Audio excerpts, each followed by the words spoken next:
Alright, welcome back everyone. 皆さん、おかえりなさい。今日は361日目です。It is day 361. 明けましたおめでとうございます。It is the New Year's, right? It is 2026. Some of you are in the second day, but we're wrapping up the first day of the year with our first lessons. And with the new year, we have a new yearly project. However, WaniKani and HanziHero is more than a year project, so they're gonna keep going. Looks more on that later. So WaniKani will now be split with a new 2026 project. I don't know what the workload is going to be like yet. More on that later. For now, let's focus on the first session of 2026. Today we have our typical refresher and then two other stragglers. Let's look at tomorrow. 1700. Makes sense?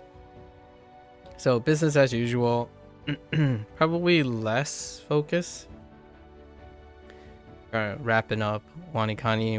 We'll see how the rest goes. There aren't any planned like moves or additions for the next couple Wednesdays. I'm not sure where they're going with that, so there hasn't been too much developer news for WaniKani. This shouldn't take too long, and then we'll hop right into our opening opinions on Bunpro. Right. Let's first do our reviews for today. 放射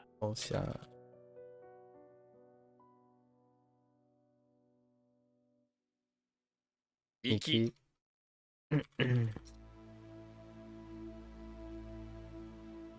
字幕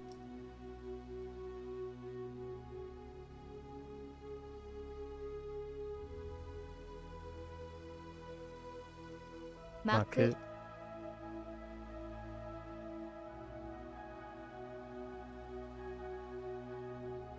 縦書き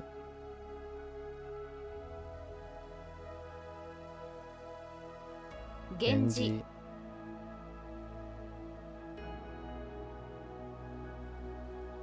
電源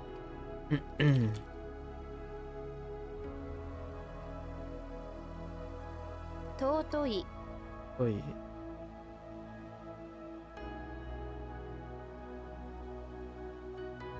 沿岸反射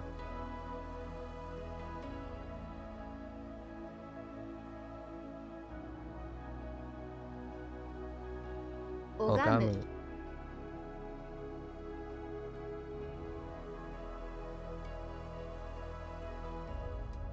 注射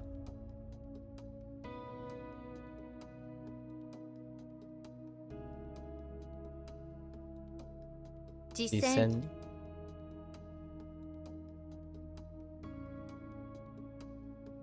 沿線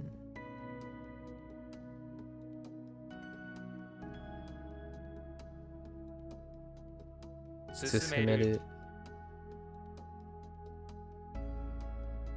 腐食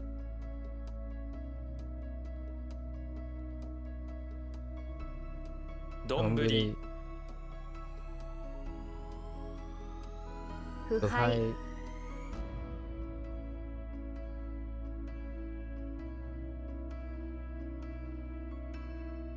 順毛内臓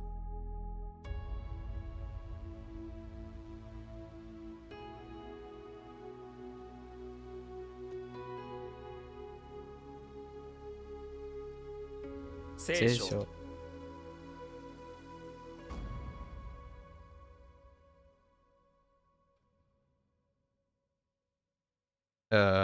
just kidding. やつやつ発揮する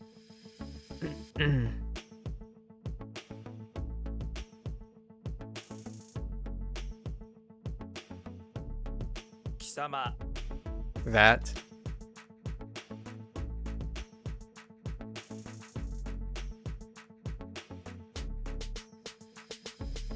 Oops. 単純 Tanjun.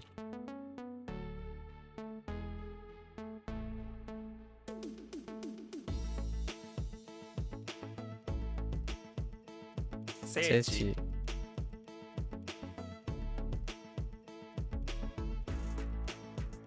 奴隷奴隷。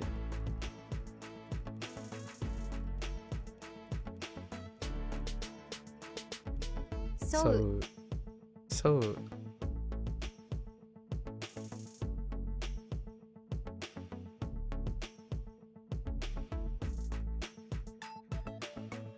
紅茶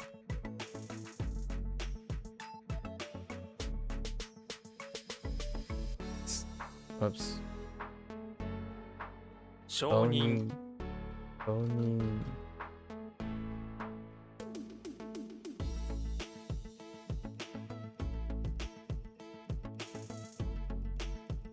磁石磁石。磁石。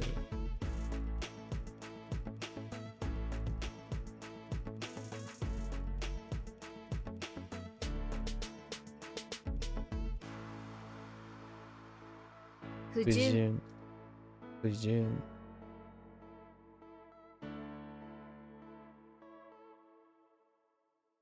うん。縦横横。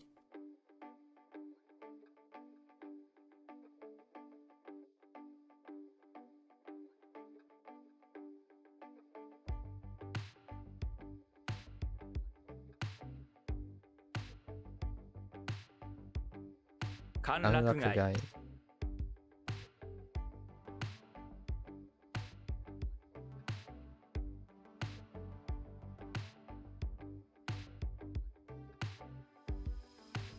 兄貴兄貴。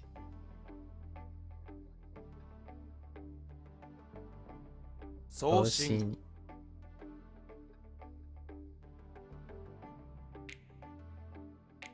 発発射する射する。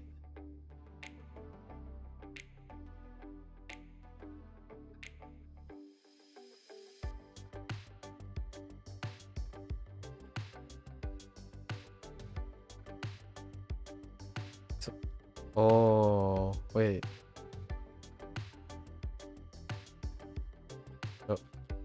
痩せる。痩せる。宴会宴会。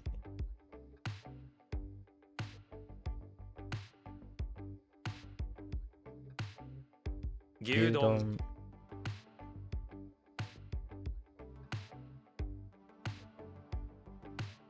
紅葉紅葉。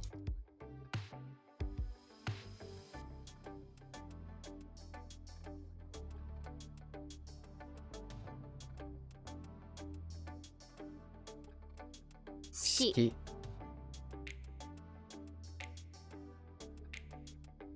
時期時期。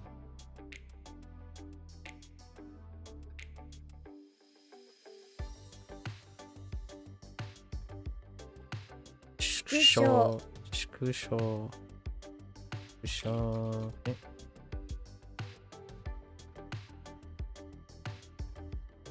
震震源地源地。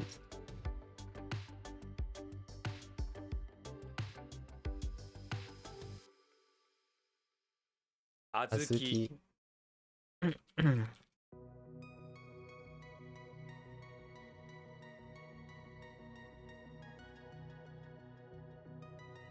純純粋粋。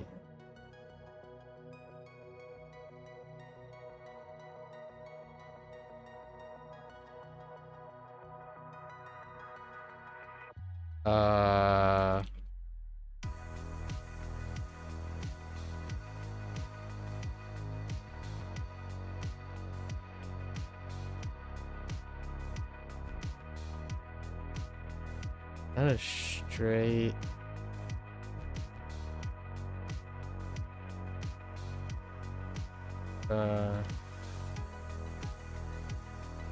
That's like navigation.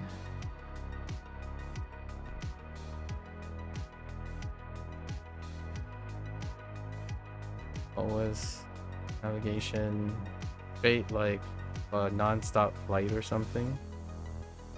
Just like choke, oh, choke, 直行 choke, no.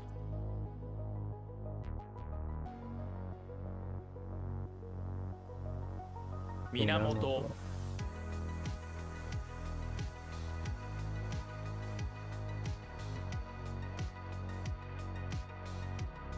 納 豆 豆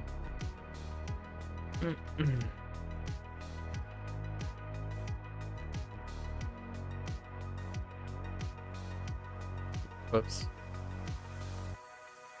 貴 貴 重 重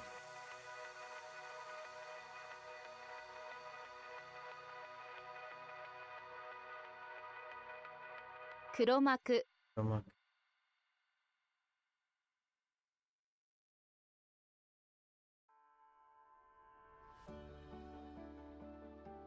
承知 Koichi. Oh, I thought it's the other way. Koichi.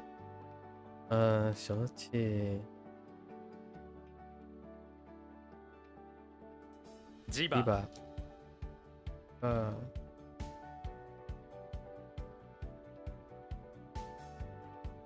申請 Shinsei.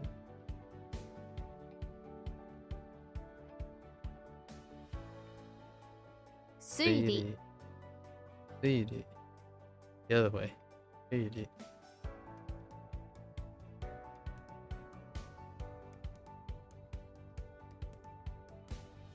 拝見する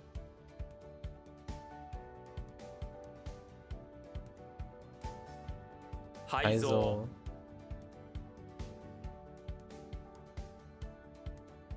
豆 豆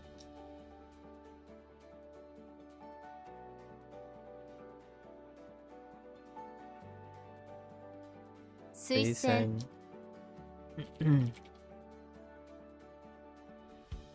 推定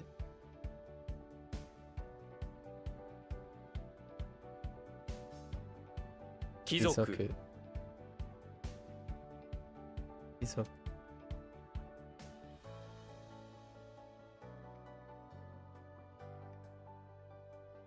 腐る ある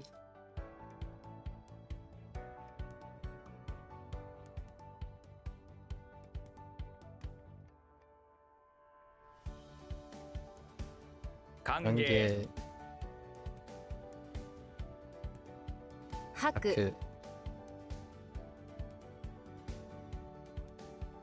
心臓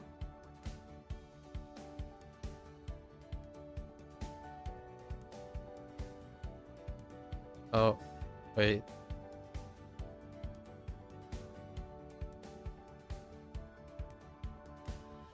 縮まる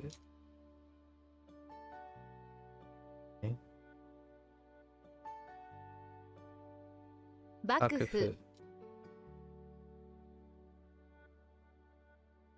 盾 盾盾 枝 枝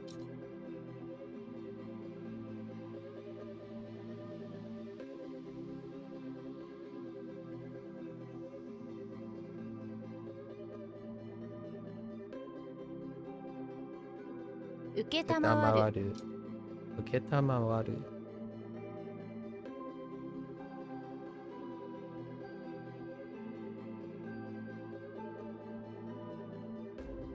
Same difference.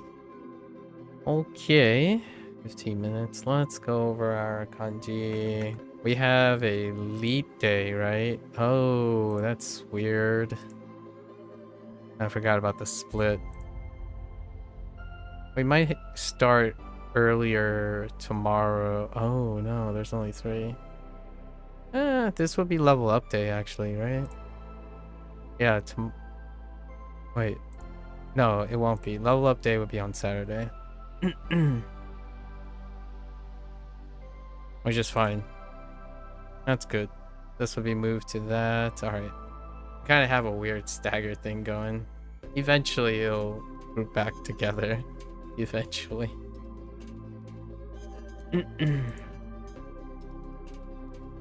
I'll have to check out what the workload is like on Bunpro. Lots to talk about. I have a lot of point of reference for SRS now when starting a new project. All right, let's go over our read and our definitions.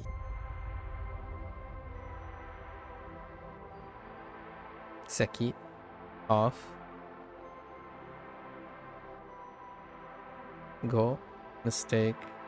Zo, internal organ.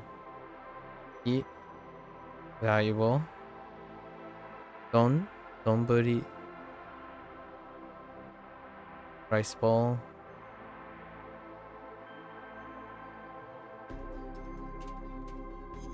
Hatsu.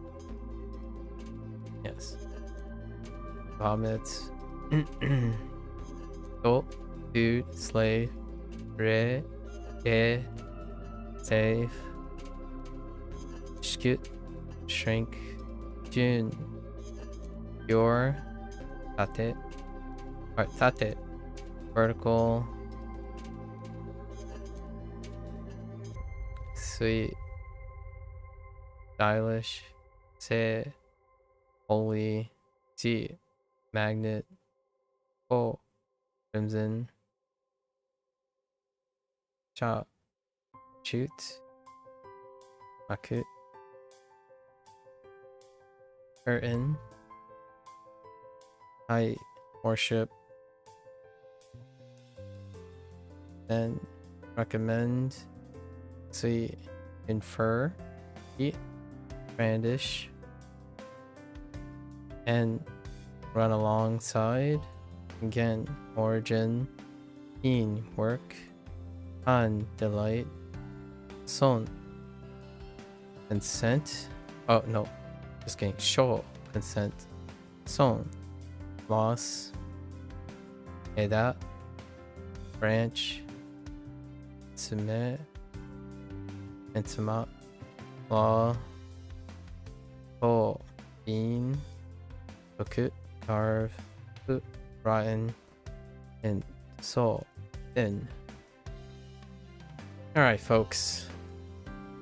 That's a wrap for a WaniKani session today. If you're gonna watch this later, arigatou gozaimasu. Right? As always, feel free to follow along, pick up WaniKani, give it a try, and let me know what you think. You're always welcome to yap, share your experiences, try to engage each other, mutually interested in one's life and the lives of others, encourage each other and motivate each other, right, through discussion and open communication. Always welcome. Until next time, 皆さん、またね。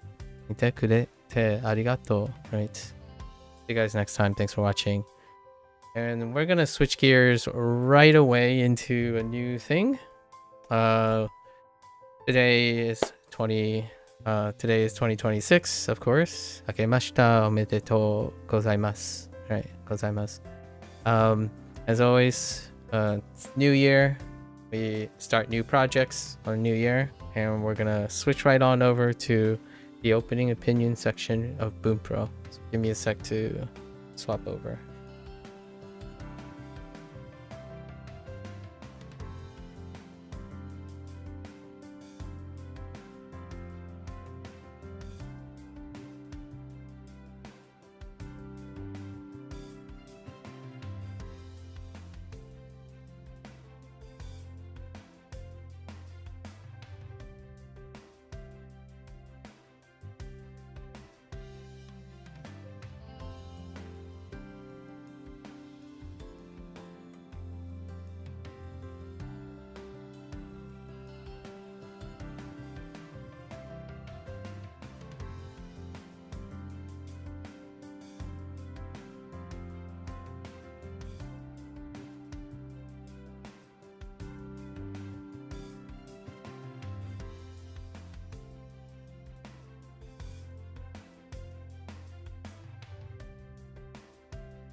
All right.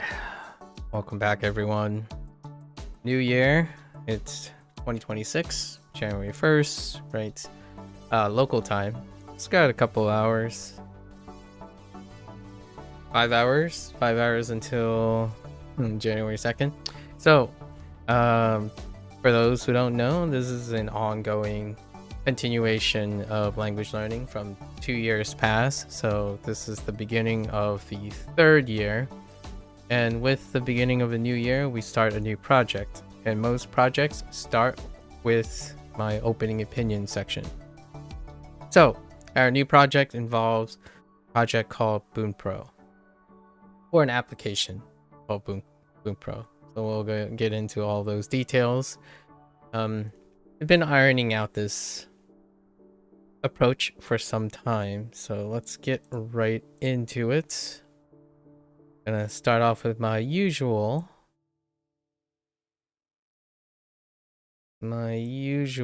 approach here.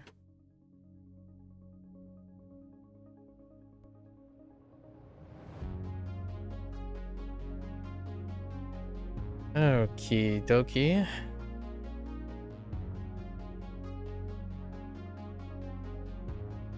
Alright, so with every new project, start a section called the opening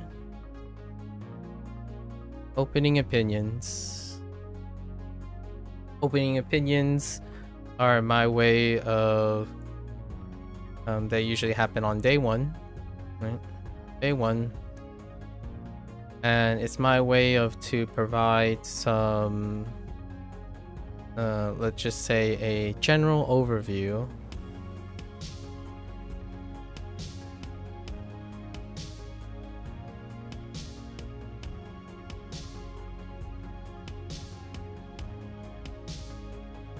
and highlights.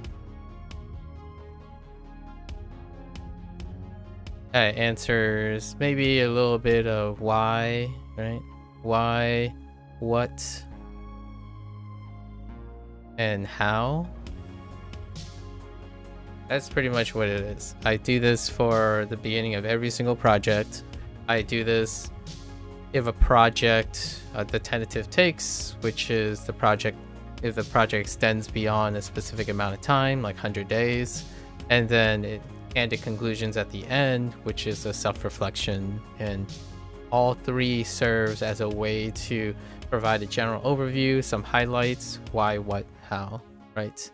And I do this back in the day without explaining. Like, a lot of times people go through their decisions and whatnot, and they typically make most people make small decisions on the fly, right? Rely on intuition, maybe habits lead into other habits, and they generate those habits. However, when it comes to starting projects, things that someone voluntarily chooses to do, I have done this pretty much most of my life. It has become more and more elaborate, but still more and more efficient over time with practicing. So Bunpro is going to be the newest project, and we're going to foreseeably this project is going to take a year, if not somewhere close to this entire year. So when I make such voluntary decisions, I typically do this in some sort of record keeping form in my head or to myself. Literally do it. Like, sit there, ask myself why, what do I expect, or what is it that I'm looking at, and then how I'm going to go about it in the next couple days or the months. In this case, Bunpro will be the stuff that involves the next 100 days, in which then I will do a tentative take and do a self-reflection and update and provide more general overview and highlights. This is how I typically make my decisions, and it kind of helps me practice literally explaining and outlining my thoughts in order to dispel or address any form of miscommunication or remove the cloud of presumptions that online communities have, or online individuals tend to have, where they've normalized this idea that when you self-select yourself into your medium or the thing that you're interacting with, most people have jerk reflexes. They rely on common consistencies and rarely ever reflect upon them or make critical thinking skills and decision making when it comes to voluntary choices. So this is my attempt to kind of express this in a written way. Other than that, the rest would involve all the thousands of hours that I place into the actual project, right? So these opening opinions, these sections are broken up in 3 levels. So one of the levels will be the facts. So facts is number 1. This is where we start with the most objective information. This is by intent. Facts are the surface level things that most, I would say, is the first thing that people look for and then decide if they want to invest further, right? So facts, it's the objective side. So this would cover my background, right? My background going in. So anything that may be relevant to Bunpro, the project. And that's about it. Just background facts. Sometimes I try to do like a first impressions. Not really impressions. We're trying to stay objective. Like what's available at the dev side. So we try to look a little bit here into developers and possibly publication. And possibly like existing word of mouth or existing community. That's what we're gonna boil it down to most of the time. Background, developers, publication, and community. These are non-negotiable. They are facts. You observe them. I'm not making an opinion on any of them. Doing a generalization and a highlight of what I see, right? Then our next section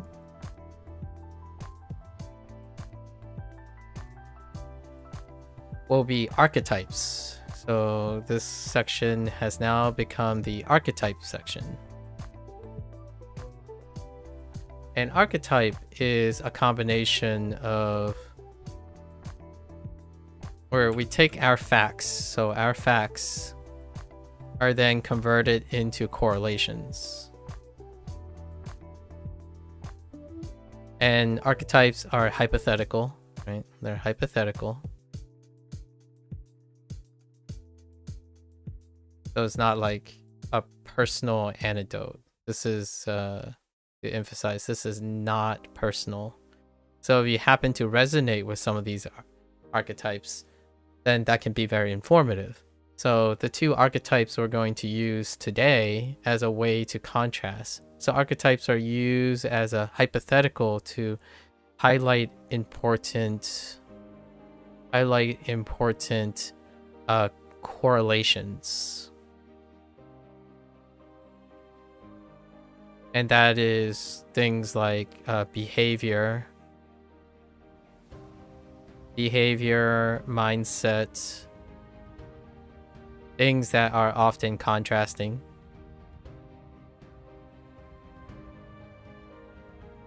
And then it serves as a form of comparison as well.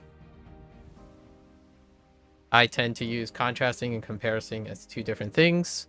A contrasting is the absence of something, or like the degree of the presence of something and the degree of the absence of it, or something that is contradictory, like antagonistic. So I think of antagonistic pairs when I'm contrasting. Comparison is when we think about degrees of the same thing.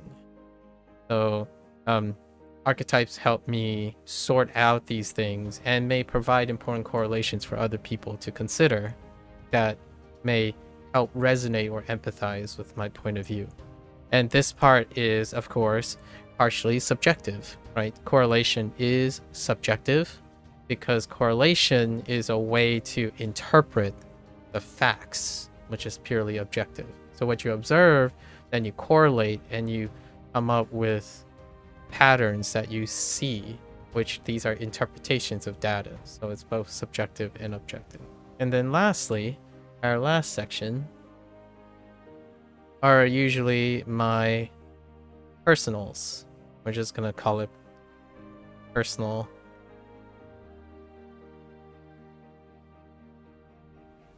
stuff. So this would be things that deal with my opinions very specifically. So disclaimer, right? If you were already interested in the facts, I typically then rearrange those facts or facts related to this topic into archetypes that one may or may not resonate with, but they are a lot of characteristics of the decision making.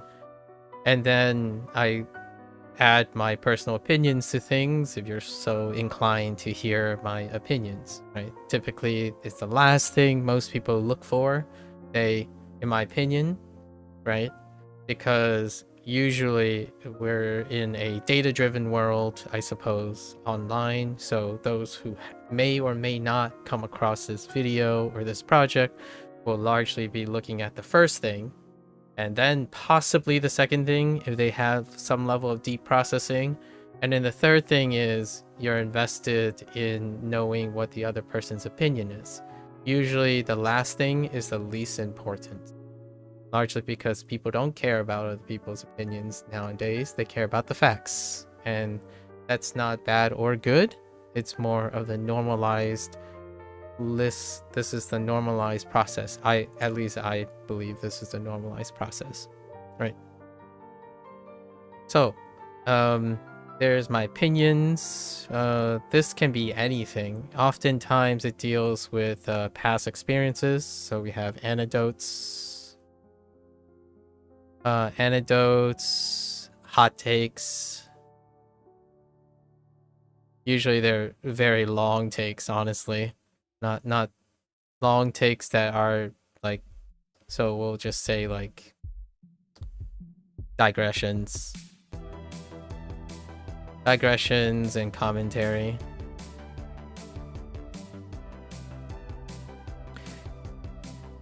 I choose to use this structure. It's a three colored structure, so we're going to be using 3 colors, varying the white.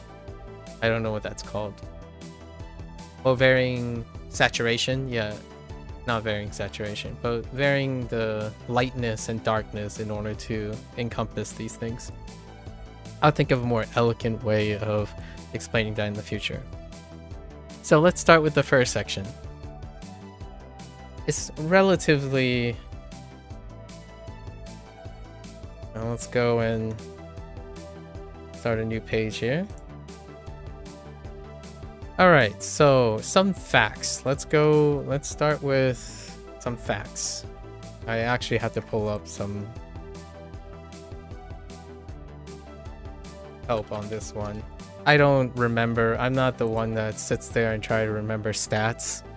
I usually use aids for my stats. The vast majority of my time is developing skills to use information as opposed to memorizing the information. So I hope I don't give anybody the impression that I just basically memorize numbers all the time. I think that makes me pretty miserable if I'm there to take pride in the content that I remember. A little bit more about that. That's a little early personal commentary. So facts. Let's first go look. I have a few things about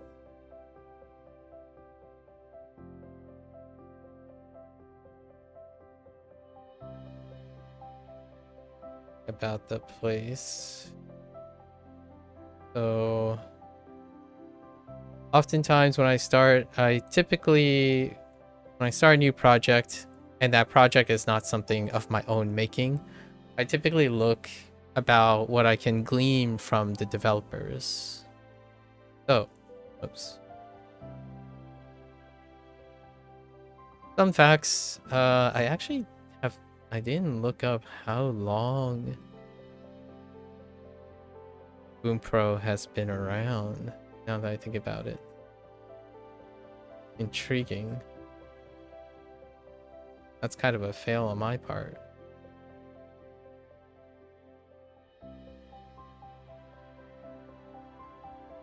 I'll go look up that now.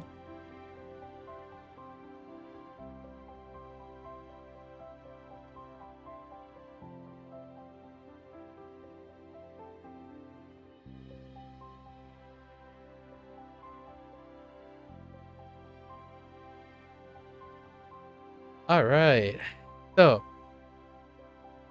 we do have some things that are relatively fun and benign, I suppose. Yeah, so the project that we're working on now, or the thing that we're using, the learning platform, is Bunpro, right? Bunpro is advertised as a learning platform.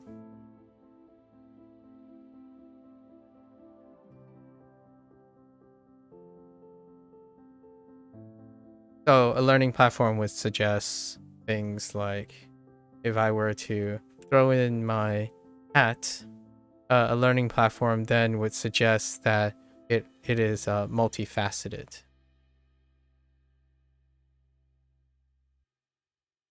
So usually platforms tend to be multifaceted and feature rich, right?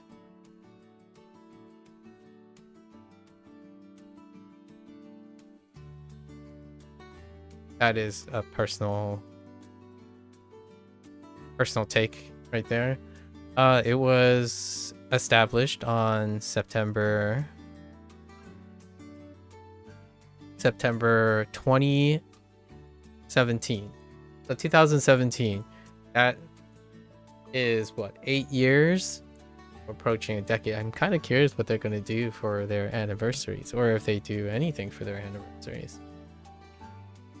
Right. As far as I know, their HQ still resides in Osaka, Japan, right?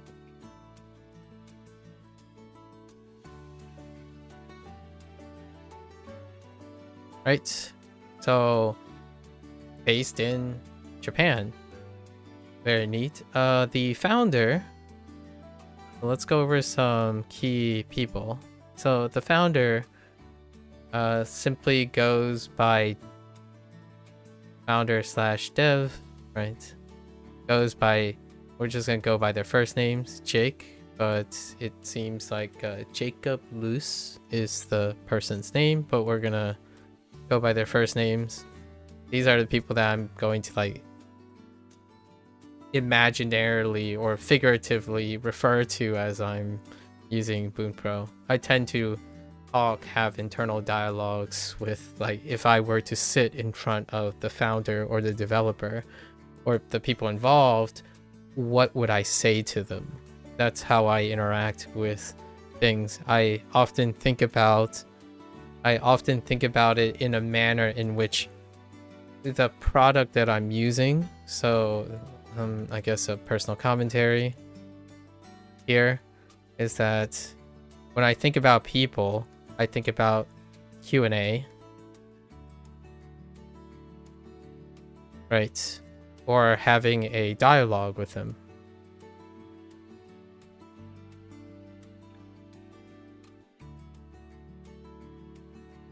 These are things that are made by people for people to develop skills. So whenever I think about a design cue or something like that, I also try to think about, from their perspective, what, why, how they're doing it, and then what, why, how I'm interpreting and using their product. That's very similar to how I interact with most things created by humans, which is pretty much everything, right? Most things outside of nature. Like if you that's up to your interpretation, but you know, you sit there and you look at the sun.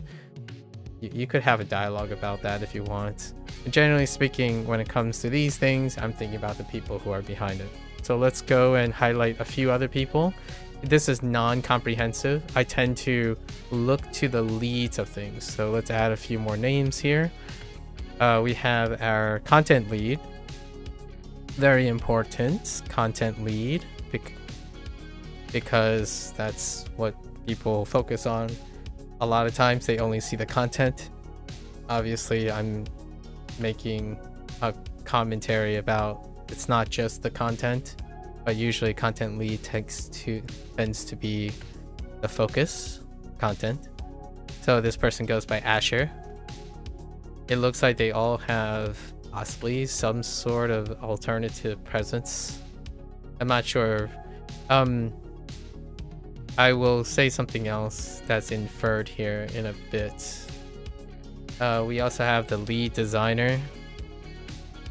A very, very wholesome About Us page. I'm looking at their About Us page now, where they all have a photo and their like email handle or something. I'm not sure what the @ thing links to. It could be all social media or whatever presence they decide to use. Some of the individuals don't, so all the leads do. Okay, so lead designer Diego. They're very interesting photos. You can see they all had varying backgrounds. The Diego one is pretty cute. It looks like it's a couple. Then we have one last person I'll highlight for now, and that's the lead designer. Again, the group is far bigger than this, but we'll go with the lead one. So there's lead developer. Looks like he's in a mountain somewhere. And it's Sean.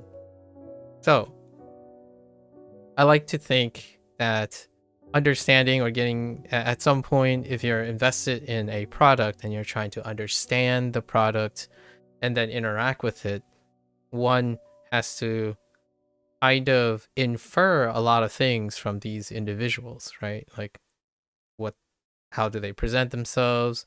Do I see them? Right? In the forums, there is an active forum, so want to highlight this. There's also an active community in their forums, which personal, very much like reflective, analogous. I'm gonna say analogous.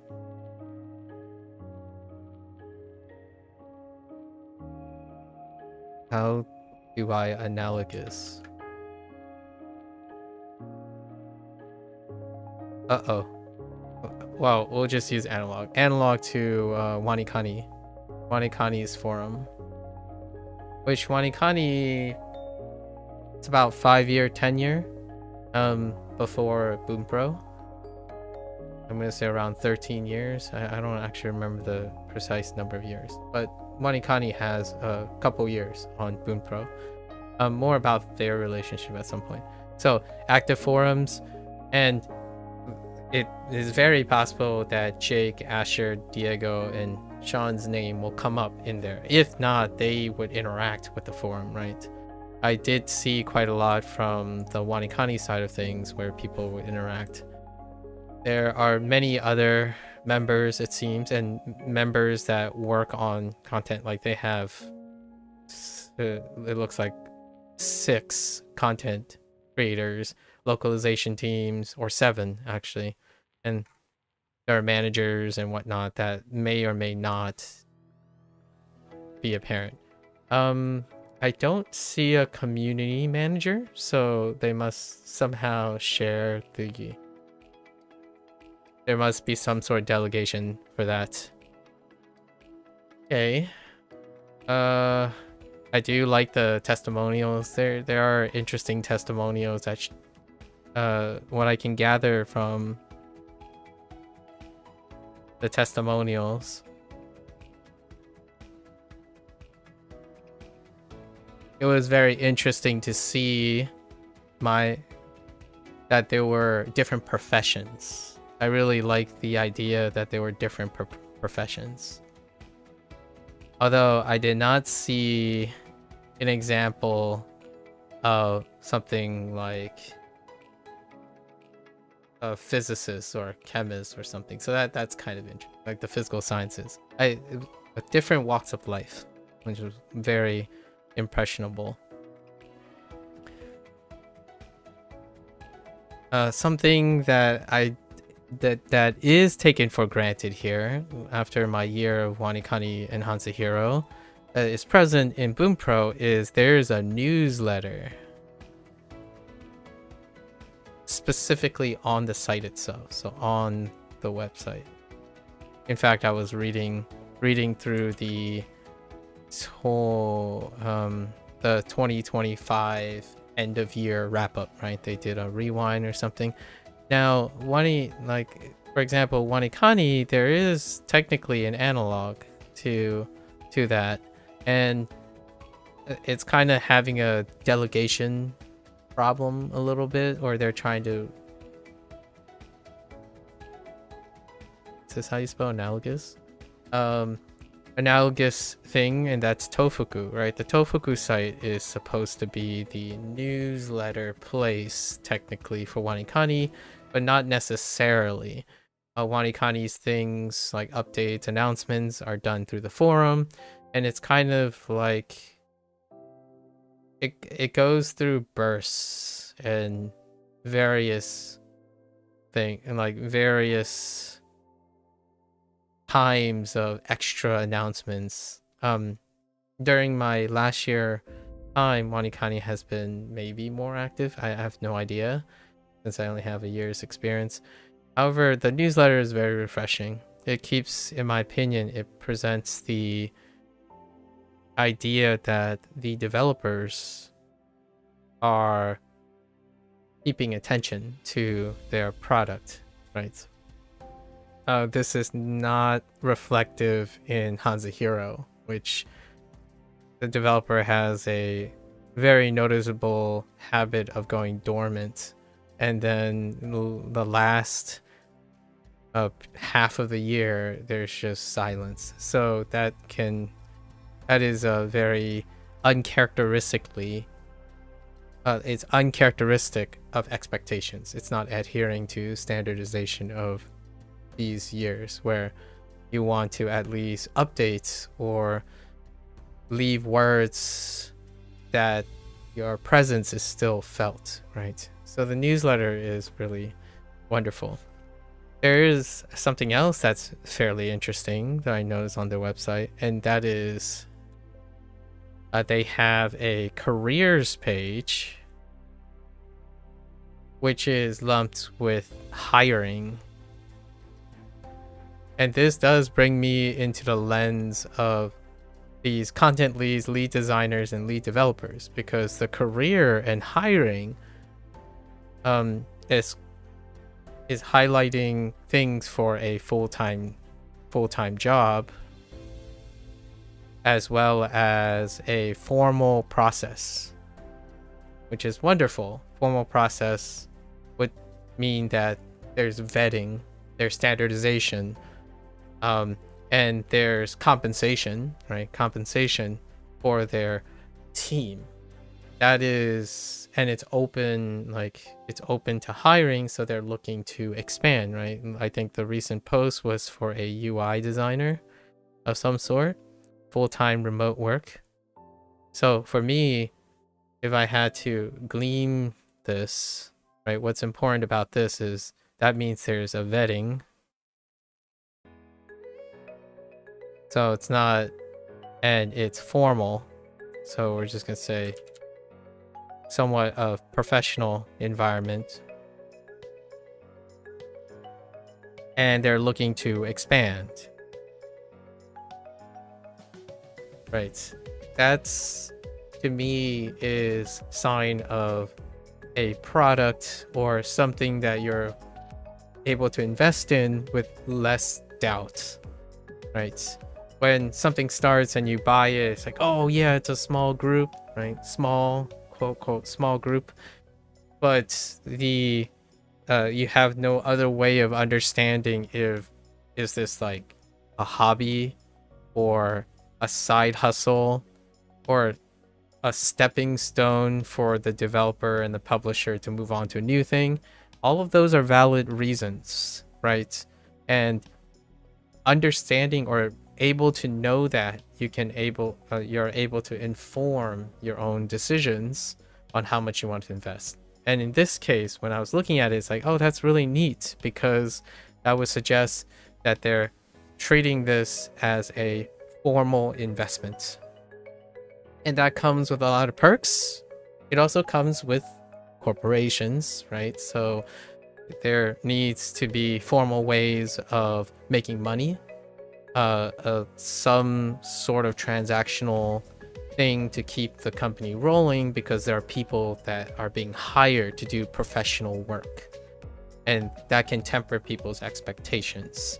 Oftentimes I feel when someone buys these things, at least younger people who buy these things who have not entered the workforce or have done something professional yet, they typically argue from a emotional standpoint of failing to meet expectations, and expectations are often inferred from things like this. Like one has to take into consideration these things as they grow older in order to know, like, should I buy this product, or should I invest in this product? Is this product going to be here when I'm finishing it? Or what are the chances this product is just going to disappear? What do I expect of the people behind it? Because I can't tell you how many times someone would buy a product and they're like, man, this product is garbage. They never respond to anything, and they are so lazy at customer service and stuff, and it turns out it's like one person or two people who were doing it out of the goodness of their heart, and they've moved on situation. In this case, that doesn't seem like something like this would suggest that they have a level of professional integrity, right? It's not that people who run small projects and side hustles don't have professional integrity. You have to understand, or one has to be considerate of the resources that they have, what they're planning to, and how they're treating it, right? And it's not to say that you can say, oh, they're doing a shoddy job, and you're saying that's okay. You can be shoddy because you're small time. The idea is one can be constructively and compassionately critical about someone else's work, provided they understand that their perspective is reasonable. It's a two-way streak, right? It's a two-way streak. If you think one person is going to do the job of a major corporation, and that's how you see it without actually even knowing it's one person, and a person that doesn't even do it as a full-time job, and you're expecting it to be a full-time job, they're somehow able to juggle their actual jobs with their side hustle at the same time to the degree that you want. That is unreasonable. That is that's not compassionate, and that can very well create the thing that you bite the hand that feeds situation. So cue the live service models, cue projection of one's expectations of products that are run a specific way, and they're upset because they can't either change it or cause people to change it despite not understanding anything about the situation the other side has. So in this case, that's what I mean by this. It's very important to know that they do vet. It seems like they have a professional selection process in hand, and they look like they're expanding, because there's a hiring position, or a full-time remote hiring position for a UI designer. So that is kind of neat because that would indicate, they're gonna do something else. These are the things that I feel are summarized by content creators. So whenever someone needs to think about, oh yeah, how's the game going? They would go on YouTube and look and say, oh yeah, this YouTuber said these things and note these things. You know, how do people speculate about, oh, I think they're expanding, so that means that the company is going to be around for longer. The limited liability partnership and whatnot is going to be around more. They're going to, oh, they're hiring, you know, we saw that there's a posting for an art designer. Does that mean new art assets are going to be introduced into the product? That is kind of what, in my opinion, most people don't do anymore. They wait for someone else to tell them what's important in that information. And I cursorily looked at their site, and that these are the things I infer that are very important to me. Anyways, that's kind of, I think that's sufficient for the company side of things or the website side of things. There's one more that I wanted to add because it's a personal importance of mine, and the fact is they have a for teachers section. Oftentimes when there's an initiative, in my opinion, it's great to demonstrate that there's an initiative.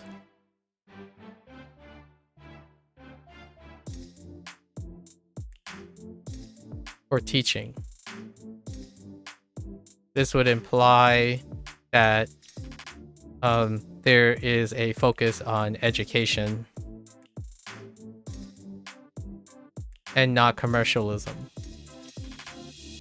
Or kind of commercial. There can still be, but education comes first, right? At least that's how I would hopefully think about it, right? So then we're gonna go into other things now. So other facts that are involved in this project. Let me hold on to my time here. So we're 30 minutes in. That's not too bad. So there are other facts that now are relevant. Now we got some personal facts.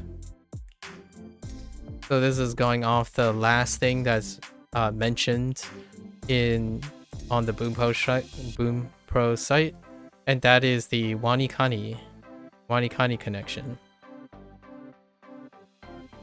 So there was a special thanks, right? Acknowledgements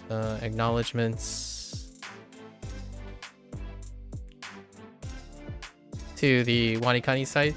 So I imagine either Jake or some of the other people are fairly well aware of Tofugu's crew, right? Koichi and gang. With WaniKani, with a 5-year gap, it seems fairly reasonable that development happened during that time off of inspiration.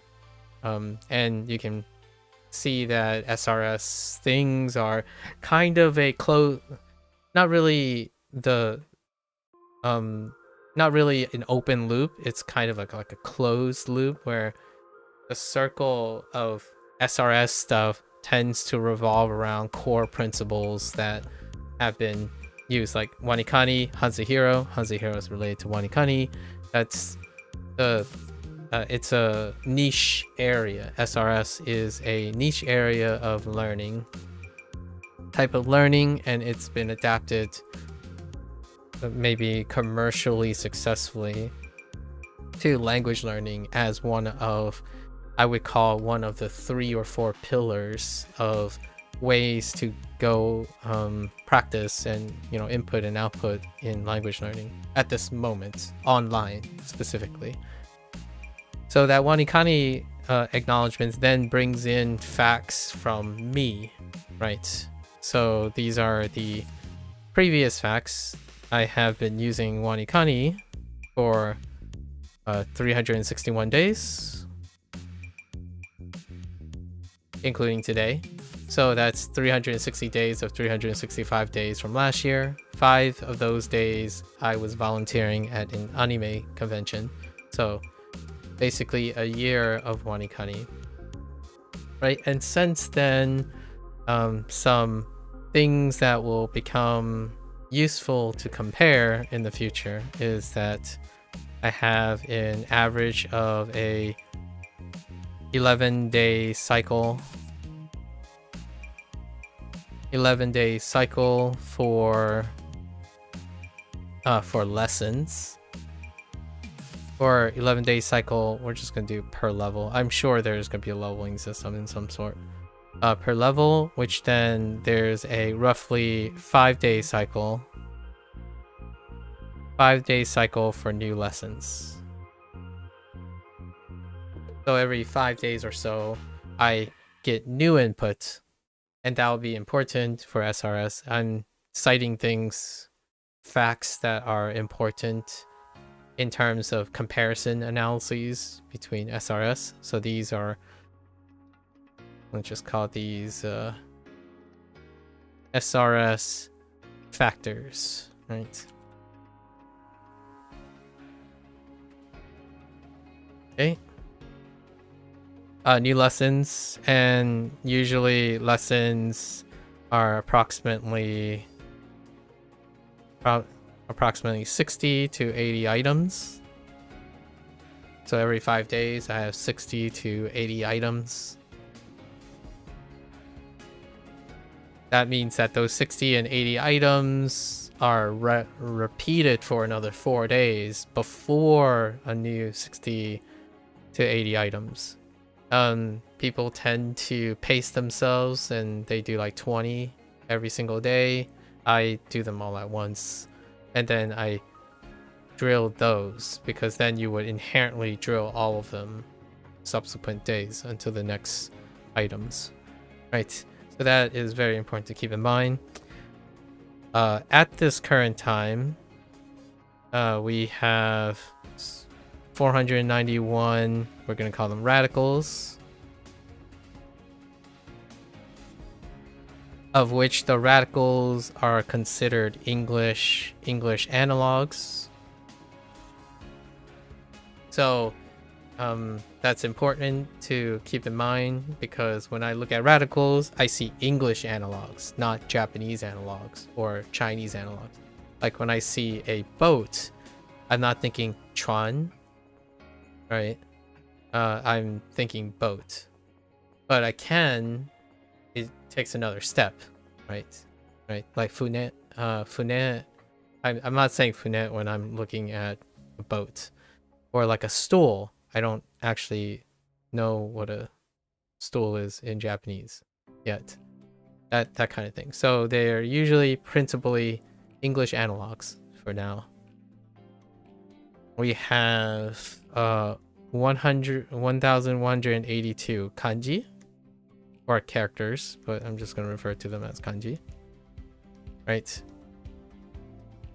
And these are seen as Japanese reads, predominantly Japanese reads, and then they are English meanings. And then they are tied with English mnemonics. Those are like my inherentness. So the highest frequency doesn't mean I can't do the other way, like use the Japanese meaning, like think about the meaning in Japanese to get the English meaning. This would be the most predominant way they're associated. So a kanji, when I look at a kanji, I see the Japanese read, and then off the Japanese read, I think about the English meaning. Or if I can't think about the English meaning, then I would think about the English mnemonic, which gets me back to the and the reason why it's Japanese read then English meaning is that's the order in which I have done WaniKani. You are providing a Japanese read, right, as step 1, and then step 2 in that order. I have a fixed order. I sound out the read of Japanese, then I think about the English meaning. And it hops over. So it's not explaining the thing in a Japanese context and then it stops. I specifically also actively think about the English meaning. And it is important to me that the English meaning exists. So I'm not trying to forget the English meaning. And I'm also not trying to save time by not using the English meaning. I want to keep the connection between Japanese and English. It is going to be very important. This point is incredibly important because it's going to be the same for grammar. The way I learn and deep process is through contrasting and comparative analyses, not compartmentalization. I do not compartmentalize. I think, to me personally, that will save you time. Absolutely, it will save you time if you compartmentalize. It will not, for me, make it a enriching, important experience. Trying to compartmentalize means that I'm also abandoning engaging in all the things that I already know. And that to me is like pretending like I'm an adult with zero experience. And that is incredibly fallacious to me, logically fallacious. So when I'm learning something, I'm learning a connection, not something in isolation in the middle of the ocean like Japan. I don't learn culture and other culture in isolation. I think, to me, that's myopic. It's short-sighted, it's monocultural, and it's homogeneous, and that's not rich for me. I like thinking about things as mixes and bridging and stuff, not as respectful as I can to other people who are more purists. They take purist approaches and compartmentalize approaches so that there's no adulterating or interference. I spent most of my life growing up, right? This is a personal anecdote. I spent most of my life growing up multicultural. And then when I learn things, they are cross-disciplinary.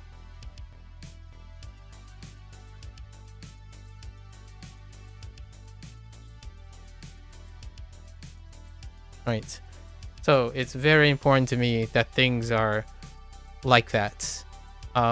It's part of my, I guess you would call it, it's part of my identity. So I form what I call associations. Associations or associative learning is what I would consider as immersive learning. You are immersing within yourself and you're bringing things into your immersion. You are not taking yourself out exclusively and immersing in something by abandoning everything that you've learned or have experienced. Sometimes other people find it a lot easier to reject and forget temporarily that they know other things so that they can fully focus on something. And I totally get that. It helps one focus, be more efficient. That's great. There's less noise. I spend most of my time negotiating these noises and leveraging their usefulness. So the opposite, a lot of times. Okay, personal anecdote there. Next, we have 3,930 vocabulary words. Right, vocab. And I'm putting in quotes because a lot of times, or there is not a lot, but significant number of phrases and specific conjugations of, or not conjugations, but forms, different forms of a expression that is still considered vocabulary. So vocabulary is a little bit more wide when it comes to WaniKani's thing. And these vocabulary words are, again, same thing. They are seen as the Japanese reads first. And then they are seen as characters. So they are seen as characters for their respective reads. then those characters, their English meaning. So the characters' meanings are broken down into their English meanings. Then the relationship between the characters.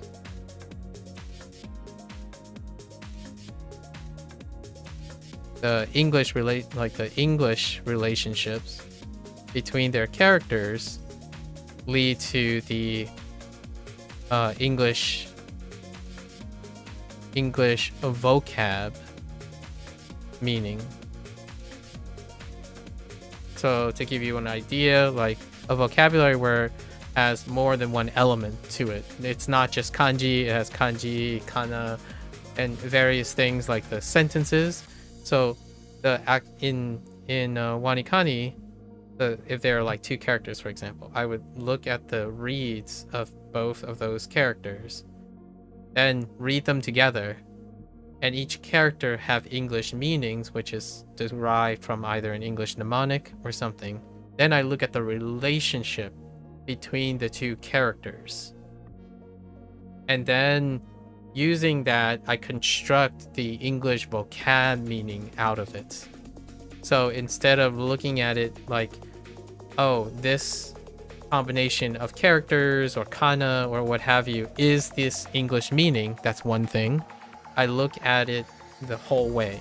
So I look at all the characters, the relationship between the characters, and then how in English those relationships happen too. It gives me a lens into how like characters can come together. So much like Chinese, when you put characters together, there is a feeling or an intuition that you can build between, oh, I see, these two characters being together is fairly common. Like, oh, this aspect of this relationship and the organization of this character relation seems reasonable. And when I convert that and associate it with the English meaning, this creates what I rely on, which is the relationship in characters to form words, which then I use the same techniques, which will be related to Bunpro in the future. You see the relationship of words in a sentence, either using English or Japanese. One day I'll be able to have enough vocabulary and arrangement in Japanese to explain it in Japanese to myself, or in Chinese to myself. But for now, I use English as an analog, right? So if I understand then the relationship of words within a sentence, it's similar process. I look at the parts, I see the relationships, then I can go forward and backwards. I can take the sentence and I can break it down to its parts. I can take the parts and build it up to the sentence. That is the entire goal of deep processing. You're looking at contrasting and comparative analyses of the things you're looking at. It's kind of like physics building up to chemistry, chemistry breaking down to physics. This is how I go about the process of thinking. Not, I remember this, and it can only be this, and if I don't remember it, I'm just going to forget it. I'm going to use some random mnemonic that is so far apart, and I don't wield the mnemonic in order to help me form new relationships. That is how that's the impression that I get whenever someone talks to me about how to effectively learn things. In my opinion, I think you can do so much more than simply look at something, oh, this is this and this is this. So these two separate things that weren't connected originally are now connected because you've done it enough. That, in my opinion, is the least you can do with learning, especially when you're a child or you're an inexperienced adult who does not have that experience yet. You have to start somewhere. You have to start your foundation somewhere. So it might as well be Japanese or Chinese or something else. That's fair enough. For myself, nearly all of my strategies when I'm talking about thinking and learning is cumulative. Learning strategies, finding relationships, how to deep process, use critical analyses, despite how trivial and little the information is. You can bring in information, you can extract information and then repurpose or spin information and even create new information from existing ones. All of those strategies are cumulative over a person's lifetime. They are independent of content. So if it wasn't Japanese, it can be French. If it wasn't French, it's mathematics. If it's none of those things, life problems. So that to me is what higher education, at least in my opinion, has taught me. The most valuable thing about tackling difficult problems and solving things and requiring to creatively learn, like creatively construct something from the information you have comprehended and learned, it's their relationship to each other. Whether they are opposite of each other or destructive to each other or synergistic or additive or multiplicative, those are the things that make learning one of the it's one of the most powerful characteristics of being human.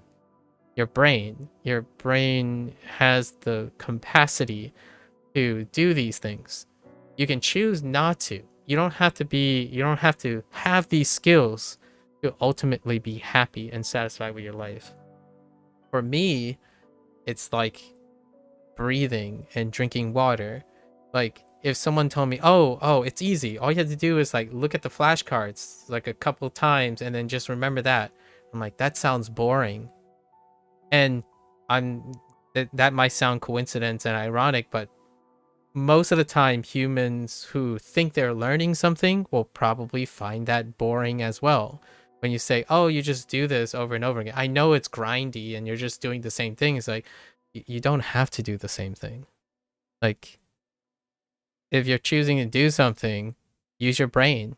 If you use your brain, right, that's a little reductive and a little aggressive. Usually is very consistent for humans to find something engaging when they can form relationships and do critical thinking and deeper thinking process. That doesn't mean your body and your habits and your previous experiences doesn't fight against it, right? If you're not doing this type of thinking already, it can be very laborious and exhausting. And that exhaustion comes with a toll on the body, and the body can prevent you from doing that, like feeling tired, fatigue. That is a bottleneck for these things. So it can weed away in happiness, right? So take it with a grain of salt. For myself, I don't think I've ever stopped doing this since I understand object permanence or scholastic achievements. Like I think as early as 8 years old, I was already forming legacies. So the way I think has evolved from the moment I was able to comprehend relationships and associations. And if you want a relative amount, that's 3 decades of whatever this is. So no, it's not a race to become this. If you want, the idea is I'm being very transparent about it. Like the way I think has been a 3-decade old project. So does it take other people 30 years to do that? I don't think so. Like the longer you live, the likely you probably have exercised some of these properties, right? When the last time you purchased something and then you decide to purchase it again, you're probably forming these relationships. There's some sort of understanding and intuition at looking at patterns and non-patterns. In this day and age, though, I usually talk to younger people. So when I'm talking to younger people, they almost inherently rely on a very specific, enriched way of learning something. And that is that leaves a lot of room for improvement, or improvement in their words, like speed, accuracy, consistency. Those things can go up when one understands how to encode and practice more deeply, not faster. You can only go so fast with diminished return when the quality of that efficiency is like non-existent, right? You can learn lots and lots be exposed to thousands of kanji, but it has no quality of retention, right? Quality is ultimately, in my opinion, the larger driver for retention. And therefore I go at small paces, right? I'm basically summarizing what happened in 1 year of WaniKani: 491 radicals, 1,182 kanji, and 3,930 vocabulary. Actually, this is technically, I don't actually have the exact numbers, but I can tell you that this is an underestimate. I'm using stats from WaniKani. So this, I'm going to say it's probably plus, as a personal like thing, this is probably plus 30 radicals because I generated my own radicals. Okay. I don't care what the traditional radicals are. I take whatever information there is and I supplement and create from it if I need to. So we're talking about plus 30-ish new radicals that I felt were very convenient. And when it comes to kanji, no, this one is pretty good. Kanji is more for interpretive. There's at least, if we're talking about interpretive things, there's at least plus 30% of interpretive differences. So like, this kanji means this and it reads like this, and it means this in English, and I'm like, it kind of feels more like this. Like 30% of the time I'm like, oh, okay, I get it, that's estimation. I'm like, but it could be calculation if you have like a connection here. Like I could see it being used as like a calculation or presumption or an assumption and whatnot. So there's like, for every kanji, there's a tendency to expand more than its English counterparts because WaniKani is only one source, right? It's only one source. And in the future, you might be saying, well, that's just English. In Japanese, it'll only mean one thing. That's not true. That's absolutely not true. Like, that's kind of like saying, oh, English is your native language, and suddenly you're like, English words don't acquire new meaning or new context or new uses because you use them a lot. They are natural languages. They are going to contextually evolve and change. And they're going to contextually evolve and change, especially if a language is becoming popular with another group of people. Like, if you want an example, think about English today and think about English 5 years ago. So the more users, the more likely this is going to happen even more, because the people who are using things are also creating and thinking and contextually having different contexts. Like Japanese will be no exception. So this is the natural thing to expect.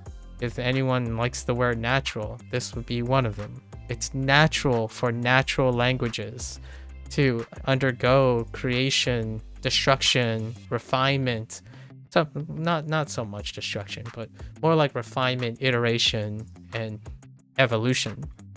And then for vocabulary, it's similar. It's I would say vocabulary is even higher. It's like 40%. So for every vocabulary word, there's an expansion of my connection with that vocabulary word. When someone says presumption, I'm like, I wonder what the extent of presumption is with assumption calculation, estimation, premonition, prediction, right? Expectations. That's what happens. And one day when I go to use them in a sentence and I hear them from a vlogger or a podcaster, all of them are relevant. It helps me understand that, oh, okay, so it's not so much assumption, but it's more like a presumption without the context of evidence or something like that. Those are the things that happen, right? And all of them are important, in my opinion. I think some people often argue, well, that's not efficient. You're having like 14 different thoughts. It's only one thought. You only want one thought. I'm like, yeah, then that's the difference between someone who thinks deeply about something and someone who wants to think efficiently about something.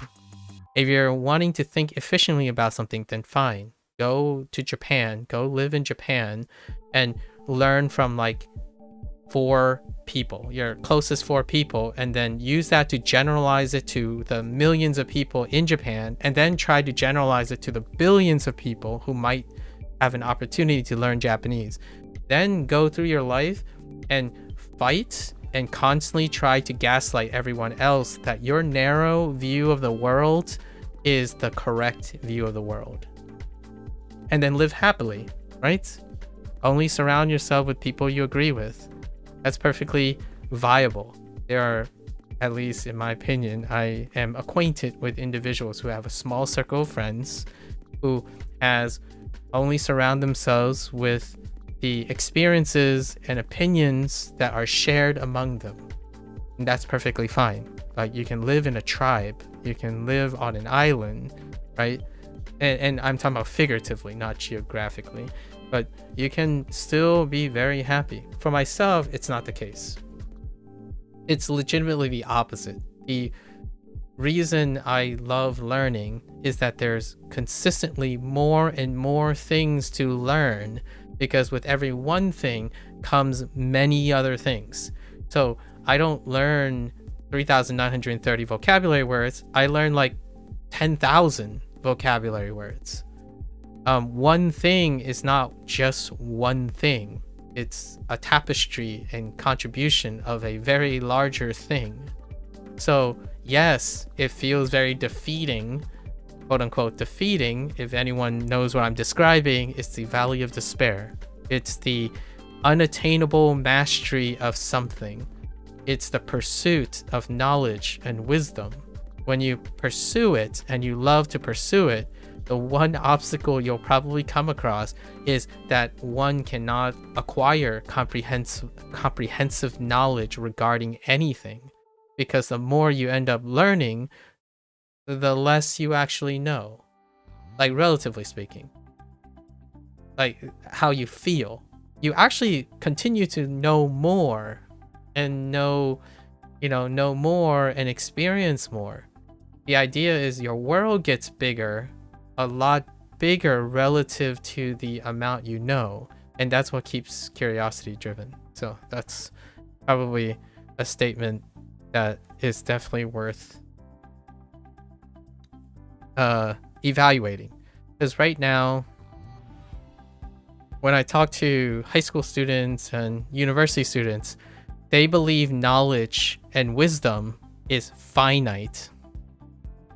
Like, they maybe when I say what I just said about when you know more, you feel like you know less, relatively speaking, of the whole, because you're thinking about comprehensiveness, right? And that feeling will exist still. Like, it's not conceptually unattainable from me. Like, I understand that it feels unrewarding when you learn more only to feel like you know less of the entire picture. That is something you have to come across. Alternatively, you can choose to think the world has a limited amount of information, and then when you achieve those things, you can pat yourself on the back and say you know all of them. So understanding that you're doing that, you can still conceptually say there's a lot of things you don't know, but at the same time you are happy with the most important, finite, comprehensive things you know now. That's another way to find solace in that.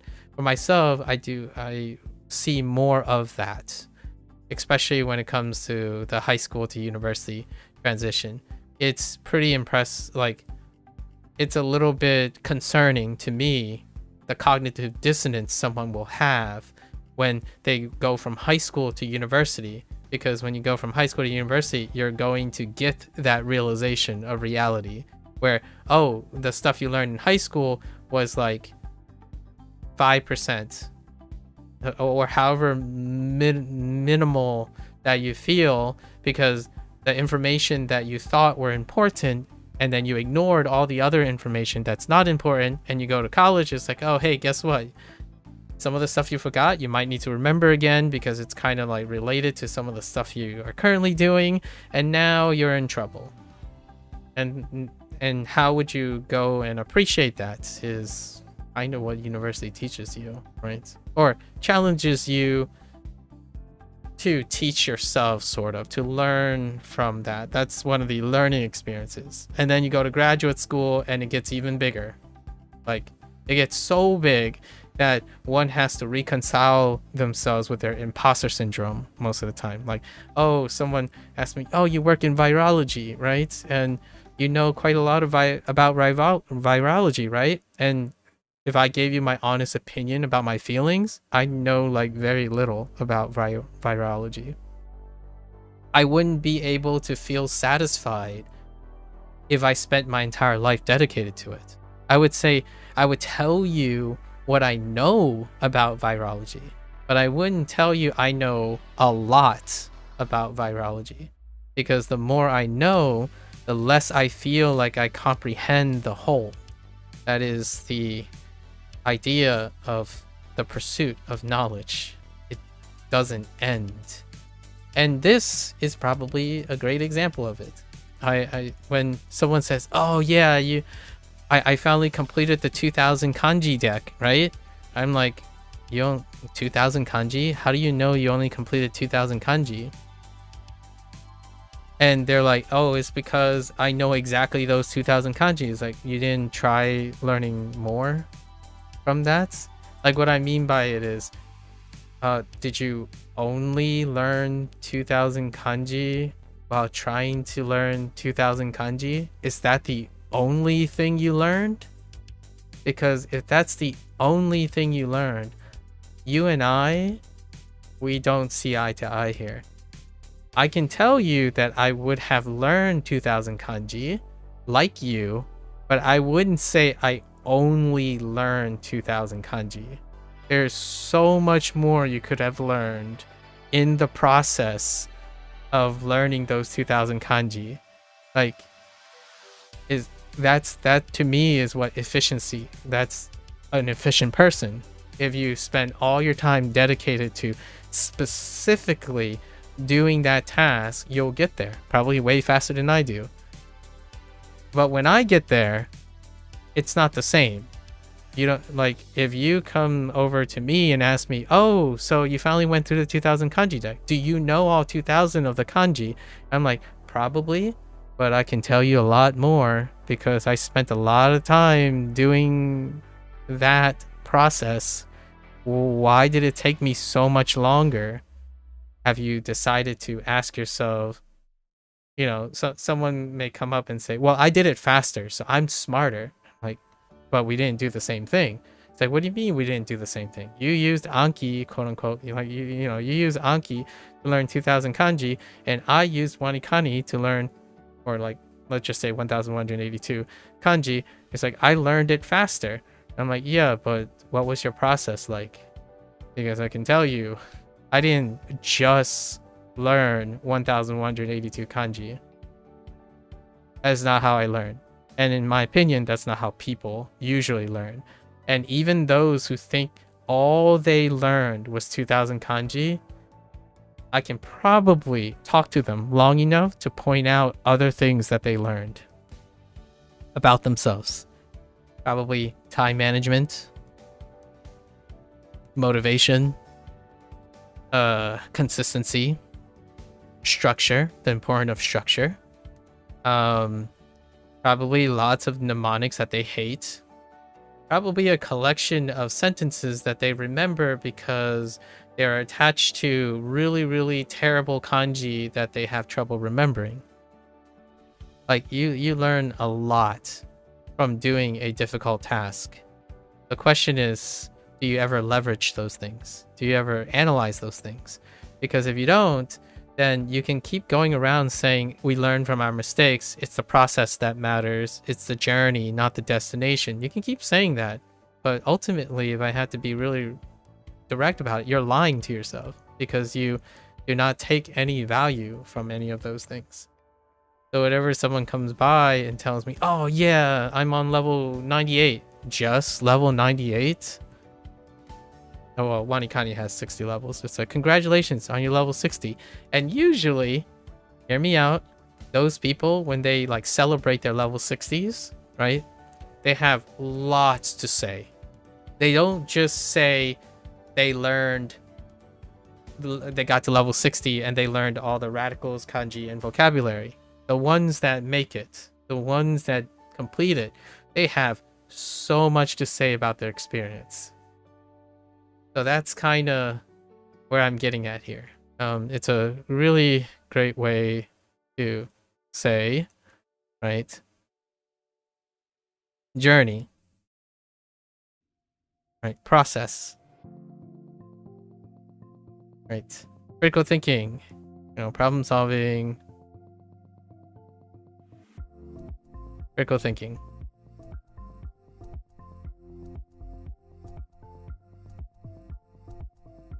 Choose your own poison, obviously.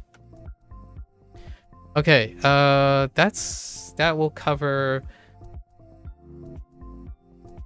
the relevant information. Now, I do want to add a few extras for the first section. I'm usually doing the third section, the personal anecdotes, as I'm doing the first two. So more facts. There's a few more facts that are kind of relevant. And now I'm taking WaniKani, right? I'm taking WaniKani and its relationship to HanziHero. Because now we have something else to remember. Earlier on, I said there is 1,182 kanji, right?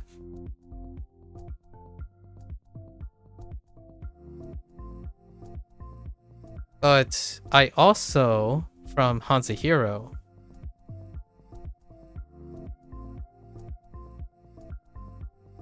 which in traditional Chinese,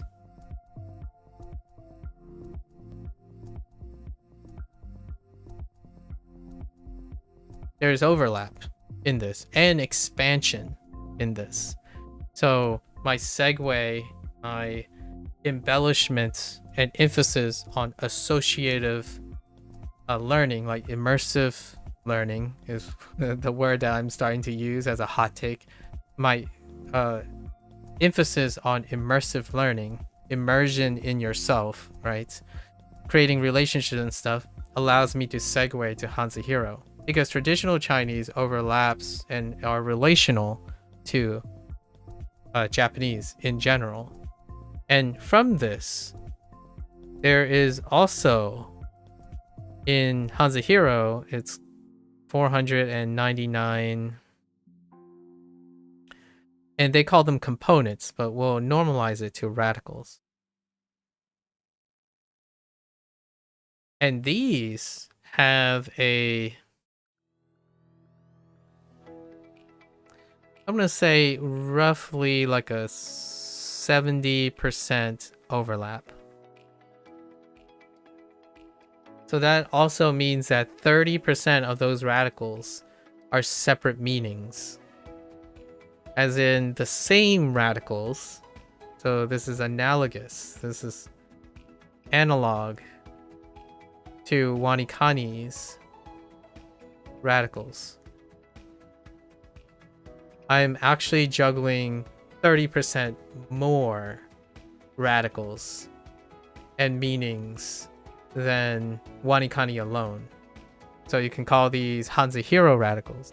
And the reason why I'm calling them WaniKani radicals and HanziHero radicals is because both of them differ from their traditional, the quote-unquote traditional counterparts. I did not study traditional radicals for that. I could do that, and it would add, it would add to the amount. And of course, the same thing still happens. I've generated roughly, if this is 500, I've generated maybe 20 more radicals from this experience. So there's always an uptake in relations.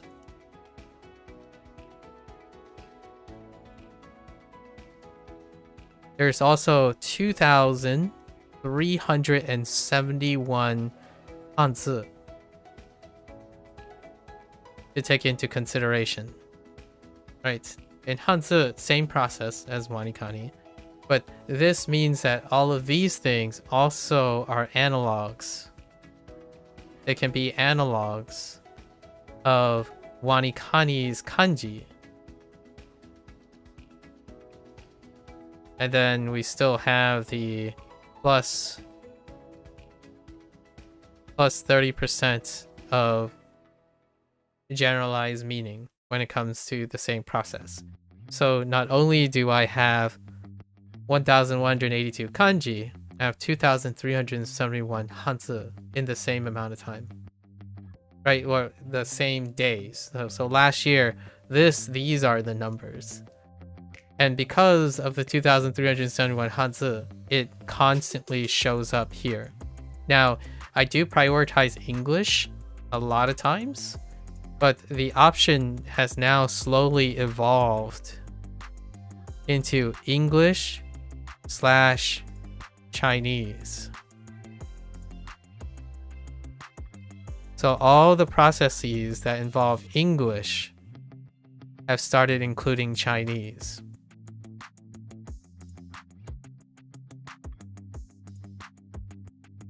And that's what I spent a lot of time doing. So no, I didn't only rely on WaniKani, and no, I didn't only rely on other Japanese resources to figure out what Japanese mean. I actually learned Chinese. Chinese was my other resource as well, and I paralleled it with Chinese. And then we have one last thing, which was very important because this part is interesting. I have 4,041 vocabulary words from Hanzi. But you can see that up here, there's about 4,000 vocabulary words. So there was a distinction between how the characters were used. The frequency of characters in HanziHero was actually much lower. The character focus, the vocabulary was less of a focus. The characters were the focus. And WaniKani has a different distribution of that.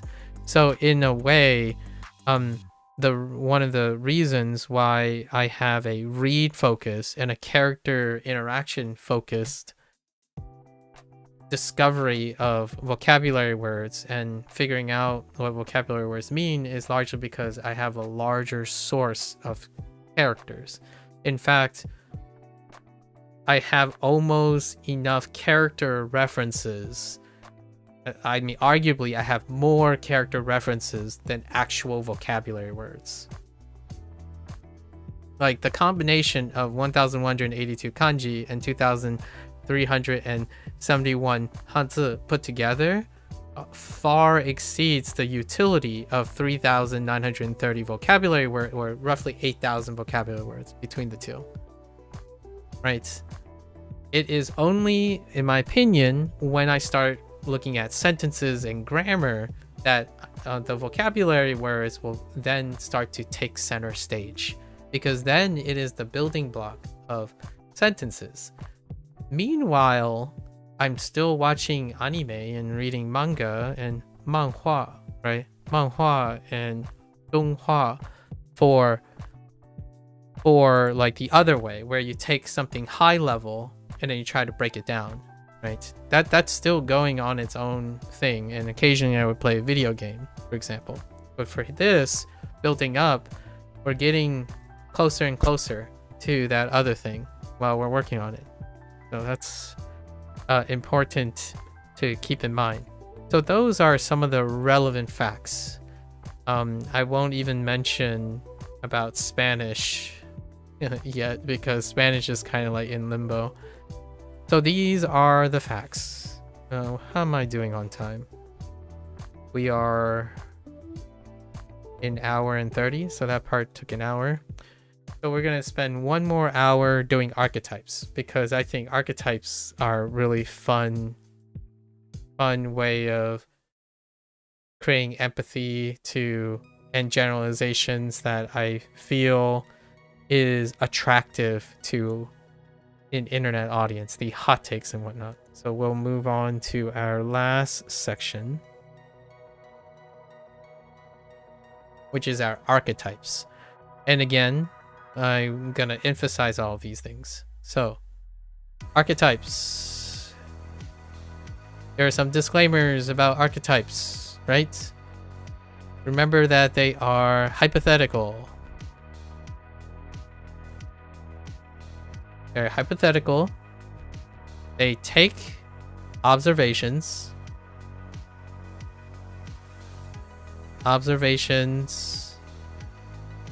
which are the facts. So we've already went over some of the facts, like that, those type of facts, unchanging. They've already historically happened. Observations, and we apply correlations to them. And those correlations are depicted in the form of comparison.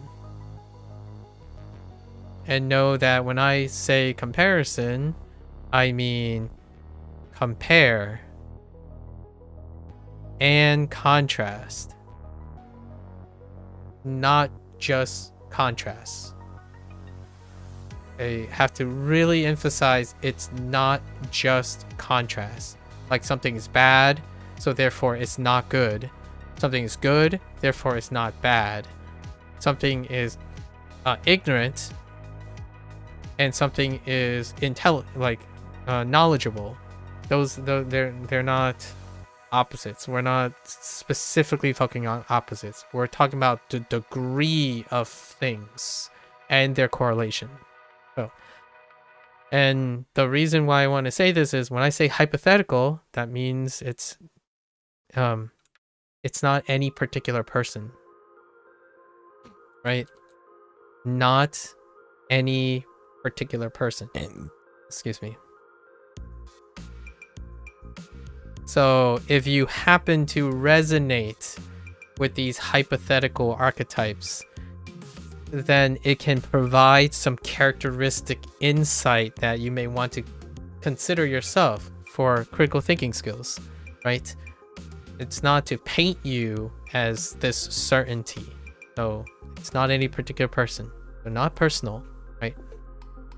And remember that correlation, which most people can understand, is not causation. In fact, a lot of times they can be qualified as coincidences. For myself personally, I would qualify them as coincidences. And coincidences are strengthened by frequency. So these things occur very frequently together, so that's why they are hypothetical.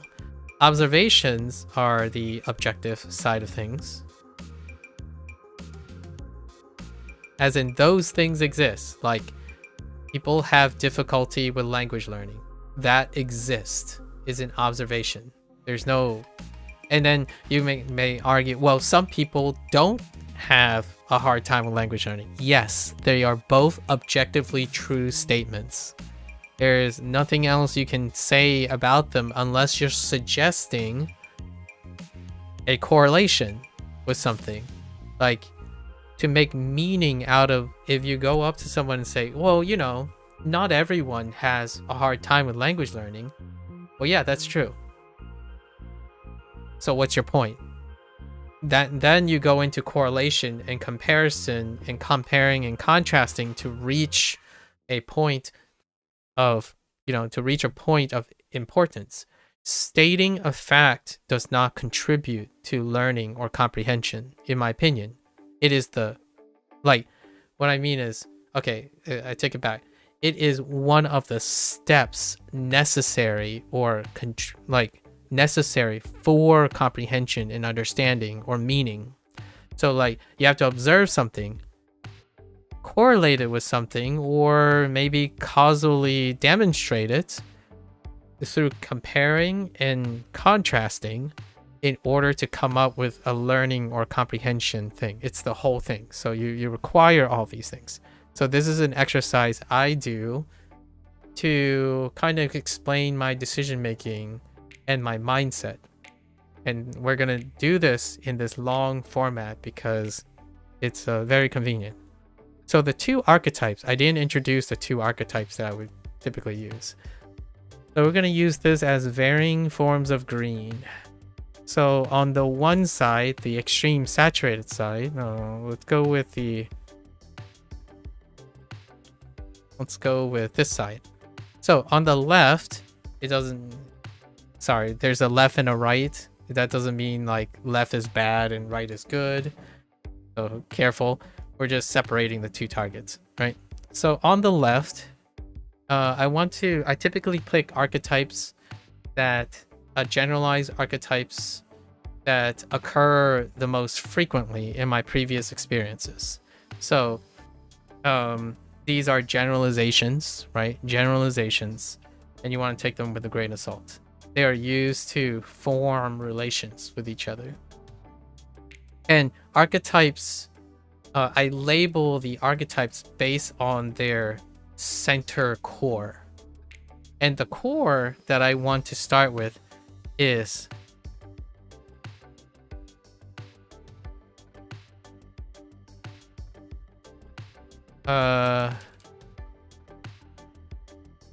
I'm gonna use my new buzzword, I guess.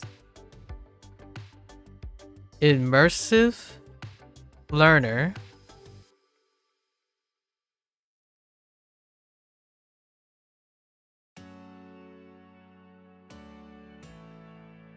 versus passive learner.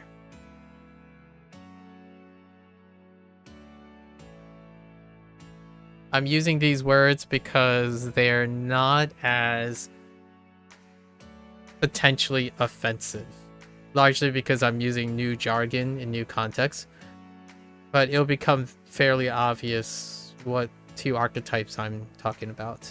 Okay, so then we're gonna do a number line, right? So it's gonna be we need a property. So I'm gonna list a bunch of properties here. So on the immersive learner side,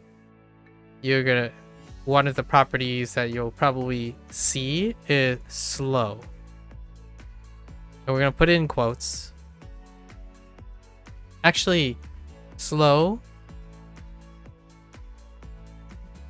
inefficient,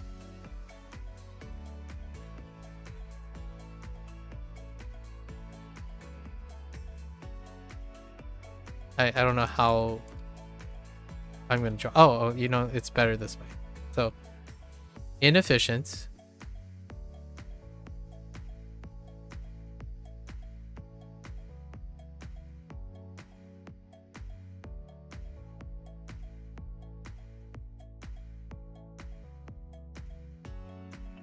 I don't like that this is not centered. I'm just gonna center it here.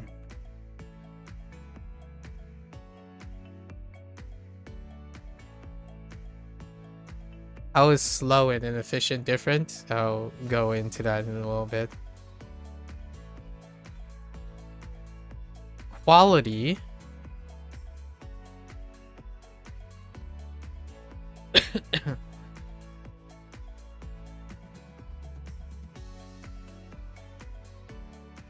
Relational.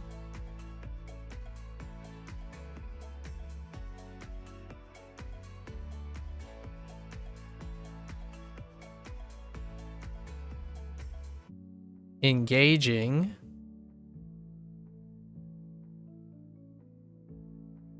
So let's fill in some of the words that you might be thinking now. fast, efficient,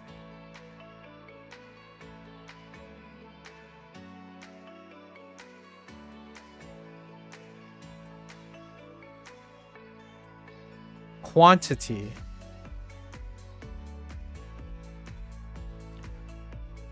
compartmentalized,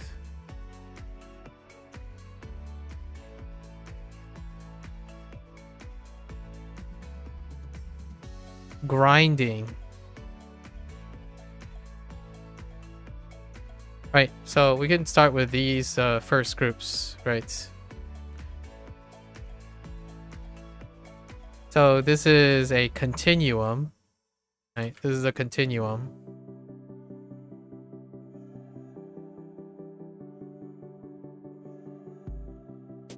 Not really a continuum, it's like a spectrum or a Likert scale.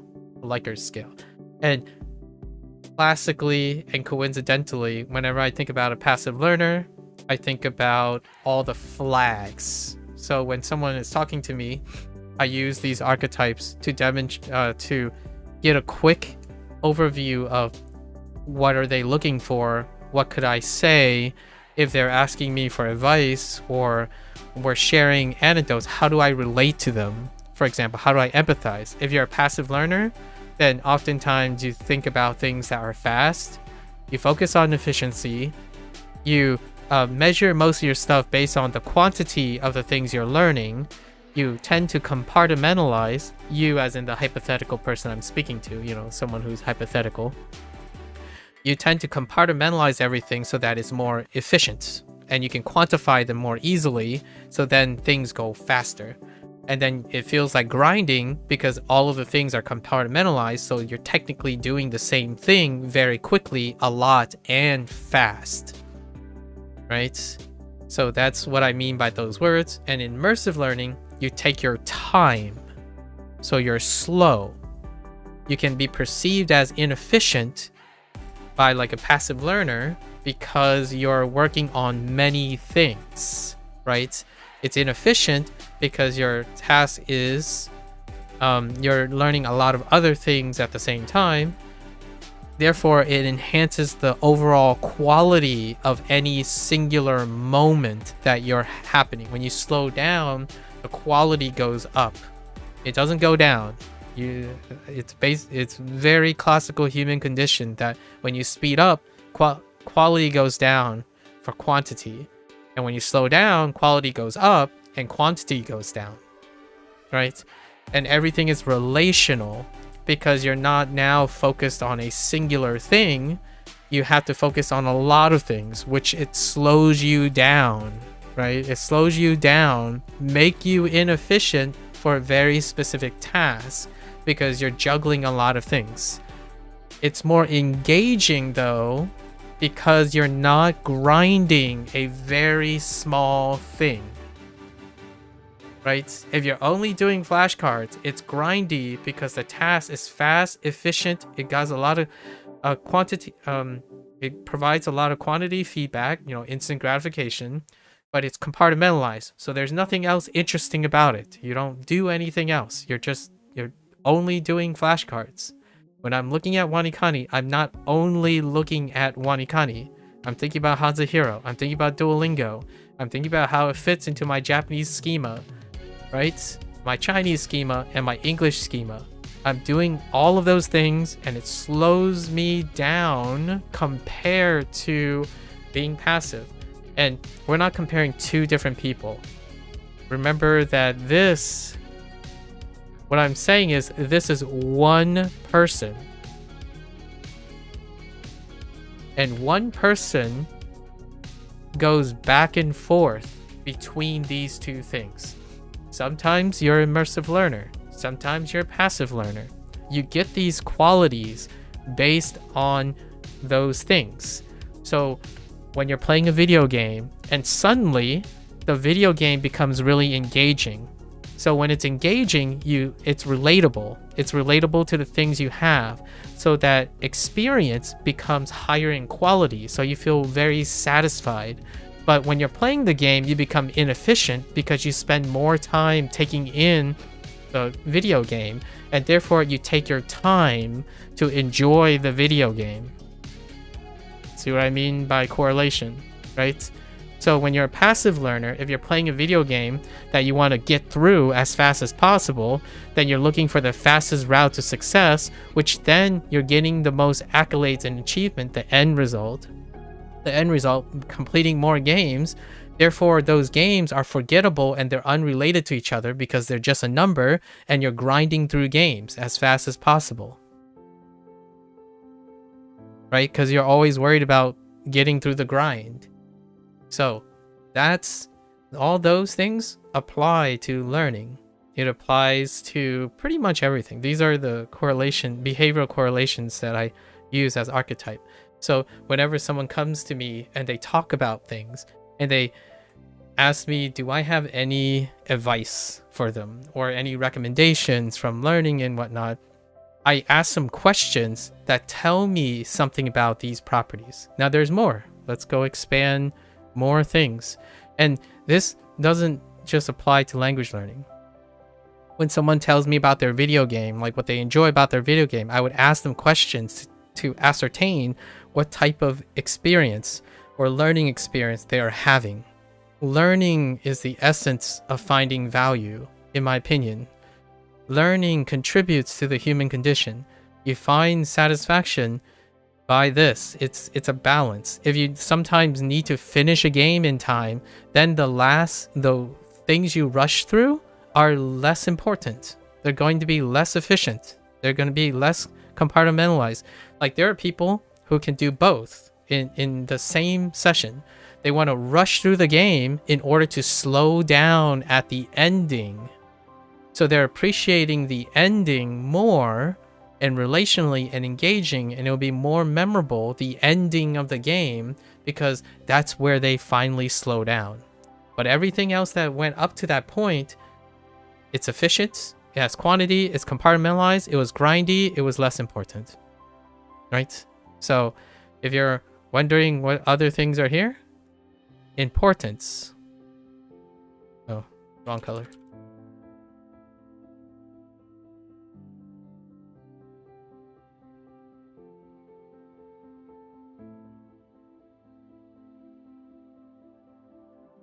Importance, delayed gratification,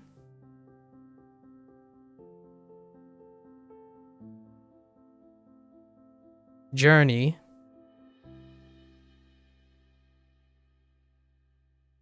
process,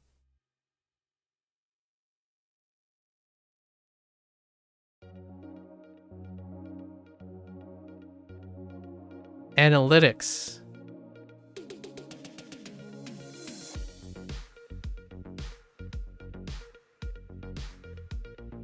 problem solving,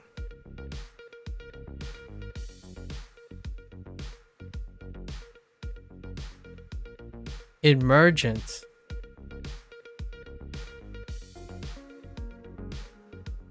and now we're going to go to the other side of you. So remember, this is still the same side of one person. You're like, a person is not literally confined to these things. They are going back and forth. These are corollary aspects of a particular mindset. So you can go into Japanese as immersive as you can. I'm using immersion because immersion to me is not content dependent. It's not based on what type of content you're looking at. It's how you're engaging with that content. Like, what are you doing with that content is what makes it immersive or passive. Okay? So importance, instead of saying less important, it's more like general. So instead of having something incredibly significant and important, you have a general idea. That's what passive learning is. Everything becomes general. Like like when you're watching an ending, if you speed through the ending, you have a general idea what the ending is. Like there's no particular importance in it. It's like, oh, okay, the good guys beat the bad guys. That means you are passively engaging in the game. You are passively playing the game because you only have a general idea of everything. They're not important details, right? Actually, we could write importance instead of saying importance. We'll use detailed. I don't want to make it look like neither of these are important. They are both important. The main word that I want to emphasize is appropriateness. Actually, this should be in blue.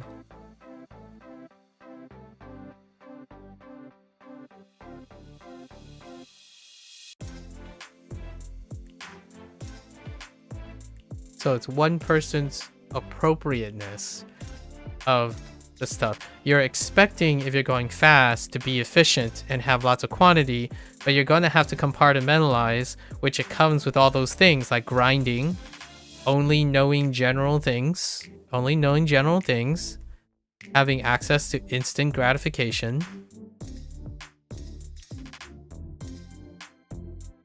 right? Having access to that. Destination only. You're always keeping your eyes on where you're going and how far you have to yet to go. And when you have journey and destination, process is results. You're only looking at results. Results is the most important thing at this end. And when you're not doing analyses, you're memorizing. You're memorizing, and how do you solve problems? Repetition. Repetition is how you solve problems. Like, so brute force, like rote memory, brute force.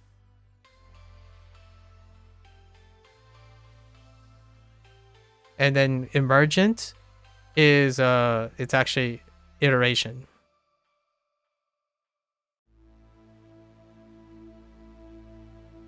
Kind of. It's more iteration than it is emergent. Right. So then you have these lines here. Right.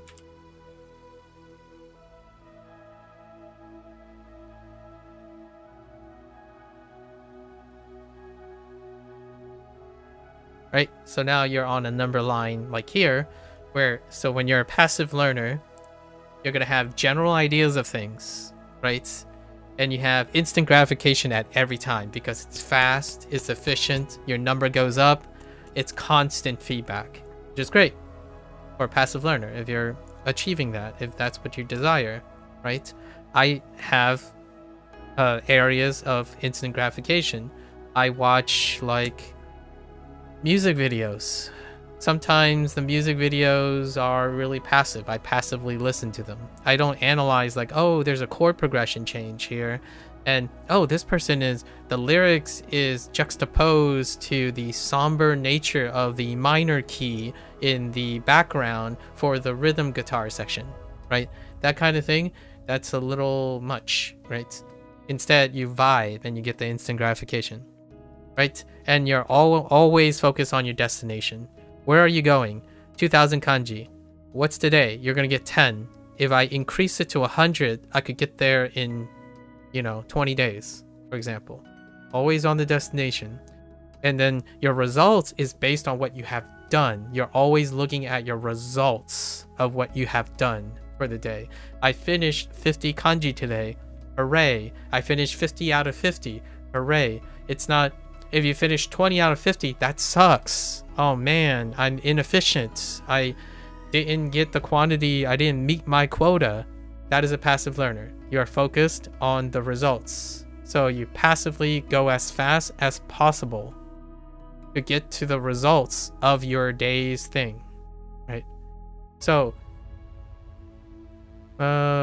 this is actually really helpful, Brave Plant. Oh, you're welcome. Yeah, and you can do this all the time. Like, some days Like, you're not stuck in one way. Some days you can say, I'm really tired, I'm exhausted. Let's just get through my, quote unquote, get through my lessons today.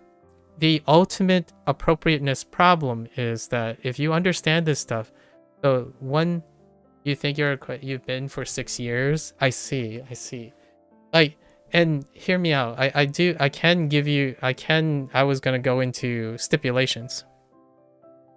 Appropriateness for these things happen because we also have to include that we have physical bodies.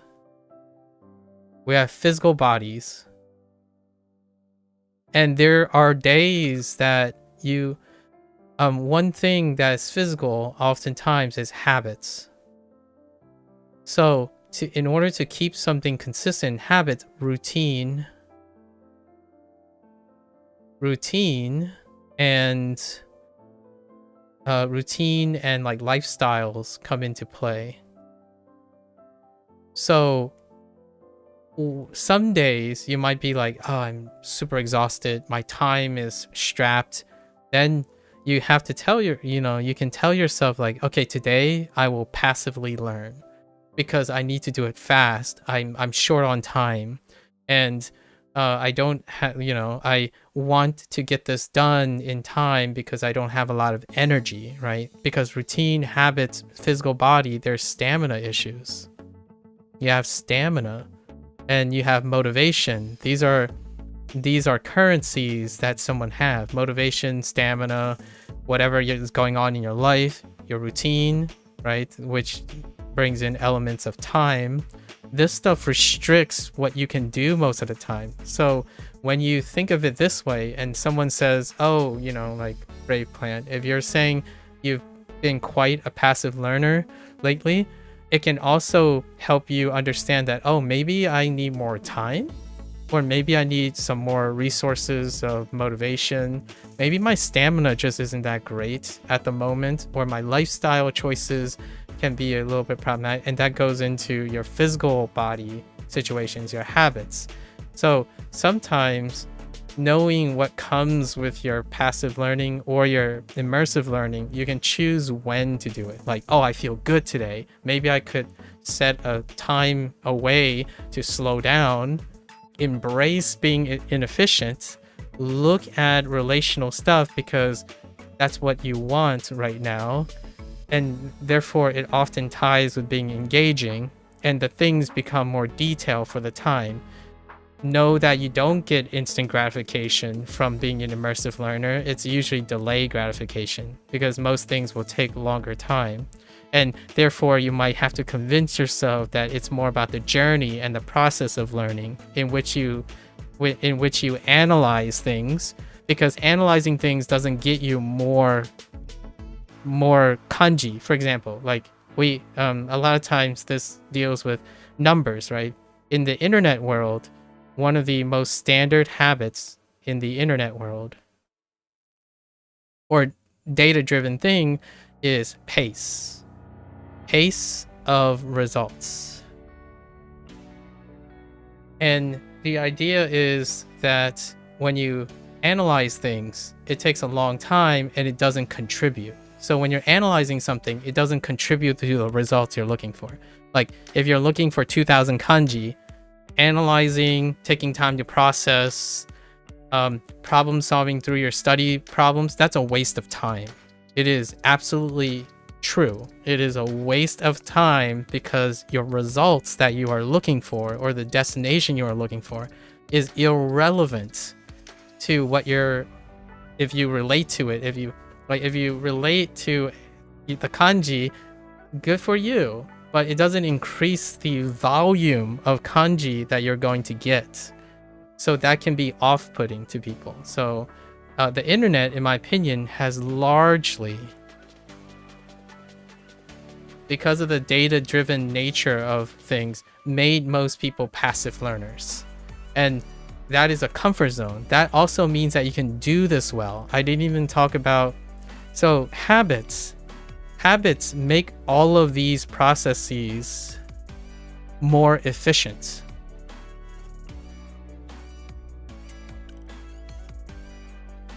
So if you're comparing one immersive learner, like for example, if you compared yourself, today you decided you're gonna spend time immersively learning. Tomorrow, you're going to be faster than the day before. A little bit. It might not be noticeable. Then the day after, then the day after, then the day after. Because habits create routine and lifestyle choices that improve stamina, motivation, and time. The idea is that when you're comparing these two, they are inherently statistically different, at least in my opinion, corollarily different, that when you're passive, you can still get faster at passive learning. Like, you can get faster at memorizing things. You can get faster at finding the right answer to Duolingo's prompts without needing to increase the quality or slow down. You get faster, right? If you concentrate on one thing and repeat it, it'll still get faster. That's also true for slow things. When you're an immersive learner, it's going to be slow at first, but the following days are going to be faster than where you started. So you can entrain these things. Relatively speaking, though, if you spend more time passively learning, it will always generally be all of these things on the right compared to the left. So we're still talking about one person. Either any one time, you decide on which one, or your younger self versus your older self. We're not comparing different people, right? If you're comparing different people, that's gonna throw everything out of whack, because that person could have spent more time immersively learning than they were passively learning. So you can't compare the individuals anymore. Like, how often do I immersively learn? I would argue that I could immersively learn faster than some people passively learn, because I spent 30 years of my life doing that instead, right? In fact, it's actually very difficult for me to speed things up, like for the sake of reaching a result, because I don't have any task that requires this right now. Like, here's an example of a passive learning strategy.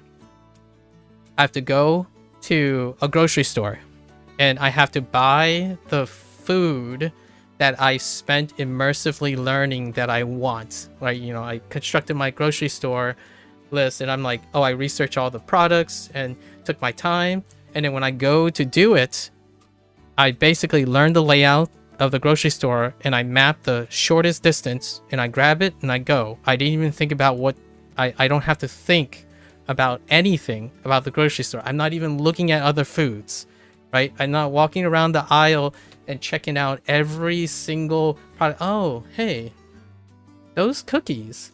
I was going to buy those cookies, but the cookies next to them, I didn't even consider how good those cookies are. Then you're immersively learning about your situation because you slow down. You slow down and you realize, oh, I looked at the destination. My destination was the double stuffed Oreo cookies. But now I'm thinking, yo, those cinnamon graham crackers are screaming my name. So now you have slowed down and started weighing more analytical skills, problem solving skills, and emergence. Emergence is when something comes about because you analyze the relationship between things and you realize, oh, I didn't consider that. When you're doing passive learning, it's always iterative. Like, you iterate. It's a similar thing, only slightly different. Similar thing, only slightly different. So that also means that progress in learning, if we're talking about learning progress,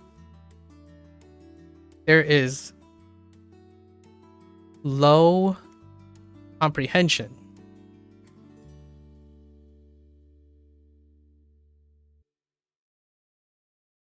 And then over here, typically there is high comprehension.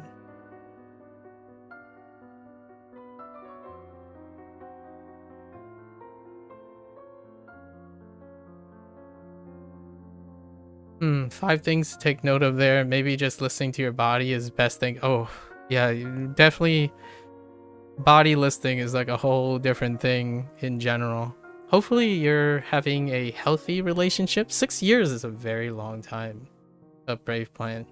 I'm going into my 3rd year of doing this. Most of my life was dedicated to science and education. So this is to highlight some of the stuff that could answer the questions that I've had in the last 2 years. Like the first year was Duolingo, the second year was WaniKani and HanziHero. And I think most of these things correlate, and I'm highlighting the stuff that comes to mind. There is a whole branch that we talk about here, which is habit formation. That was from the first year, which is about routine, lifestyle, stamina, motivation, time, competence. Competence is the other one. So that deals with self-reflection, how consistent you are at understanding how competent you are, and how accurate or consistent you are in reaching the results from that estimation of competence. Because learning is not about whether you are competent or not. Learning is automatically assume that you are incompetent in the task and you are trying to gain something from it. So competence is being able to know if you're competent determines what you're going to learn, but not in the nature of how you learn it, right? At least the last time I checked, when people say I'm really stupid, then if they say I'm really stupid, their solutions that they look for would be something different. No, most of the time people will look for, quote unquote, the best solution regardless of how competent they are. That's the more normal strategy. You look for the best regardless of your competence. You know that you're not competent enough, and that's sufficient, right? And right now, I'm going to tell you that I drew this number line because now with all of the stuff I said, the question is then, I take a personal marker, which is in blue. Where am I on this spectrum? Like when it comes to the stuff. I am around here when I think about my efficiency. And usually when it comes to the other things, I'm around here. Or inefficient and efficient. I most definitely always emphasize quality. And I am definitely always relational. It's barely compartmentalized. Most things are not. I favor engagement over grinding at any point of the of my learning.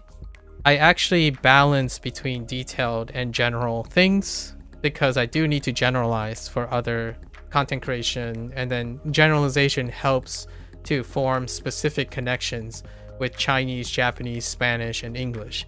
Like you have to generalize some things. If it's too detailed, it's hard to connect them, right? You need to step back a little bit to see, to give more wiggle room. If you're too detail oriented, it will be very difficult to, like, you'll be saying things like, well, technically, there's no equivalent in Japanese for this phrase in English or in Chinese.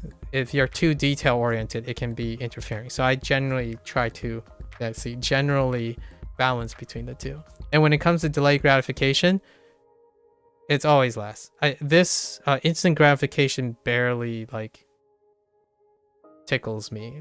There are times, I'll tell you those times in video games, like when you complete 30 quests, when you go out and complete 30 quests at once, and then you just sit at the counter and just keep hitting complete.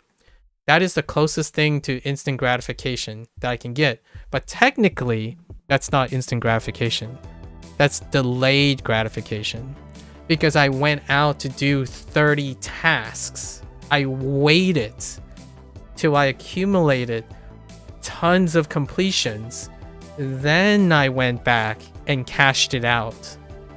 So most of the time I gravitate towards delayed gratification. There's rarely an instant where someone gives me an instant gratification and I feel good about it. Or I feel good, but it's so fleeting, incredibly fleeting, to the point where when there's a video game or Duolingo or something, I usually skip over knowing that, oh, my streak went up by 1. It's like, that doesn't help me with anything. When I see my streak like increase by 200 after 200 days, that's when like, oh yeah. And then that's what Duolingo actually does. Duolingo does 1 for instant gratification, 50s for a different type of animation, 100 for a different type of animation, and 365 for a different animation. That's kind of where, that's what Duolingo focuses on, the gratification exchange. So that's kind of a way to evaluate. You can evaluate other products based on if you want to be immersively learning for most of your time or passively learning. You can even choose, if you're reading books, you want to be an immersive learner for that, and then you only want to passively learn with Anki or like a flashcard system, because you're only reinforcing things. So the idea is to understand that you have to prioritize some of these things in order to be appropriate. Sometimes you don't have to be deeply learning about everything, like preparing breakfast. A chef would say, no, you do have to immersively learn how to cook an omelet. That's their appropriateness. It has fit their routine, lifestyle, stamina, motivation, competence. It suits them, right? For you, like for me, if I was preparing omelet, it's going to be passive learning. Like I'm going to do what I remember doing, and it's just going to be fast. I'm going to make a lot of it really quickly, and that's going to be I'm not going to think about making eggs all the time in other things because it's compartmentalized, right? If I bring up egg making, for example, in Japanese, oh man, the first thing I'm thinking about is, how do I say making an omelet in Japanese? Then you have slowed down and you have made egg making relational to the other thing you're learning. So not only are you learning how to speak Japanese, you are learning that the next time you make eggs, you can say it in Japanese. That's immersive learning. You are learning because you are immersing yourself in the content. So there are things that are going to be immersive. There are things that are going to be passive. The question is, how much of it is passive? How much of it is immersive? I can tell you that some people start immersive. Like if they were studying for 2 hours, they believe that they can study for 2 hours. They have the stamina, motivation, the lifestyle, and the routine to support 2 hours. The first hour is probably going to be more immersive than the second hour, because the second hour stamina may drain, motivation may decline, lifestyle and routine may fall apart because you're tired, right? Then you become faster, more efficient, and you start to compartmentalize and grind towards the end. That's why when you get tired, you'll start to be less engaged and it'll feel more like a grind. Things will be more forgettable because you're thinking more general. You're saving more time by weighing delayed gratification for the instant gratification of finishing quicker. I like the cut of my jib, sir. Thank you. You've watched a couple of streams before, but you're so far ahead of you. Oh, okay. In what? What are we talking about, Beth? You're getting to N5 at best even after years? That sounds amazing. As long as it fits your style, right? Like if it fits your lifestyle, your routine, your stamina, and you keep on going, that should be reward enough. But thank you. I appreciate it. I have a lot of time. I have time, stamina, motivation to do these things. All right. So in terms of journey, for me, always journey. Like, okay, it's more like here. I have to keep my mind on the destination to do these things. So like this very opening opinion, like how I summarize, do my opening opinions, my tentative takes, and my candid conclusions, I have to understand what my destination is in order to give, like, in order to do this actual analyses of my last 2 years of interacting with language learners, I would have to keep in mind destination. But most of my talk deals with journey related things.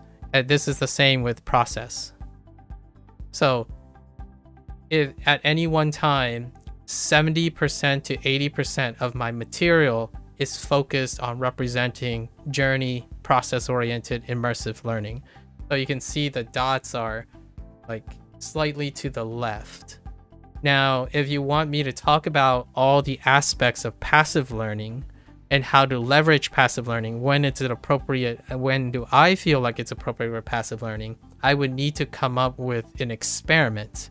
Like maybe the next time if someone says, hey, can you try my new product that I've been making for 5 years and engage in it like a passive learner would engage in it and see what happens. I can do that. Most of the time though, right now, since I choose these projects, this is kind of my balance of what I do on stream.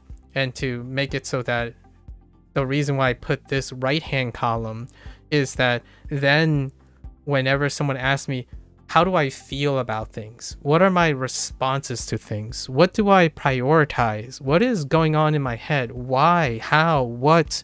Why am I doing this? This is a way to like show that if you're not like me at any one given point, this will give an idea of some things you have to ask yourself. Because these things are, now it's not causal. Remember that the disclaimer is these are hypothetical observations that correlate with each other. They don't necessarily have to always lead into each other. Like when someone says, can something be fast and have good quality? It's to me, it's a little bit difficult to do that in the context of learning. However, you might be able to cherry pick a very specific situation where if you go fast, somehow you have a better quality of interaction with the learning. And that would be, and then you have to ask yourself, is that the exception to the rule? Because correlation is not causation. They frequently happen together. All right. And it can be coincidental. So keeping in mind that one side is not fully non-negotiable with the other side. You can probably find outliers because statistics also have outliers. And then analyses and memorizing, I rarely focus on memorizing. Like when someone asks me, I had these questions a bunch of times already, like where someone says, how can you remember this when you saw it once? And I'm like, well, I'm not memorizing just that thing. I'm telling myself why that thing is related to all the things that I have learned. So like if you're trying to remember, like, I don't know, Koichi, like Koichi or like high school, right? It's related to high school. I would really want to learn how to say high school because I talk to a lot of people in high school right now who are learning another language. So it would be really important for me to learn high school. So when I remember that, it helps me remember Koichi. So I'm not specifically only remembering the one thing. That would be memorizing the thing in isolation. I remember it because I have motivations, relations, analytical skills in comparison to do that. And it takes time, right? It will take far more time than saying, oh yeah, these two characters, when they're together, it sounds like this. And it means this in English. And then one day I'll probably describe it in Chinese because it would be something like 高学, 高jiao, 高校. 高校 would be the two characters that I'm thinking that would put together, right? Despite it not technically being the most common way of, it's not the common way of saying it in Chinese. All of that is important to me. I'm analyzing what I'm trying to look at. I'm not necessarily simply memorizing. You can choose to memorize it and then go deeper if you want. If you have the time, the time, the motivation, the stamina to do that, and even the competence. So if you think you're competent in another language, you can challenge yourself to see how competent you are. When I first started, I didn't compare it to Chinese. I compared it to English.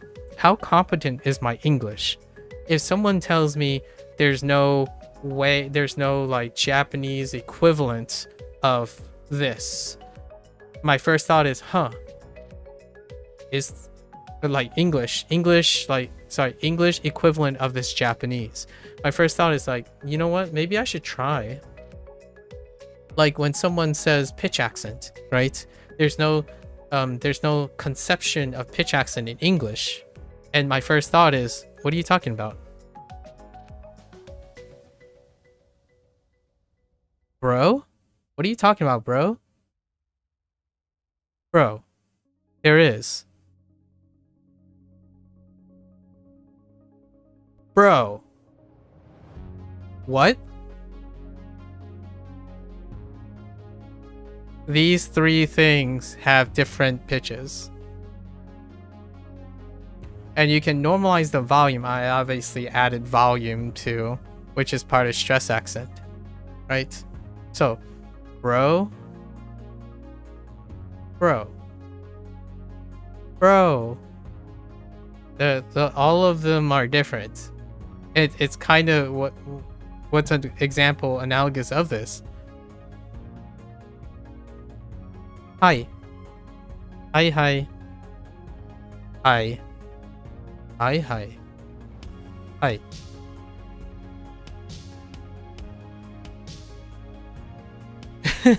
So, they do exist. They do exist. Now, is it useful? It's not useful to someone else. Like, it's not useful to someone else who thinks that, oh yeah, I'm going to compartmentalize. English doesn't have this. Like, English doesn't need this. And therefore, I don't need to try to challenge my competence. You save time.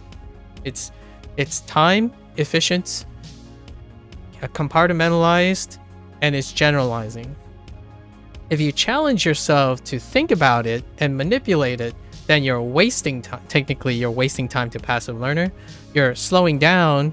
You're being inefficient. You're increasing the quality of seeing if you can. And that's how do I feel about learning pitch accent? I enjoy it. I enjoy it because it's related to music and it's related to sound, and it's also related. My parents are Chinese, so I've spent most of my life in a tonal environment. And when I listen to people's English since I was 5, I think of English as a tonal pitch and speed language, not a stress accent language. So like when someone says, if I'm listening to someone, sitting in front of them and they're talking to me, right? How do I know if they're getting anxious? How do I know when they're getting sad or uppity or asking a question? You have to understand how all of the three things work in stress accent. You have to understand their volume, right? You have to understand their volume, their tone, which is their pitch, right? Their pitch and their speed.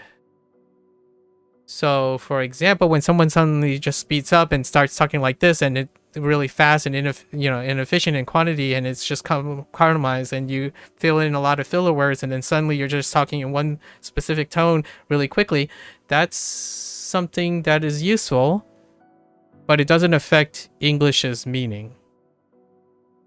Right? All of that doesn't affect English's meaning. As long as you can process that as long as possible, you can probably still figure out what the sentence means. The thing about like Japanese, for example, Japanese is affected by mora. So if your beat is off and it suddenly starts speeding up, you might actually be saying something different, right? Like biru versus biru. It's the relatives to each other, so you can't consistently like speed up, slow down, or change up your speed in the middle of a word, it can make something really weird, like do versus do versus do, right? That happens. And then pitch accent is trying to not speed up or slow down while not increasing the volume as well. And in that way, the idea is you're going to get more control over the stuff, right? For example, do your uptones always change in volume? In English, a lot of people's volume actually change as they're going. So when you're ending a sentence, for example, right? For example, so your volume actually slightly goes, so your volume actually starts to go down, and your pitch and volume goes down. But in Japanese, oftentimes volume is about the same, even when the pitch is going down. And if the pitch is going up, the volume is still about the same, but the pitch is going up. So like, yes. So I basically said yes. So the volume went up and the pitch went up. But in Japanese, it's more like yes, yes, yes, yes, yes, yes, yes. So like yes, yes. Like it's not as subtle because like I'm still having problems separating them, because you have to like think about, can you emphasize something in English without getting louder? And that's usually why, like, when people talk about pitch accent, what are they listening for? Can you listen for the difference between tate and tate, right? Tate, tate, tate, tate, right? And I'm emphasizing it, but it could be tate, tate, tate, tate, tate, tate. So tate is high volume, right? I'm using vertical tate. So there's tate, tate, right? And then there's tate, tate, tate, tate, tate, tate, tate. And then there's tate, tate, tate, tate, tate. So you can get larger. Sorry, I needed to write that larger.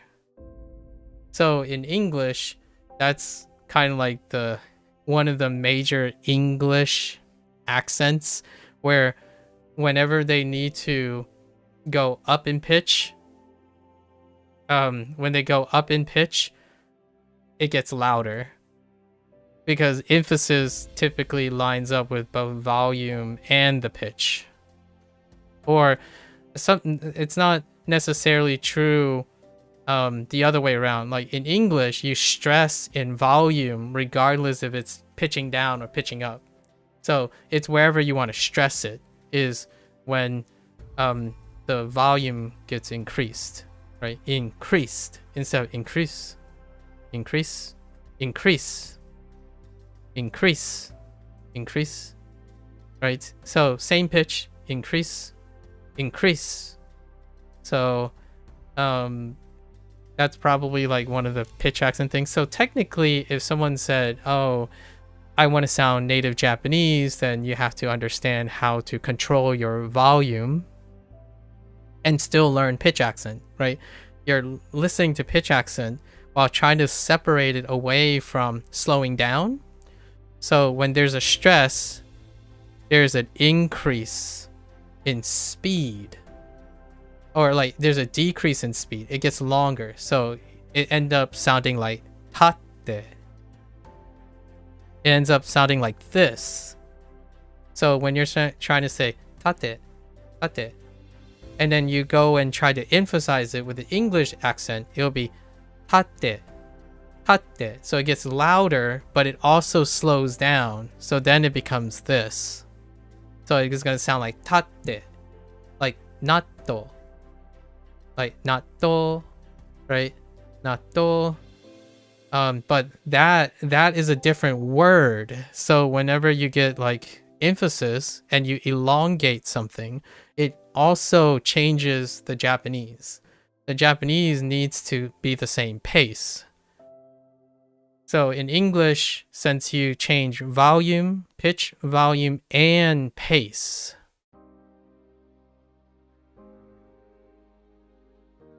if you're curious about why and like how do I feel about pitch accent, it's cool. It'll kind of teach you about what English does, in my opinion. Like if there's anything you want to learn, like immersive learning, right? Immersive learning. Keep in mind the immersive learning. I'm explaining the relationship between English and Japanese because that's why I like pitch accent. Like I enjoy learning pitch accent because it's a different way to change up the way you sound when you're pronouncing words without doing some of the things that English has. So now it's pretty cool, right? Like for example, if I'm gonna do like Chinese stuff, like ta ta ta ta ta, right? Ta ta, which would be something that this could be ta ta ta ta ta ta ta ta, right? So I can do the ta because ta would be going down. And then I could be going up, down, anywhere. I could be going flat, ta-ta. I could be going up, ta-ta. And then I can be going ta-ta. Right? So in Chinese, it's tonal, right? And tonal, each quote-unquote syllable, each sound has a tone to it. So then you can say, well, what does Japanese look like when it comes to Chinese? It's a language with two tones. It's 1. It's 4. This is fourth tone. It's 4. Oh, actually, it's 3 tones. Sorry. This is tone 2. So down, up, right, down, up. And then flat, heiban, which is 1. This is the first tone. So, ah, ah, ah. So when you combine it, this first one is going down, so it's ta. That's 4. And then this is neutral or flat, which is t. And this is more neutral because, like, I don't know if any of this stuff makes sense, but this is going to be neutral because in neutral, the 5th quote-unquote tone of Chinese is neutral. It doesn't have a marker. It's usually lower than where you started. So if a pitch accent is high and it's going down to low and you're trying to be heiban about it, like flat, like tone 1, you don't have to keep it up. You can keep it low and then it can be shorter. So tata, tata, tata.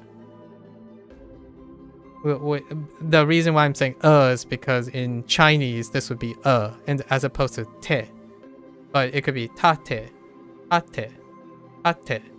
That's 4. That's actually 4, 5, 4, 5 in Chinese. The only one that Japanese don't really use is the 3rd tone, which is this. It's represented by a character, like a caret, which just drops. It drops entirely. So it'd be like, if this is tate, tate, this is, the thing would be tate, tate, tate. And I don't know if there's any examples of Japanese for that. It drops too far. Like Japanese have like a really narrow range. So if you drop off the bottom, it could be like a stylistic thing. It could be an emote. Like when Japanese people emote, they go outside the range. Like they could go really high and really low for like quote unquote emphasis, which is kind of very similar to English. So all of this, pitch accent, tonal languages, if you're interested in learning pitch accent, in my opinion, to be more immersive, is to relate it to something that you already do. If you're an English speaker, in my opinion, you already do all of this. If you listen to music, if you sing, if you play an instrument, you technically have the ear training already for this.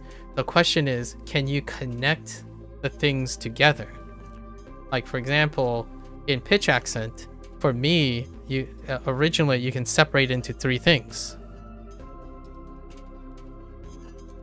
Well, actually, you only need to separate it into 2 things. So you have the up range and the low range, right? So if you're going ah, right, ah, that's it. Ah. So when you add it, e, ai, ai, ai, ai, ai, ai, right?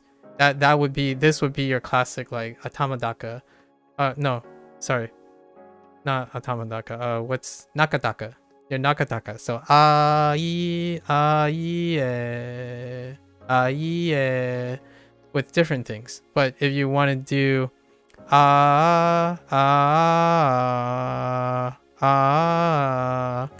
you can do it. That's music. Like, that's when you're practicing your sound, right? Like, you're raising pitch and raising. And when you're singing, if you understand singing, for example, like if people are interested in singing,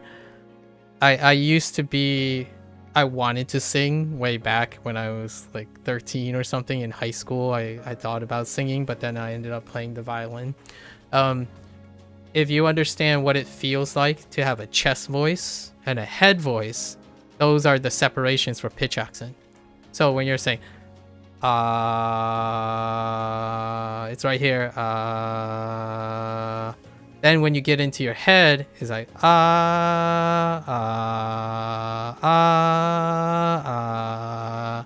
and those are the only 2, and then it's everywhere in between. And in Chinese, you add a ground.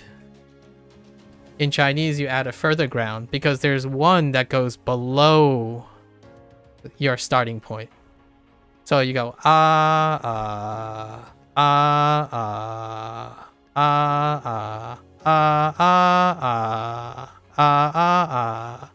and that's it. So now you have your full range, your full pitch range. Then you can adjust the pitch range for each one. And then you're not necessarily changing the volume, right? You could say right? So you're getting louder. You're holding one note and you're just getting louder as opposed to changing the pitch. But it can be a little bit difficult because in English, when you're going up in pitch, it can also feel the same as going up in volume. And those are the things you can separate if you start understanding pitch accent. So in the future, if you're like interested in sounding different in English, like how do you sound softer without changing too much of your pattern and emphasis? How can you sound very bombastic and super high pitched because you really love just talking about this stuff all the time despite changing the language, right? Like changing the aspect and characteristic of your language. That's kind of already baked in English. In my opinion, the flexibility of English's words makes it so that it's a hit and miss a lot of times in English, but it's super consistent in Japanese. One of the things I really enjoyed over these years learning Japanese is when now I look at anime and manga and like how emotes are done and whatnot, you can also explain the consistency in why Japanese like voice acting feels a lot more consistent than English voice acting, because the way they're focusing on how to manipulate their language to create certain things, it's really associated with how their language is depicted. Like, for example, I don't know if anyone has ever wondered this. I've wondered this for a really long time since I grew up with Chinese parents. When Chinese people sing, right? When they sing, how do they sing if their language is pitch dependent? And then you might be thinking, how do Japanese people sing when they're pitch dependent as well? But the thing is, if you ask yourself, do you need to learn pitch accent to understand Japanese? Well, the question is, if someone is singing, do they change their pitch accent to the music? Or do they change the pitch accent to change the intent of the word? But in reality, in my opinion, here's a generalization because I didn't study that much yet of like singing pitches. Usually you can still translate the language and whatnot, even though singers will prefer specific pitches to match their music first. In Chinese, it gets harder because the words end up being not those words. You need the entire intent of the language and the theme and the sentences in order to discern words, because they throw out tonality. So if you're wondering, like, what is the connection between singing and language, there is a connection. If you can sing something, like if you...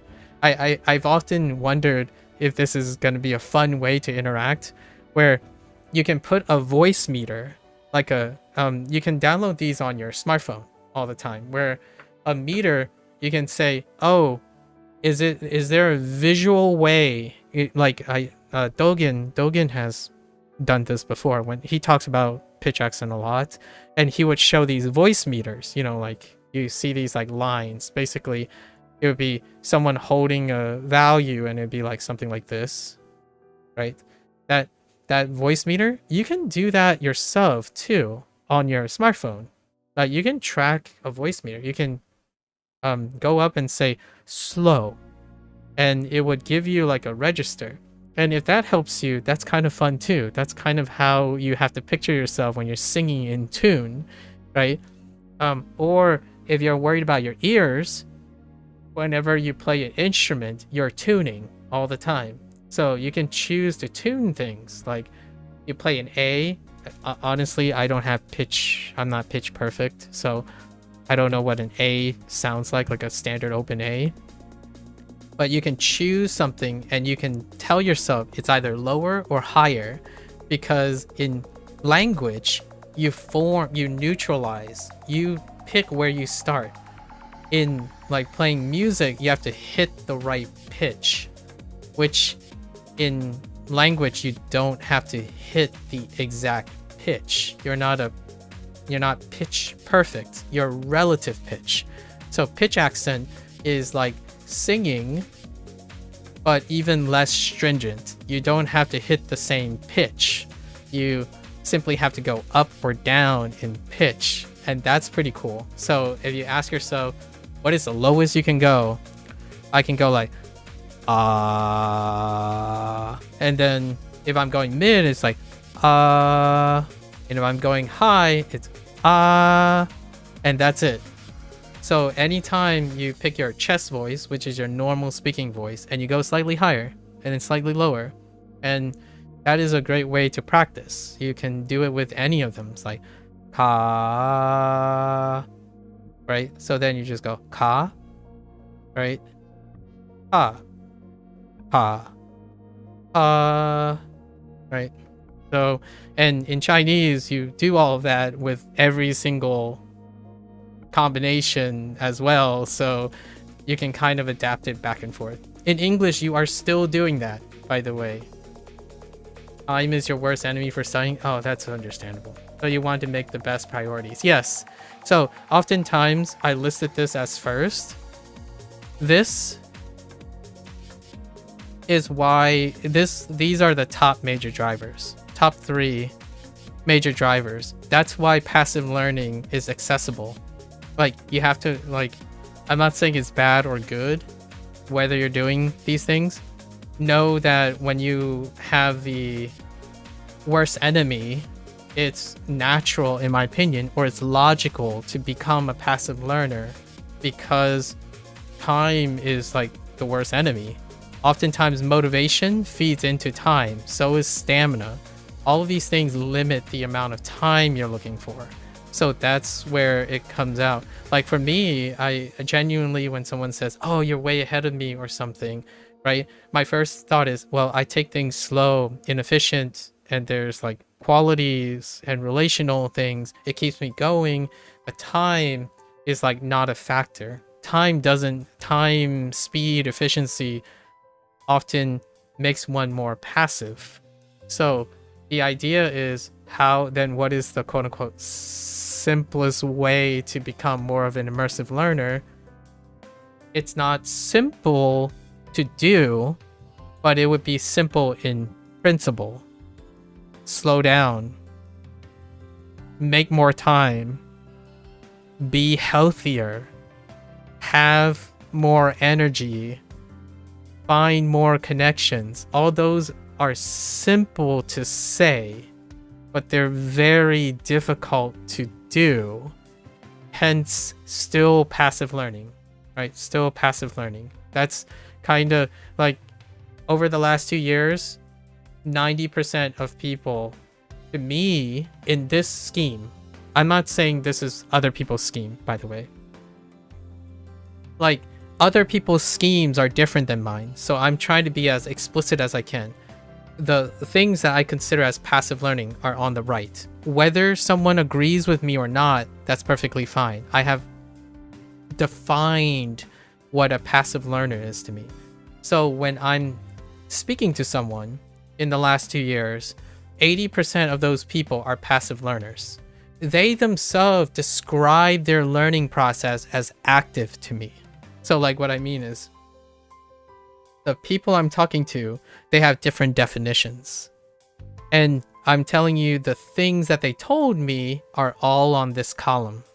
The vast majority, 80% of the people I have talked to have done these things right here. They did not do the things on the left. They rarely ever talk about the things on the left. Like, they can say concepts, but they don't practice them. So that's why I've made this like graph, or like this list and a Likert scale. Most of the time it's on the right. So the archetype, and again, I'm emphasizing this is an archetype. So it's not any personal person. Like, I'm not trying to stereotype someone that I know. These are the things that they correlate with each other. Like, it happens more often. And it does follow a lot of times. It might feel like I'm describing someone, but it's coincidence. All of these things should seem familiar, because I think it's also a consequence of using the internet for source of information. The internet makes you want to be fast. It makes you want to get to the point. It makes you don't want to spend time asking silly questions like, how does this relate to me? Why is this important to me? Is this word even interesting to me? How does this relate to all the things I know about language? Like, those things are not interesting, usually, right? And for me, I'm like at the other end. So I spend last year, right? Last year, since this is the beginning of the new year, last year, I think I spent 7,000 hours, something like that. 7,000 hours. And I would say the large majority of it was working on these things. And then when I'm talking to someone, I'm usually ranting about immersive learning, or my consideration of immersive learning, as opposed to passive learning, because I don't have to explain that. The vast majority, if I start talking like this, for example, the moment to connect with someone, like to connect with a stranger, I can talk about how fast things are, how efficient they are, how much you're gonna do, what are the things A, B, C, D, and E, that separate things that you have to do to grind your way to a general success, and then get the instant gratification day after day to keep your motivation up, and then reach your destination and provide the proper results by memorizing the information through repetition. And because repetition is always the default of brute forcing, you can't fail if you repeat enough and iterate on that. And then when you remember those things, then later down the road, you'll figure out how to comprehend it. That describes legitimately 80% of how I relate to a random stranger who comes to me and say they're learning Japanese.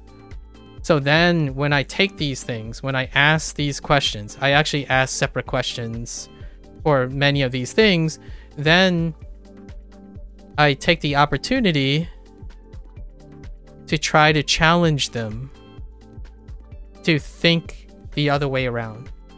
And that's where I've connected with a lot of people. Over time, we've been meeting in the middle, basically. Like, maybe it's not just about being fast, you can be slow too. Maybe it's not just about efficiency. Some days you can be inefficient and spend more time on your troubled words, for example. Troubled words require immersive learning to overcome. Learning from your mistakes have a higher propensity to require immersive learning. If you don't know how to slow down, then how do you learn from your mistakes? No, you ignore your mistakes. You try to power through your mistakes. So it's the difference between, like, a passive learner would fix their mistakes. An immersive learner would learn from their mistakes and change the mistakes. That's usually one of the characteristic differences. So, like, if you fix the mistake is going to come back. You see what I mean?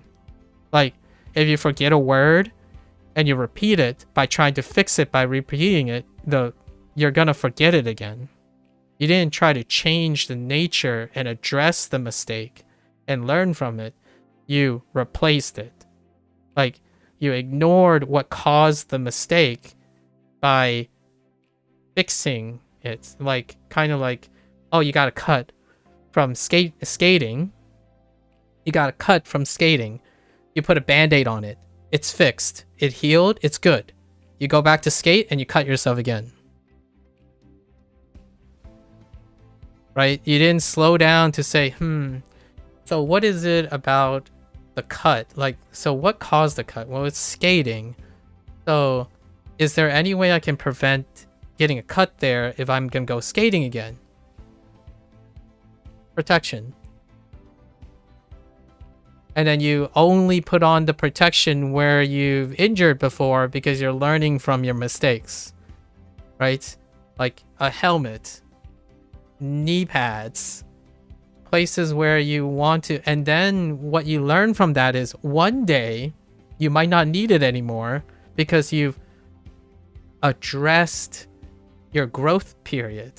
Like, you don't have to always, the mistakes you learn from, they're not always going to be permanent. You have growth too. Like, eventually you can even take off the knee pad because now you have become more competent in not injuring that place. It still may happen because you've learned from that mistake. What causes that to happen? You didn't fix it. When you fix it, you are more likely to ignore it. So if you're asking yourself here, like, why does it feel like I'm constantly grinding the same general mistakes that I keep making? Because you're trying to compartmentalize the stuff in order to be efficient and enhancing quality, like the quantity of it. And for myself, the goal of me keeping consistent is that I keep learning from my mistakes. Fewer mistakes mean that I don't stop learning immersively. If mistakes keep going up, then I'm becoming more and more passive. If the same mistake keeps recurring, I'm going too fast. I'm not slowing down to analyze my mistakes. If I'm constantly trying to push forward then I'm not addressing the things that are slowing me down. Because it takes you to slow down to know what those things are. So that's you think that's this. Oh yeah, for the pitch accent thing. You don't know if you want to be fast, but you have to be efficient with the time you have. That's fair. I just wonder if it's more a memory thing. You need to spend more time even going slower, or you be further ahead. If that makes any sense. I know. I know exactly what you mean. You definitely haven't spent 7,000 hours, but you wish. Yes. So here's the take on that, right? I heard this multiple times. I don't have any hardcore statistics for this.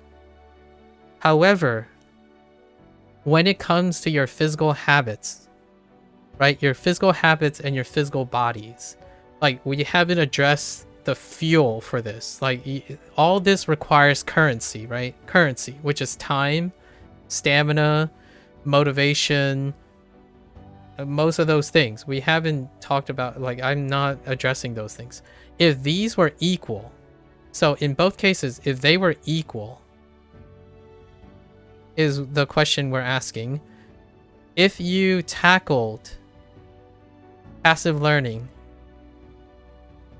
or immersive learning when everything is equal, so your time, your stamina, your lifestyle, your routine, when it provides the same amount of currency, and you're saying if you dump that currency into immersive learning or passive learning, like trying to skew one or the other, an expert, quote unquote, an expert on learning would probably say you might get ahead immersively learning. I'm not an expert, by the way, and I'm not selling really anything. I'm not a professional in either of these things. And then if you're talking about a person who's selling you an app, for example, it's probably passive learning will give you the edge. For me, statistically, since I don't have any stats, actually, it's very difficult. You would need to like control the life of like 30 people and unethically like do a lot of things to really get at the answer in this. I would say that the edge would still go to whatever gets you to learn more. And that sounds like a cop-out answer, but hear me out. What we're talking about is when you're a passive learner, when you're passively learning, how competent you are. So if you know how competent you are, say you know 0%, right? You know 0%, then passive learning would be faster. Like would be more, if like good use of your time. But here's the catch. It doesn't stay that way. When you get to a point in your journey, which is what most people would say your intermediate phase, when you get to your intermediate phase, let's say like you evaluated yourself and now you're like 30% competent, then it would be this. It would be immersive learning. This would be a better use of your time. But there's an easier way to explain this that most people say.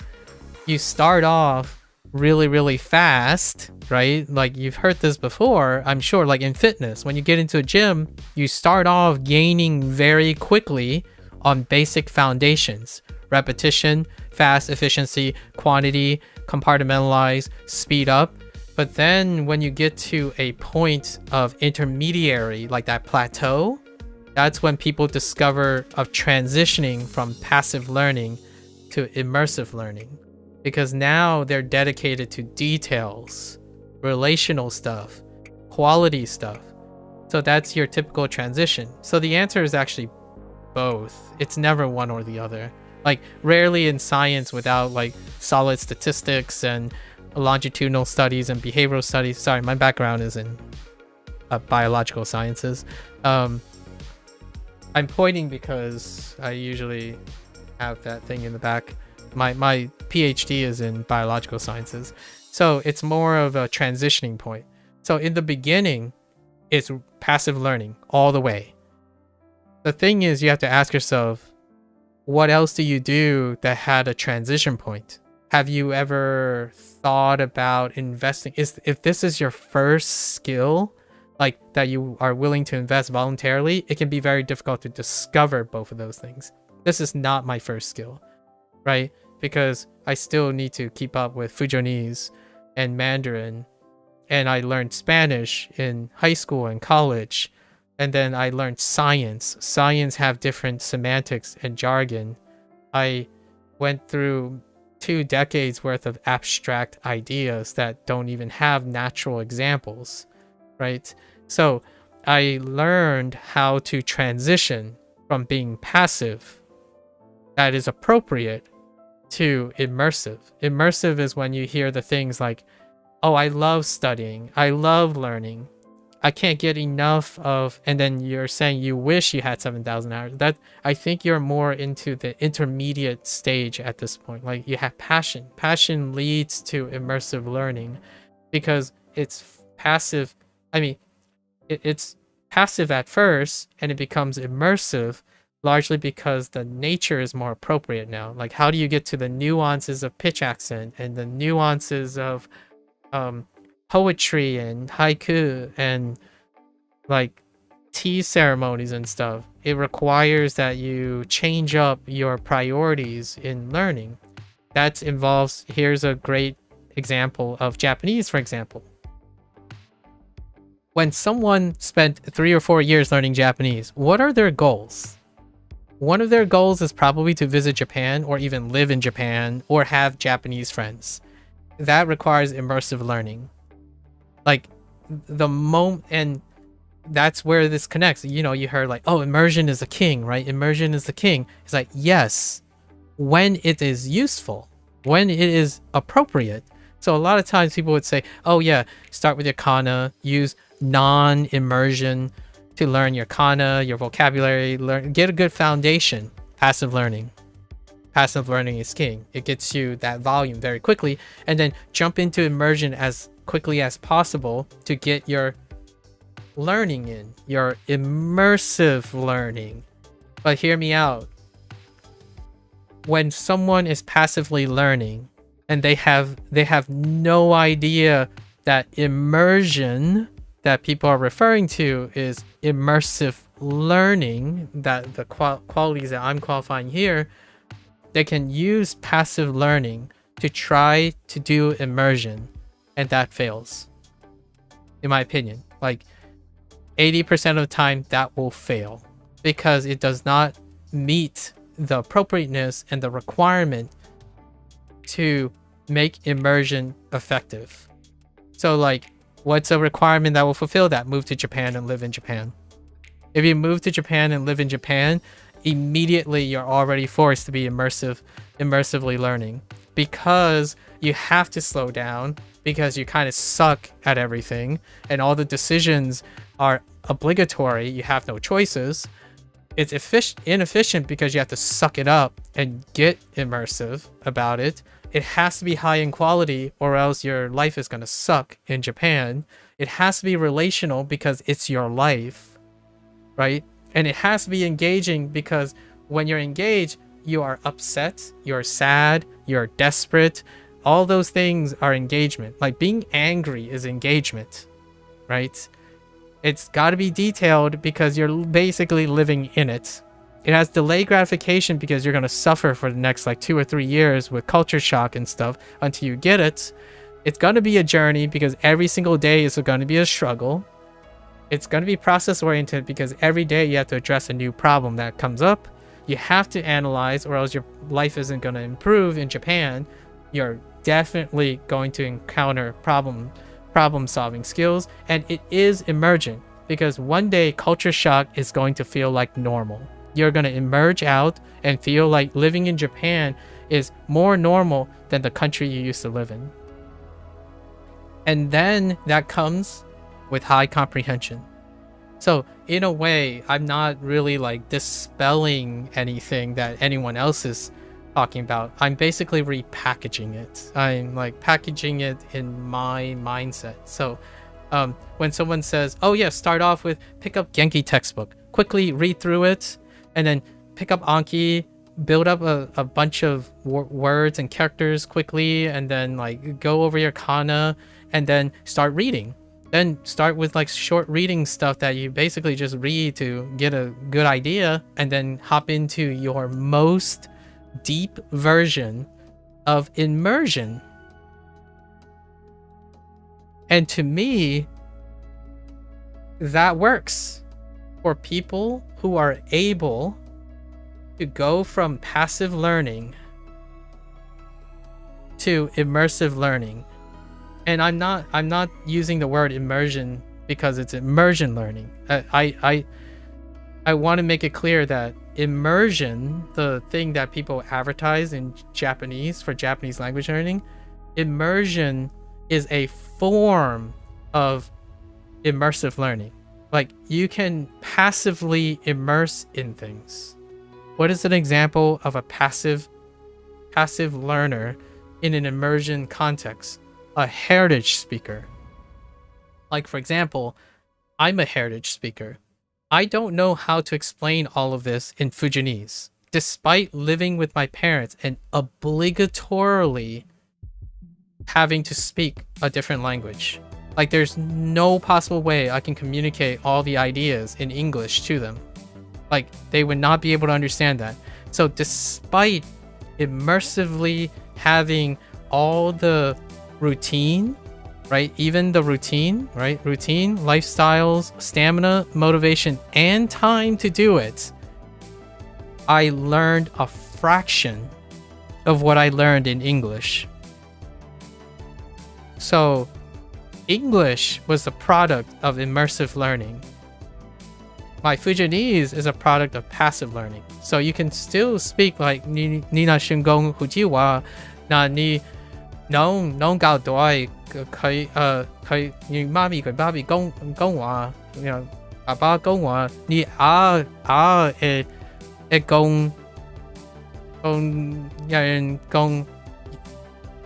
very important things, right? So you can still passively learn a bunch of things, but it will be capped. There will be like a glass ceiling you're going to hit, where it could be good enough. Like, for some people, it is good enough.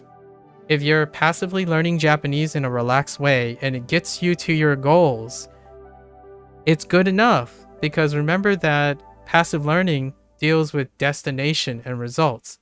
If you only want to be M4, passive learning can get you there, right? The more deeper you climb, the more likely you're going to do that. So usually I would say it's both. The answer is both. At some point, your bang for your buck is going to require a differing mindset. And for myself, I start with that. I rarely ever engage in passive learning if I don't have to. Because, and here's a big grain of salt, because I have the routine, the lifestyle, the stamina, the motivation, the time, and the competence to do that. If you do not have these things, it's usually passive learning is useful, right? It's very appropriate, and it doesn't like you're not uprooting your life. If you truly end up being like an immersive learner immediately, like you just want to rip the band-aid and become fluent, then you're going to Japan. To heck with your routine, to heck with your lifestyle, to heck with your stamina, you're going to Japan. And that's fine, right? If you understand that's what you're gonna do, right? Otherwise, if you go to Japan and you're saying, oh, I'm just gonna learn the same way, then you're coming back in 1 year. If not less, maybe 6 months. For the record, the number of foreigners that moved to Japan lately and then went back to their native country is probably still higher than the ones that moved there and stayed there. And it's not just because of the Japanese thing, it's because of learning. What I mean is, your success in transplanting to another place involves the learning process. If you do not learn, then rarely do you comprehend and feel comfortable and rewarded in a place long term, right? So a failure to learn and immersively learn eventually is a failure to adapt. It's often correlated, not causal, but it heavily contributes to a failure to adapt to the new environment. So, hang on, my nose is running. Give me a sec.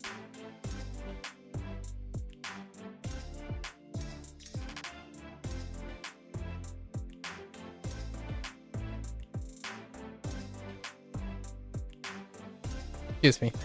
Sometimes my nose runs. It's your first other language. Okay. In grade school, languages never stuck. Yeah, largely because the farthest you probably got was passive learning. And when you're passively learning, you have to be interested. I retained my Spanish because in the near future, I ended up using the Spanish. So the Spanish had relational motivations later down. So in college, I needed to fulfill an obligation, for example, of language, like the arts, like humanities and arts. So I took Spanish again. And then Spanish also led into other uses of Spanish, like video games, and my immediate environment had Spanish speakers. So over time, I retained that Spanish because I was learning, quote unquote, through immersion, right? I had reasons to keep it. And when you first learn something, most of the time it's passive. Children learn passively most of the time. You don't have to think about this. You have no examples of it, right? There's no reason to form, like, the way I'm qualifying passive learning, not the way other people are. Children are passive. They learn through absorbing whatever it is because they have no relations, like they have no prior experiences. You don't have to engage, be worried about details, worry about delayed gratification. When you're a child, you haven't even lived long enough to have the appreciation for long delayed gratification, like working on a degree for 4 years. Like that's inconceivable still, right? Like there's no journey if your journey was like 10 years and the longest thing you've ever done was like 1 year, right? So that is what, in my opinion, the most reliable way of learning until later in life. Until later, then you start questioning and developing other skills, how to become a deeper learner. And usually it's around like when you go to college or when you start your first job or start a family. Those are when you start having to pivot and how to learn for the long term, right? How to cultivate skills necessary for the long term. So in my way of saying things, usually when people are challenged with enough problems, like obstacles, they don't have to be negative. I guess problem is a negative word, but if it's like a challenge, an obstacle, and you overcome it over your lifetime, there is going to be skills for immersive learning intuitively. If you do not ever experience any challenges, you can still learn how to immersively learn, abstractly and conceptually if you want. It might not be necessary for those people because they don't need those skills if their life is going well, right? So in the end of the day, if you really want like a fix-all situation, embrace challenges every once in a while and make those challenges long. Like they have to be long challenges in order to ask yourself, oh, how can I do something long term? And that's a way to evoke intuition. And the one intuition that I typically do is I talk about people's sleep hygiene, fitness, their diets, right? Their relationships, their communication skills, things that they do on a normal basis. And then when they are able to do that, then whatever they choose to do, they can adapt and adopt most of those things later in the phase. So whenever someone's like starting their Japanese language learning journey, and they're like giving me this vibe, I guess, this vibe that they're passively learning the beginning of Japanese, I usually converse with them about how they solve other problems. Like, what do you do when you are working on your diet? Because like another person would be working on their diet for a much longer time. They would like, what did they do with their diet? Sometimes their diet stayed the same for like 14 years. Then I would know the aspects, like I would get a better idea of how they're learning things. Because if their diet didn't change for 14 years, then there's going to be a bumpy road ahead. The likely case is they're going to hit like N4 and N3, and whatever they're doing is going to stay N4 and N3. They're going to hit a plateau, like their diet and their cooking and their hygiene. Whatever they're doing really for a long time and it hasn't changed for like over 10 years, what are the chances that you're going to change when you're learning something if you couldn't do it for the things that are ever present in your life? So whenever a child, right, like when you think about it, it's like, what is school trying to teach you indirectly? They give you enough challenges to hopefully show you, at least in my opinion, you can extract that you can adapt over time. And school, you know, all the way to high school, that's 12 years. And then you add on college, 3 to 4 more years. You go to graduate school and you're tacking on 4 to 7 more years. If you get a job, you're tacking on infinity. Until death do you part. And if that job requires that you do different things over time, like you're climbing a ladder or something, then that is consistent, long, progressive necessity for learning. So for my sake, oftentimes whenever I need, I don't do this very often, and I am not a professional in this, but there's unofficial people that I talk to on a weekly, daily basis, that these are the strategies that I would focus on. Like getting someone to understand how they learn already on things that have already happened, things that they've been focusing on, like that artwork you've been working on for 8 years on and off in the back. Those skills that are related to how you improve your artwork is related and transferable to whatever skill you're choosing to do in the future. And that's part of learning. It's not part of the context. The semantics and the discipline and stuff, that's information. Information is there for you to use to learn. It is also there for you to forget as well.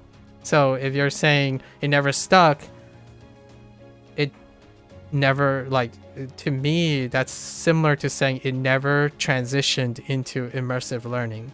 You have not decided that it's important enough. Like, I understand some people are like, but what if I want to remember something and I can't remember it, no matter how hard I try? Maybe the idea that I'm trying to evoke is perhaps it requires a different mindset. Like, when you try to remember something, what is it that you do? And it's likely something you're not currently doing, right? And my suggestion is all the things on the left side. All the things on the left side require like 8 or more hours, but you pick one of the things and ask yourself, how are you able to achieve that thing? Right? Any of these on the left side, they're like, usually I talk about analyses and process-oriented thinking and problem solving, but I don't usually think about slowing down. Like, I feel like people know how to slow down in certain ways, right? But they're all connected. So if you focus on one aspect of these things, you might be able to grab all the other aspects because they're correlated. If you slow down, there's a chance your quality goes up because you start thinking relationally. Your engagement might go up because you're more concerned about the details now. If you learn to appreciate delayed gratification, you might do all of these things, because if delayed gratification is great, then all of these things are accessible to you. Right? The reason why I'm harping on delayed gratification is because instant gratification is one of the major motivators for anything voluntary on the internet. If you keep thinking that it's not satisfying, you're feeling like you're grinding, you don't make good progress, it's not stimulating enough, then instant gratification is what's driving being fast, efficient, quantity compartment. It is somewhat of a competition, but generally speaking, the thing that's most overrepresented right now online is instant gratification. So instant gratification is associated with all of these properties. So you'll get all of those feelings immediately. The things that you're going to say, I need to learn something, repetition, iteration, memorization, because I need the instant gratification to have progress. And how do I get progress? I look at the goals I need to reach, and the instant gratification is a short-term goal, right? That's what you do well. So it's not bad or good. It's what you do super well given your environment. And then what you don't do well is something to learn. And I understand how like inceptional this is, where so you're telling, like, I'm telling people they need to learn how to learn. The answer is yes. The short answer is yes. You still need to learn how to learn a new way of learning, right? A new way of thinking. So inherently, it's supposed to come from experience, in my opinion. Like, both of these things, they're not supposed to be new things. They're not conceptually new or weird for a different generation of people. Like, back in the day, like not that far back, but usually these things happen on their own. There are going to be some skills that you've committed so much time to, but that's probably like conceptually, I think everyone has done it. The longer you live, the more you have done it before. The question is, are you able to apply it to other things, right? Can you apply it? Disuse, like not doing it very often, makes it more difficult. Like, when was the last time you ride a bike? If it was 12 years ago, it was probably going to be a little bit more alien than if it was 1 year ago. You won't necessarily forgotten everything. It takes delays and stuff and impact practice. Anyways, you definitely felt it was better when you did a short stay in Japan. Oh, that's great that you were able to visit Japan. N4 is your short-term goal, I see. You just thought you should be further by now. Goal-oriented. Yeah, goal-oriented. Congrats on getting as far as you have, right? That's the balancing act between the two. Learn to accept delay and analyses issues, maybe? Oh, okay. So you're looking at delay and analyses. Interesting. This is where I would like go and ask questions and ascertain which one we can focus on and whatnot. You can compare that to trying to fix a shirt you did a while back. Oh, I see. Oh, yeah. Yeah. Exactly. Anyways, I do have to wrap this up because this is the first day of Bunpro. So I was trying to share some of the things. So I basically am wrapping up what I was going to do. So in the beginning, let's see if we covered things. So ongoing opening opinions, day 1, right? I was talking about some of the why, what, how, try to communicate.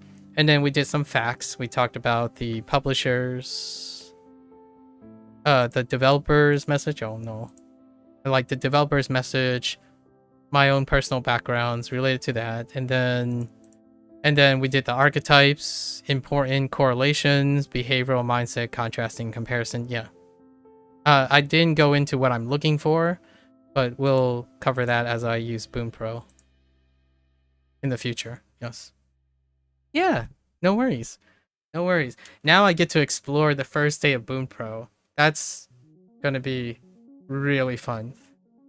I wonder if Bunpro resets on... I don't know when Bunpro resets, so I'm gonna try to do my first day. I'm excited because my first day of lessons. Oh, I need to say one last thing. And because here's an example of what I mean by different in opinion. I focus on process. Oh, I had to finish this. Problem solving, number 1, all the time. Emergence is not that negotiable. Like, I'm like here. So this one's a bit of an outlier. I don't mind if it doesn't have to be emergent. So we're just gonna do like a balance approach. And then I'm always aiming for comprehension. low comprehension for speed, not my jam. So one thing I have to say is I'm very process oriented. So one thing as a result of this is, where do I start on Bunpro, right? Someone's gonna ask me, where do I start on Bunpro? And I totally forgot to mention this because I didn't do the Duolingo thing. But let's go back to this page. So this spot is all the things that I have, the facts that I'm bringing in Bunpro. I forgot to mention one fact is that since Bunpro is going to be offered as a grammar source, right? It also has vocabulary. And actually, it also has kana as a fact. Like, Bunpro offers these things. And if I have time, all of this stuff, I'm basically determined. I have already said I'm starting from 0. And there's a reason for that.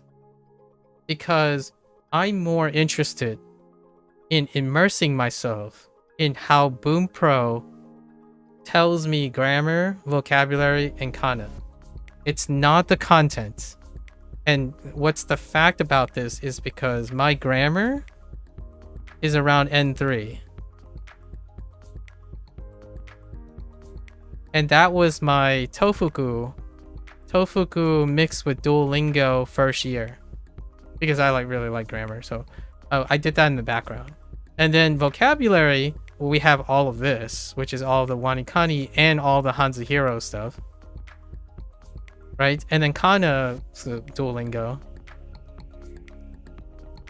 So why am I starting over from 0? It's because now I have another reason. Because what if they explain the vocabulary differently? That's another way for me to think about the vocabulary. What if they explain grammar differently from Tofugu? That's interesting. And I'm gonna. There is a kana thing that I'll explain in the website. The website asks you like, do you want to skip kana or not? And it's a separate thing. I might actually do that at the end just for fun because I want to see how they present kana. Duolingo did it in like a writing like exercise, separate writing thing. It's all recorded, by the way. Like all my 1 year of Duolingo is recorded. I did it very differently with handwriting and all that on top of Duolingo, and I'm curious how they're doing it. So this was one of the points that I kind of missed. Despite knowing all these things, I'm genuinely curious how they go about it. So that's today. Today is going to be interesting. The first 100 days is we're going to try to do it the Bunpro way and then see what it's like, explore the stuff, and then after 100 days we're probably going to innovate on it, like do other things, incorporate WaniKani and Duolingo isms and all that stuff. But today is a day where we explore. So just wanted to highlight that. And that's it for my opening opinions. Usually these things are about 4 hours long. Yeah, we're around 4 hours, right? So before we start, I'm gonna take a quick break, stretch, walk around a little bit, and then I'll be back to start day 1 of Bunpro. Have you ever heard of Renshu? I have. It's a smaller one you like? Yeah, Renshu. Before I go, take a break. Renshu is the iteration of Duolingo. Like what I mean is, Renshu, based on what I've seen from other people, Bushu is also another thing where they are combining a lot of other things together, and I quite like it. And Renshu is it still a solo dev, or did that person get more support lately? Because Renshu is really a passionate project. I read a lot about it because other people mentioned it, right? Other people mentioned it. Bushu was also mentioned in whenever a conversation Renshu happens. But yes, I have, and I've read about some of the developers' things. And here is more about an overlapping thing. So whatever I gathered from the combination of Duolingo and WaniKani provided something with Renshu. But I would not mind picking up Renshu if people are interested, right? Right now, I have to complete projects before I consider new projects. So Bunpro was already in line with WaniKani, because WaniKani and Bunpro are together in conversation a lot of times. You think they have a couple more people, but still small dev? Yeah, it's a passion project. Bunpro, I already talked about their publishers and stuff. Bunpro is actually expanding, so these things are pretty interesting. Yeah, Renshu is a really great resource. If it meets your criteria, right? It definitely meets the passive learner requirements. So what I mean by that is when someone says, I need something that's fast, efficient, quantity, compartmentalized, helps me with the grind, with instant gratification, keeps me motivated, right? Constantly motivated, and it tells me where I'm going, what my results are each day, and helps me memorize things through repetition and iteration on things. Renshu checks many of those boxes.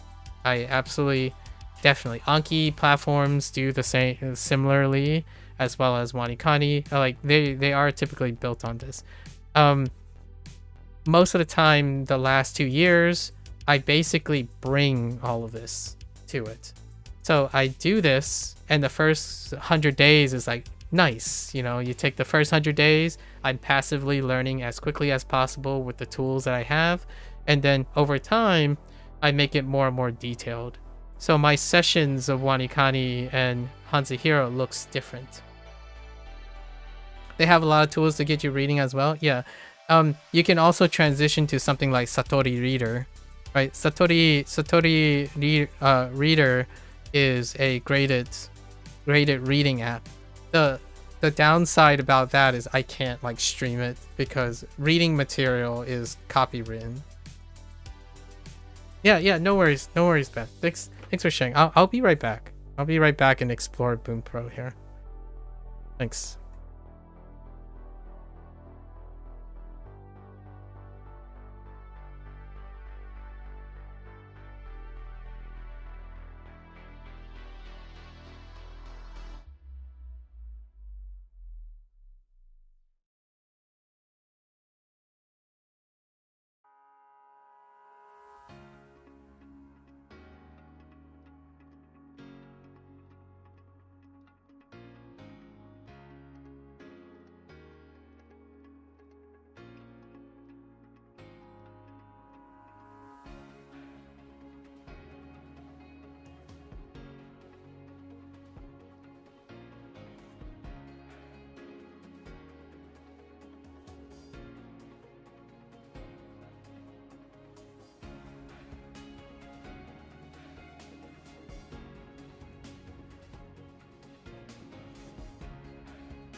All right, I am back.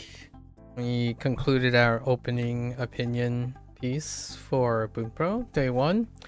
And this is what the Bunpro, basically everything is default. I basically signed up and they had to go through a couple of tutorials, which I already did in order to sign up. Like the sign up process and then buying the lifetime subscription. I forgot about that, the monetary thing. Most of these things that I'm leaning towards are lifetime things. So we have that badge, a lifetime membership, right? And the only thing I changed in the options was synchronizing the theme with my PC, which is the dark theme. So by default, it's set to this color space. It's a really one interesting looking UI that I haven't edited at all yet at the moment. It'll probably mature as we're going, so we're going to keep everything as default as possible. It did ask me things. So when you sign in, it asked you, are you, like, what level are you? And I picked from 0. You're glad to catch me on day 1 or something. Most of the stuff is available on YouTube, so all of this stuff is going to be chronicled. I don't use the every project that I cover online will only be during the streams, and then I won't be using them off stream unless otherwise noted. So for Bunpro, it's going to be on here at any time. So this, thank you by the way, Beth. So they asked me where my level of Japanese is. 0. We plugged in 0, and then they asked me if I wanted to go over kana. I actually had to skip in order to complete the setup and get access to the dashboard. So however, we can access it down here, which is the kana practice. So we click on these are the things, and we might do that sometime because I want to know how they do this. So we're gonna do this eventually. Maybe not today because I still have HanziHero after this. I just remembered that I still have HanziHero after this, so we have to kind of make sure we're not too overzealous today. Have to do our HanziHero practice within the next 5.5 hours. So we got like, we'll do 2 hours or something. So as you can see, their progress is segregated by the level SRS style. I do like the names. We have beginner, adept, seasoned, expert, master even, then self-study and ghost. I kind of like these ones, self-study and ghost. So we got master as, I'm guessing master, then it gets ghosted, right? Or burned. And then these things are neat too. I like this thing, the latest community discussions. I already do this by the way for WaniKani and HanziHero. I look at the community thread at the end of my stream each and every day to see what's going on. That's how I get an idea, talking points when I'm looking at while I'm doing this and someone comes in and it's like, oh, WaniKani this, WaniKani that. That's how I keep in touch. So it's already on there. It's only one click away anyways for WaniKani and HanziHero, but it's kind of neat and on glance. And we have your streak, days studied, you know, last session items. So lots of data. There's streak stuff involved, scheduling. And then obviously we have no activities because we haven't started yet. Forecast is probably the review forecast. There's a daily and hourly toggle. I was going to go over all of this in the opening opinions, but since now I'm fairly seasoned with 2 different types of SRS's design, you can kind of see the overlap, right? Reviews and then our lessons. There's a breakdown of our lessons. This is where the 3rd question came in on the setup. The 3rd question is, how rigorous? What's your volume? And it was something like relaxed, default, like fast or like high paced, and then rigorous. I clicked on rigorous just to see what the upper limit is. I do this all the time to measure or benchmark. So I look at the highest volume, and then I scale back if it's exceeding my maximum volume. If it's not exceeding my maximum volume, I sustain it to see if I want to scale back or not. So we clicked on most rigorous, and rigorous is 5 grammar points and 20 vocabulary. And so we're doing it. The next question, actually the question before this, they asked, are you going to do grammar and vocabulary or both? And it's both, because the idea is that whether I'm using WaniKani or whatever other things, I'm curious about how the information is different or same, different. Comparing and contrasting is how you, in my opinion, how I immerse in the material. Just because the material, if you're someone who only focuses on results, just because the material is identical, it's not the ends that justify the means. It's the process that leads to the maybe a similar conclusion, right? So even if I knew how to say sora, right, for sky, I'm kind of curious what else they have in Tor. If it's the exact same thing, it offers as reinforcement, and I can say things like, oh, if you use Bunpro, it largely has a 70% coverage of the same vocabulary concept as WaniKani, only now they offer grammar. So that's kind of one of those things when someone says, oh, but I already studied grammar. Where can I get a resource that's just vocabulary and character, and I don't care about grammar anymore because I only want to learn it once? WaniKani would be a great example. That's kind of like the plus minus, addition, subtraction, overlapping, synergistic stuff. For me, I do all of them because there will be a way for me to reinforce and create new memories and association. So we're doing both. So this workload is not as intense because I do know a lot of vocabulary. So that means it frees up me to focus on other things, like how is the vocabulary presented and what in a way can I blend them together, because eventually I'm going to stop using WaniKani. Eventually I'm going to stop using Bunpro, like in a rigorous way, in a daily way. They're going to be like once every month or once every 3 months or something to review and maintain, right? So the idea is to extract all those different things and see how they work, and then I can do that with anything. I don't really need a tool to do that. So like if I wanted to learn, I don't know, Cantonese, and a Bunpro doesn't exist for Cantonese and a WaniKani doesn't exist for Cantonese, I can do it on myself, like do it on my own. That's what it means to acquire learning skills, not acquire skills through learning. Like if you're acquiring skills through someone else's learning method, then you didn't acquire the ability to learn it. Someone else is helping you with the ability to learn the content, right? So the content is what you actually learn. You remember the content, and if you don't use that content and apply that content, you lose it. And then you go back to square one and work again through all your processes and stuff. In fact, here's a really big deep cut. If you didn't learn anything from the original time you learn it, it will be even grindier and upsetting and unrewarding and emotionally negative the second time around.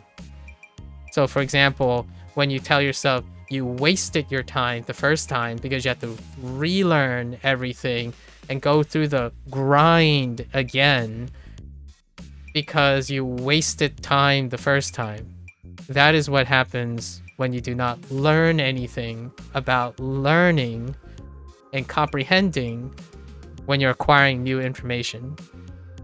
The information you acquire is your reward. It's the, it's the consequence of your learning. How much you learn about the process is something that you can take with you for a lifetime. And one of the life skill, because it's a life skill, right? Learning is a life skill. So the more you learn about the life skill, the less and less time you're going to have to hate it or reproduce it or something in a inefficient or not like a great way every time.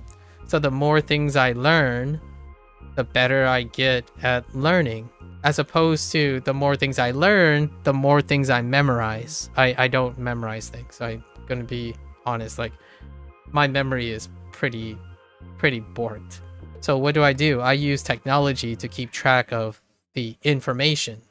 I use and remember the information that I can adapt my skills to.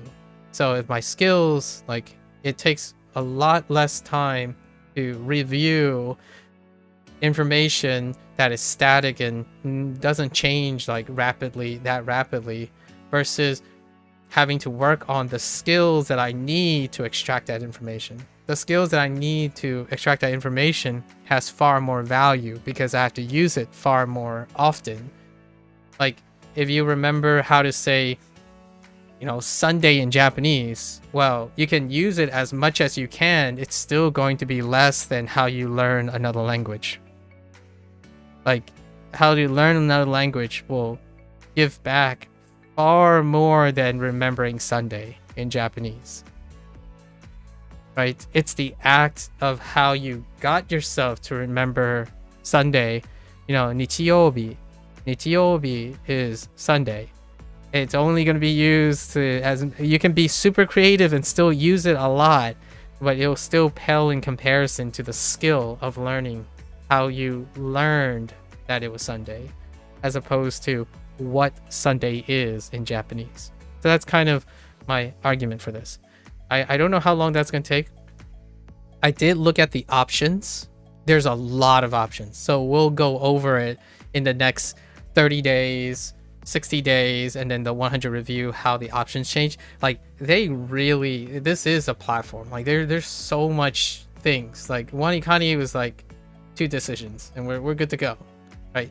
Passive learning, fast, approachable, everything's default. You got it. Just go. Right?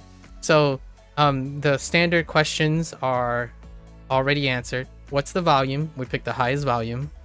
We skipped Kana, but we're probably going to go back to Kana just to see what it is, and we're going to fill it up. And dark mode. And that's all that has changed.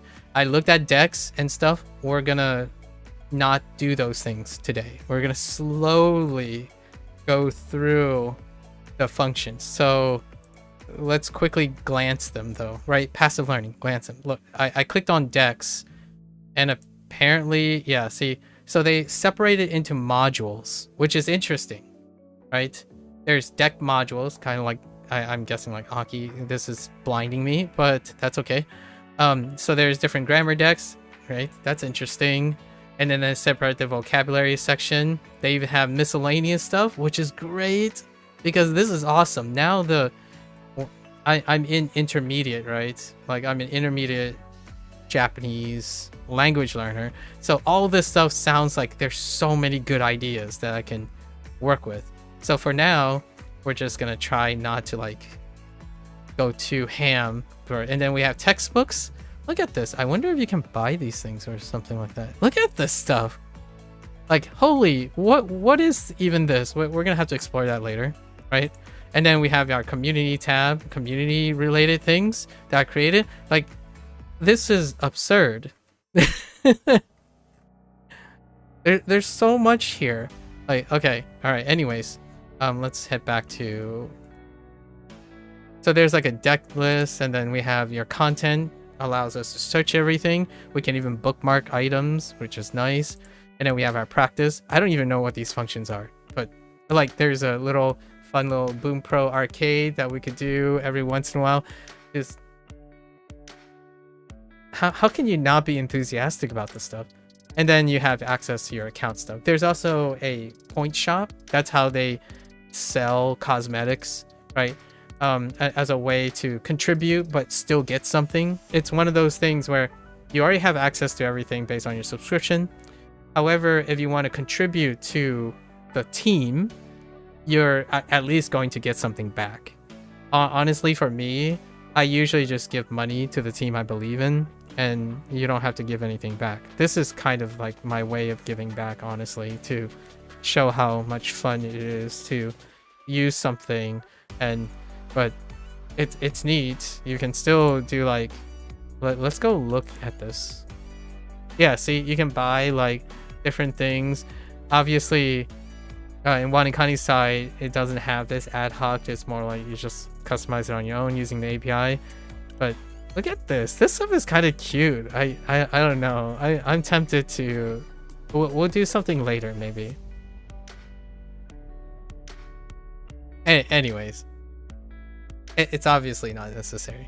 But that's our overview. Very quick overview. I wonder what layout. Oh, I see. Neat.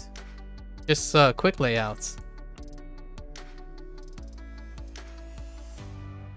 You can turn off. Okay, so these are both bad and good, right? Streaks can be bad and good according to the appropriateness of the person. If you have like a busy life and you don't daily drive, you like do every other day or once a week, then you can like out of mind, out of sight, out of mind situation. I know that a lot of people prefer to compartmentalize things, right? Instead of seeing them in their context.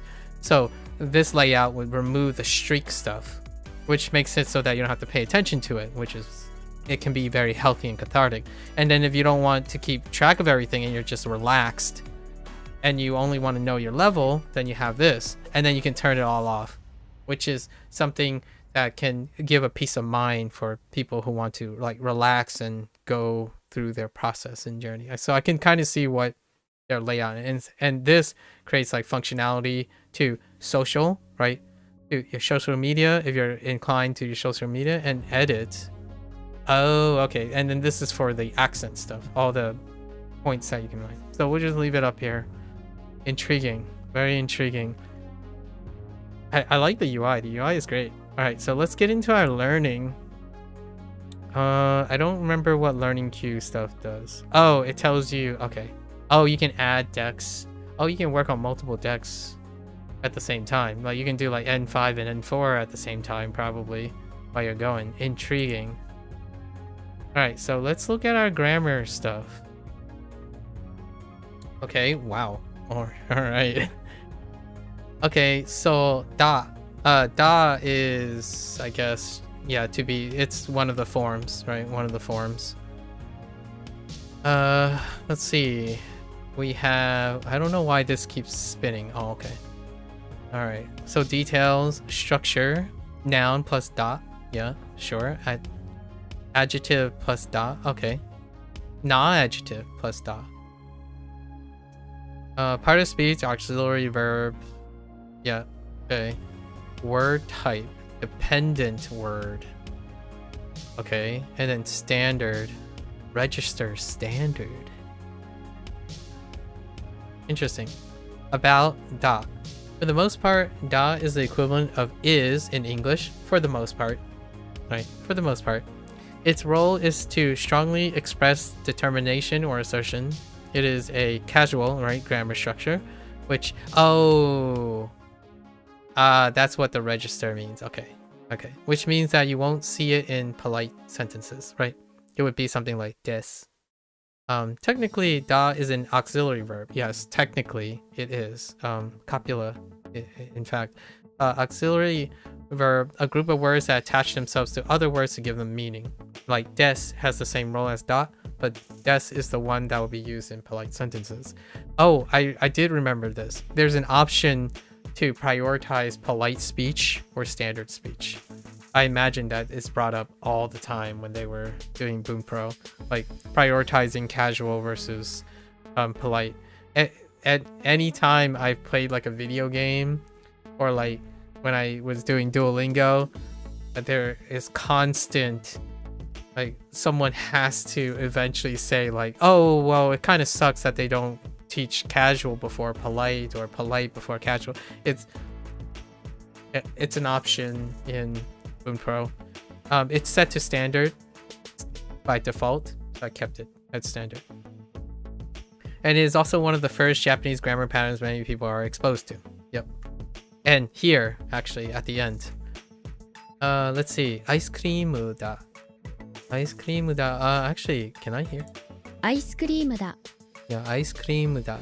Oh, and TTS. So they have TTS. It does sound like TTS. Or maybe not. Actually, yes. Yes. We'll hear more. So to... What is this? Launch action tooltip. Copy Japanese report. Okay. Anyways, ice cream da. Right? And then otera da. お寺だ Yep, that's TTS. Yep. And then it is dangerous. Abunai? No, that's not abunai. 危険だ Kikenda. Right? Kikenda is fine. And then 大切だ Taisetsuda. That's an interesting TTS. You can still hear the all of these are in the proper register that I was thinking. Oh, neat. All right, caution. Although des, the polite equivalent of da, can be seen following e adjectives, right? Da itself will never use directly after an e adjective. Yep. So that's why they wrote na adjective here. It's a na adjective before da. Make sense? E adjectives just what you call it? Na adjectives require other things. Although, okay, so we got oishi, oki da, right? And then oki desu, right? Caution, while da is often thought of as the casual form of des, it really isn't. That is actually not entirely true. Des is a polite speech word. The official formal version of da is yes. Dearu. Yeah, dearu. Which, but it, like, not really, like, technically used as much. We will learn this grammar point a bit later. Dearu can often be seen in articles and formal writing, yes, while des is more common in polite speech. Yeah, so dearu is kind of funny because that also showed up in Wagotabi. Wagotabi, the whole idea of the technicalities between a writing form, the writing form versus the polite form versus the casual form. Like formal literary, quote unquote, formal literary forms. And I only say it in that way because you're only going to find, like, you're likely only going to find it in that way. So we got this, right? Synonyms. Oh, interesting. So they cluster already, right? Synonyms. We have the des and dearu, right? Copula. I say copula sometimes, but copula. N3. Oh, they tell you where the decks are too. Okay. And then, oh yeah, this is also degozaimasu. That's the other one. Yeah. And then we have antonyms. Oh, janai, that's fine. Related. Wow, there's a lot of details as the first thing. This is kind of intense. Maybe the relaxed form, the default relaxed load is 1 grammar point.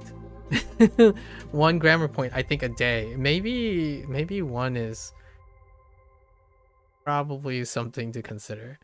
If I'm gonna go through all of the things. Ultimately, you can stay with about, and then all the technicalities will be marked later, right? However, I do like seeing all the relationships already here. So related, we have like gaaru, right? Gaaru. For indicating the existence or possessions of something, for example. Okay, so we're probably gonna let these go and then see if, yeah, yo for emphasis. And datta, yeah, datta and deshita, which is the past tense of them. So what is this example? Does it go through all of them? 私だ Watashita. Oh, wait, I don't understand. Oh, interesting. Okay. Oh, okay. And then this, 本だ oh, this is the player indicator of this, like Honda, yeah, Honda, Neko da, right? 学生だ. And kirei. Wait. Kireida. 綺麗だ Kireida. Right. Umi da. Eiga da. Ski? Ski da. Right. Ie. Mizu. Oh yeah, and they also have the furigana hover. I also turned that off. That's one option I did change.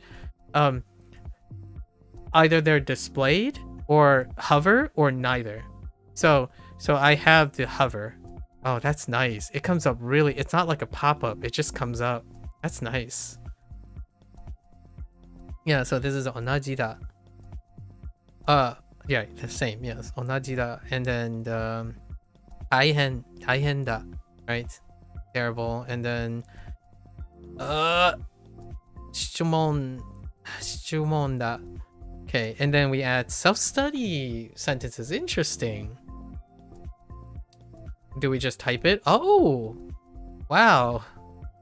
Oh, they even have a built-in. Oh, neat. And alternative answers. Oh no, we can do so much with this. Oh no. And then how do they know if it's marked as read? Why? Oh, okay. Okay, so online declaring something is so and so using da. Oh, they have other references like take him stuff.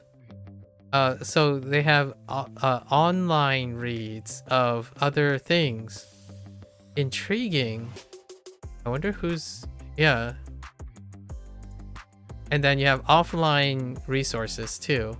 Dang, that's a lot. You can join discussions with other Bunpro about this. Alright, that's a lot. And then at the bottom right is the I don't know if this is visible. Yes, it is. Okay. The next button. So basically we read that. Let's look at okay. And then the top is the tab for the separate thing. They have alternative resources. That's fantastic. That's above and beyond. Okay, so now what I think I'm just gonna click next. Okay, so we have des. Alright, des. Unlike da, des is often used with both e-adjectives and non-adjectives. Yeah. And nouns. Yeah, nouns, auxiliary verb, dependent word. It's polite, that's the register. Similar to da, des is an auxiliary verb that is an expression of determination or assertion. It states that something is a certain way. In quotations, right, is. Des is considered to be the polite variation of da. Keep in mind though that although their roles are similar, both da and des are standalone structures. So des connects to interesting, and then the back to top shows up. Okay, des connects to words in exactly the same way as da, right, but is also regularly seen attached to the end of e-adjectives. Yeah. Right, so 大学生です right? 大学生です。大学生です。ミサです right? ミサです。綺麗です。面白いです。面白いです。面白いです。Yes. The site says native auto recording on all grammar examples. That's kind of like yes and no. Like they are technically, most of the stuff technically is native recording, but like it says native audio recordings, so the sample can still come from native audio. I don't know if that made any sense, but qualifications are kind of different here. I'm pretty sure there is TTS on Bunpro, but I don't know and can confirm if this is these things particular are using TTS. But TTS is very, like, for me, long story short, it's effective enough. Although this is regularly attached to the end of the e-adjective, some may actually consider this incorrect Japanese, and it should not be used in formal writing. Intriguing. In daily spoken language texting, however, it is completely normal. Atsui desu. The above example technically should not be used in formal. Despite this, in recent years, it is starting to become the norm. Intriguing. There's also temporal related things. Okay, we got dearu, da, and de gozaimasu. Right. And then janai. Right. Des for emphasis, or no des. Yeah. The fact is. And then we have garu, right? Datta and deshita. Datta is the casual, and then deshita is the formal and previous. Anata desu. Oh, I forgot. Yeah, right. Anata, and then pen sakura. Oh, as in the person Sakura, as opposed to Sakura, the Sakura. And then tomodachi, right? Tomodachi atsui, daijoubu. Yeah, kiken, right? Kiken daisuki. Ooh. Common cold. I don't have the right one. Oh no, I do have it right. This is the kaze. Oh yeah, I remember now. Kaze, because you can kaze. The ze part is hard when you're referring to the cold, and then kaze, wind, doesn't have the right part. At least that's how I remember. Okasan. Inu. Restaurant. 金曜日.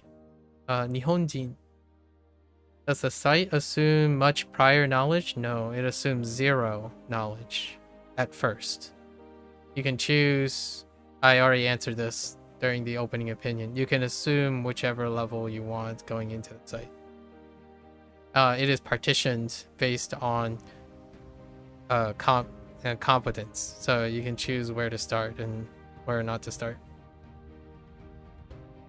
How to use des 80-20 Japanese. Ooh, imabi I'm not familiar with this one. Miyageru. Interesting. Japanese ammo. I'm not familiar with this as well. No Tofugu references. There's Genki. Okay. And then there's discussion here. I just read it as half-baked, I think. Just throwing away a random quote from dictionaries. I agree on Bunpro's wording being a bit too strict. In particular, the claim that it doesn't appear in literature is just incorrect, and people use it in other writing too, in particular informal channels that can post. This must be a long time ago, or is this recent?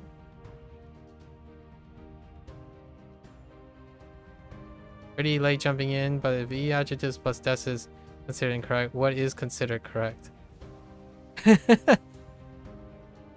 I don't. There's no timestamp. There's no timestamp on this because they clearly didn't say that anymore. If there's a timestamp, there's a chance that it was after.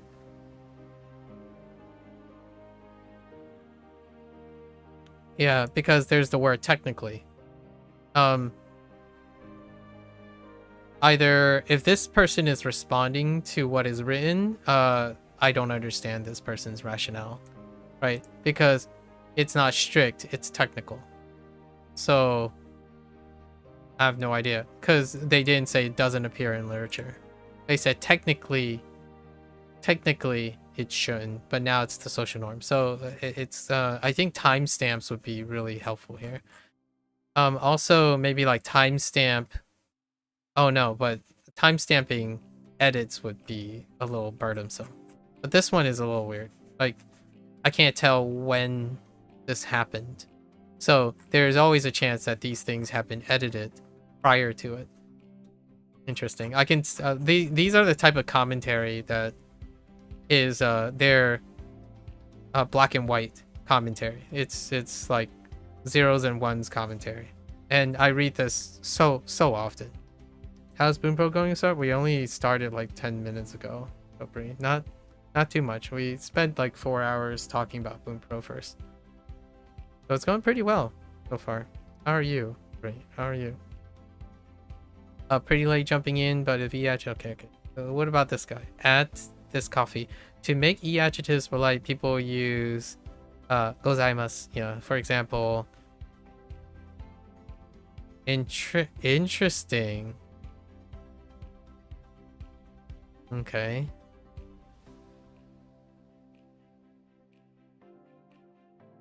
We're not gonna read too much into it, but it is kind of fun. All right, so we're gonna hit next. Oh, you're bad. You just got home from dinner. You're going okay. The party was decent last night. Ooh, you spent a lot of time petting the cats. Oh, sounds very much like you. I'm glad to hear that it was pretty decent and you got a chance to hang out with more kitty cats, you know. Wow. As for highlight sentence topic, yes. As for, that's an interesting way of thinking about it. Wa can also be used to contrast several things. Yep. Sentence topic plus wa, pronounce wa. Yeah. Particle, linking particle, register.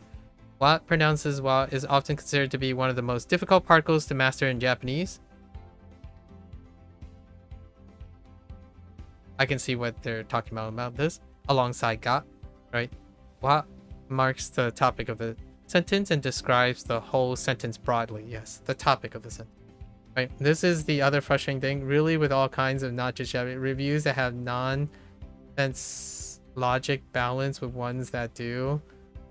Yeah, I see what you mean. What marks the topic of the sentence? Which, fair enough.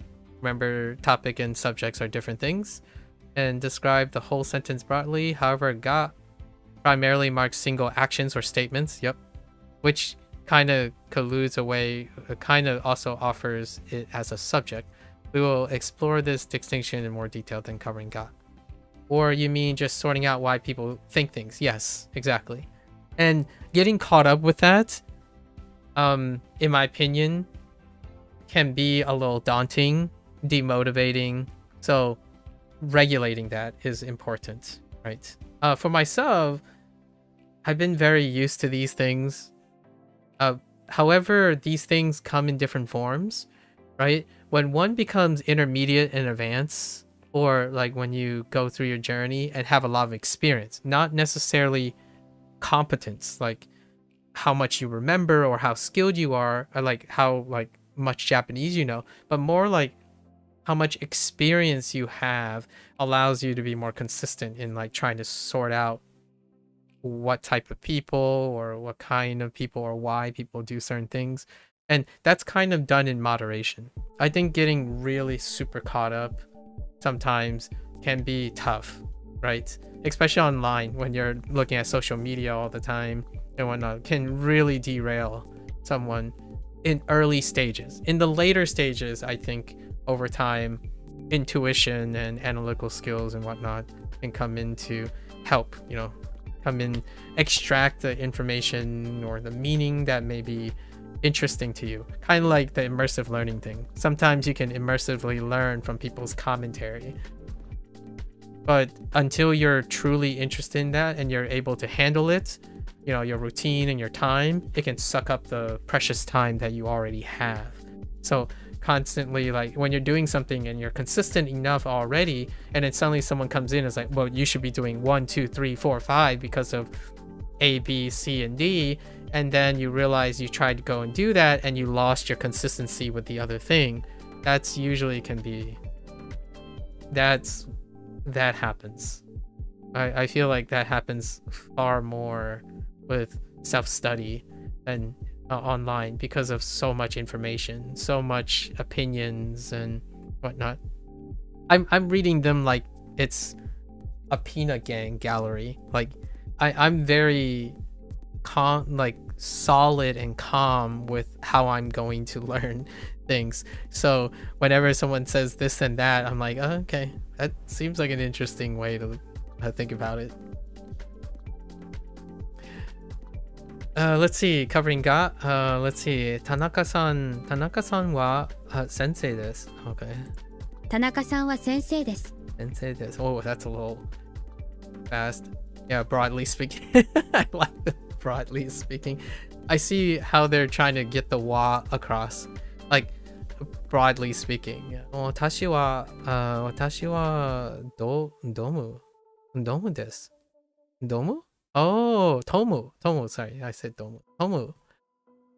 Interesting, cute. In many sentences, especially short ones, either wa or ga could be considered perfectly natural. Yep. This depends on whether someone is simply stating in general, hey, I'm generally Tom, or I am specifically Tom. Like, I want... Tom is important here, you know. Watashi ga Tomu desu. I don't think that's necessary, but yeah, you're trying to provide specificity. In like the topic is Tom, like the focus would then be Tom if you use ga. I like the broadly speaking, and then specifically. In the first, so then we have watashi wa wine. No, is it wine? Yeah, wine ga chigai? No, kirai, right? Kirai, to dislike. 私はワインが嫌い。 Watashi wa wine ga kirai. Yeah. In the first sentence, while broadly describes what the sentence is about, curry. Oh yeah. Yeah. Kare wa kirai. カレーは辛い。 Karai wa karai. Sorry, karai, not kirai. Karai. And then the second one was like specifically talking about disliking wine, while the topic is broadly speaking. Right. Our highlights are one specific piece of information, wine being the thing that is hated. Disliked. Caution, wa cannot be used to describe things that you are seeing or experiencing in the moment right now. Yes. This is due to in the moment events being considered part of a larger experience. Your whole day, for example. Okay. Like, ima? No. Yes. Ima? Ima wa... Oh? Ima wa testo. Slightly I already feel like, wait, I'm not sure about this one. You have a test now, slightly unnatural as the test is happening right now. I see. And then it will rain today. Oh yeah, because yeah, 今日は雨.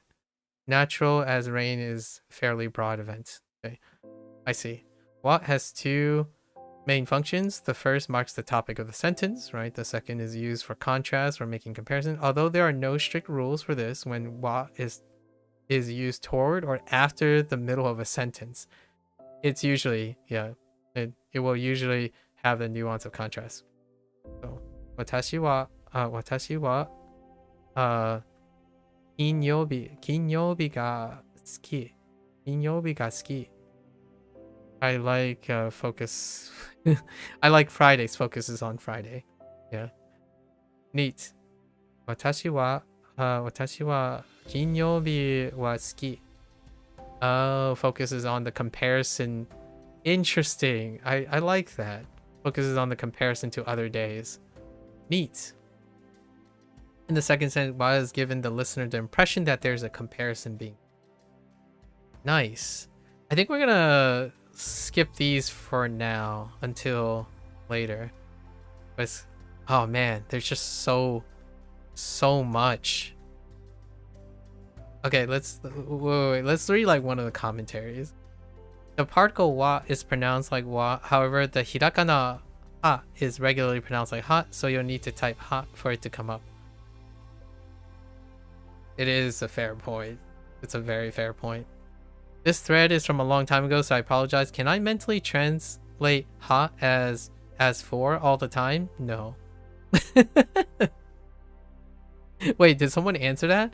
I think you can translate as for all the time, but sometimes that translation sounds unnatural in English. which is the answer to this person's question. Oh, Li Xiangying, or this is a Chinese name. Li, maybe Li Xiangying. Interesting, but using English. I think you can translate. Okay, sometimes that translation sounds unnatural in English. As for can have a more formal tone, yes. And in higher JLPT levels, you'll find other grammar points that can also be translated as for, but carry different nuances. Yeah. So it's probably okay to do that for now, but just be aware. My answer to that is both. You can do both. You can start doing as for now, and then you can learn the similarities and contrasts later, as in additionally to the thing, as opposed to like one or the other or something like that. So that's kind of a neat. I like this. This part is fun. Sorry. Like I'm trying to gleam. It's kind of fun that this stuff exists. I kind of understand why people miss Duolingo's like forums or something. I just want to people watch. This is like people watching. And this thread is from a long time ago, so that explains not having a timestamp. So these entries will definitely be you would need the context of when, if they edited this entry or not. Neat. Very neat. Yep. Well, also too as well, even, either, neither. When it's negative, it's the reverse, and when it's positive, it's a confirmation, right? Confirmation and negation.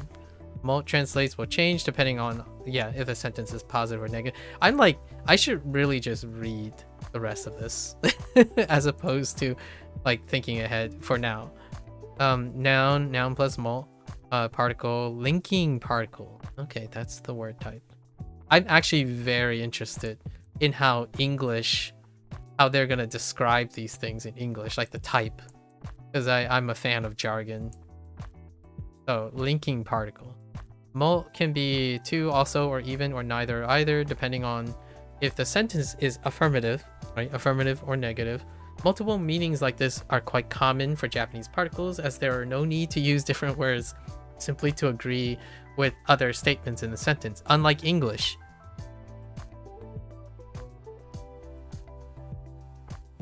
Or like Chinese. Sort of. Let's listen to this. 私は先生です。 It's pretty good. 私は先生です。These are the frequent words like 私も先生です。As you can see here, English requires either or neither when negative, or two or also, right? But Japanese only requires mo. You can think of it as simply meaning whatever is true for A is also true for B. Yes.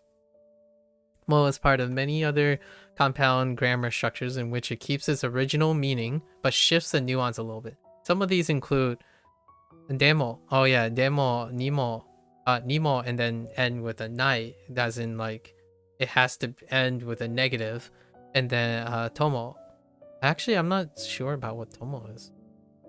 As we can see, it is frequently paired with other particles. So, 車は速い。でも危ない。Okay. 車は速い。でも危ない。車は速い。でも危ない。Although this was a pairing of de and mo as individual structures in the past, in modern Japanese, demo is considered its own word. This is most often translated simply as but, demo. In English, despite the nuance sometimes being while also be, which is highlight more clearly the historical concept, but is still also while also as well. So like in the years, in my opinion, but has been all of those things. Like I'm sure you probably, I don't know if I'm gonna ruin someone's YouTube experience. However, but also means and, while also, because that's how people are using it. Like, for example, if you read a review of someone, like an impression or something, they're gonna say like, oh, this game is really good and it's awesome, Also, like, there's a lot of controversy over it. But, and then they would say something that is not in contrast to the first statement. They would say similar statement or furthermore statement. So, but actually became also. So, despite having the word while and also, but can replace that now in colloquial speak. While writing, I wouldn't so much do that, right? It's very similar to some of the stuff that they're talking about, where in colloquial speak, but you would probably not technically find it too much in writing. So while cars are fast and they are also dangerous, sounds great. Someone could say cars are fast, but they're also dangerous. Like, it's not unnatural to fill in while also with but nowadays, because but can also mean and, then, therefore, largely because English has been simplified now. Like what I mean is English has transformed in a way that there are fewer words that mean all of the above. So it's kind of humorous to see. I wonder when this was written. If this was written like, you know, this is 8 years old, right? If this was written like 5 years ago, I wouldn't say the same thing about the word but. But now, right, like what I did now, but now it probably means closer than one might think. Some might even say maybe English is Japanifying coincidentally. Not because of its interaction with Japanese, but the idea that whatever's happening that's applying the forces to English may be very coincident with Japanese. Like bro meaning a lot of things instead of brother. Thank you so much both. Language can be so subtle. It was implied negatively with but versus additional statements of also that threw me. Yes, exactly. Now, this must be a long time ago. This is exactly what I was talking about. Now, but it's not contradictory. It can also be concordant. So when someone says, I love cars, but I also like bikes. That happens now in colloquial speak. When they're in the same direction. And it can also mean then. Like, hey guys, I just want to warn you that there's a problem coming up, but we have the solution for it. Like, it's still then. Like, or like it's supposed to transition into something else, but that one was negative. So like, oh yeah, we did really great at this game, but we have more games to come, more games ahead. But more games ahead doesn't mean the opposite of we did really well in this game. It's then and also. So nowadays, but I don't know how long ago this was, but no longer has to be opposites, which is weird. I use however now. Instead of using the word but, I say however. The contrast, right? Something like that. It's so interesting. Anyways, all right, we got this. Okay, kore. Yeah, kore. Although uncommon, its kanji can be seen as kore. Oh my goodness. Do I have this? I don't think so. But that is what this is, huh? Interesting. Tsu. This, yeah. Tsu. Sorry, tsu. Kore, okay. Demonstrative. Makes sense. Noun, pronoun, standard, and then the rare kanji. Okay, so they also take into account that it can be represented in kanji, but rarely. That's neat. Super neat. Kore is often to be, and this is nice because this will also relate to WaniKani. Lots of sources that are kanji forward or character forward, you can still encounter these things in writing. So then being able to see it in the same place is kind of a nice association. Because whenever I see like things like, what's a good example? Kirei. When I see kirei, I'm like, whoa. Oh, it already happened twice. They used kire with a kanji as opposed to written out in the kana, right? Kire desu, right? So nice, comprehensive. Kore is often thought to be equal to this in English, which is basically correct. Yes, I can see why they said basically. Yeah. Kore will always be used to highlight something that is close to the speaker, either emotionally or physically. Emotionally, I like it. I like it. And they put a comma here. Emotionally and physically can be the same thing. So, fair. 健康、これは大切だ。Nice. これは大切だ. Yeah. It's genko. It sounded like genko for a moment. 健康、これは大切だ。 You can kinda hear the gang to ken. Yeah, kenko. Kenko. これは大切です. Yep, health is very important. See, like, I don't even translate this. Like, health, this is important. I literally, like, this is a little bit of a bad habit for me. So, or like a undesirable habit that might get me into trouble with Bunpro, which I will have to learn to navigate, which is, I summarize things. So when someone says like, genko, kore wa taisetsu da, taisetsu da, I immediately say health is important. That's what I hear. Like, immediately I hear health is important, and that means that I lost some of the nuances of the thing. So we'll see how well that plays in. これも これも Oh, これも okay, so they do have the uptone for the stuff. Interesting. お菓子これはお菓子です。 お菓子です. Despite being translated as a pronoun in English, it might be easier to think of kore as a substitute noun, like the literal meaning in Japanese. As this always its function. Kore substitutes for something that has its own name, but it's not required in the context of a sentence, or is simply unknown by the speaker. これはステーキです。これはいいです。これはいいです. Okay. Yeah, it acts like it. Fair enough. Yep. I understand what they're getting at there. And then we have a bunch of ko, like ko, what is it? Koso ado, right? Koso ado stuff. Are all related.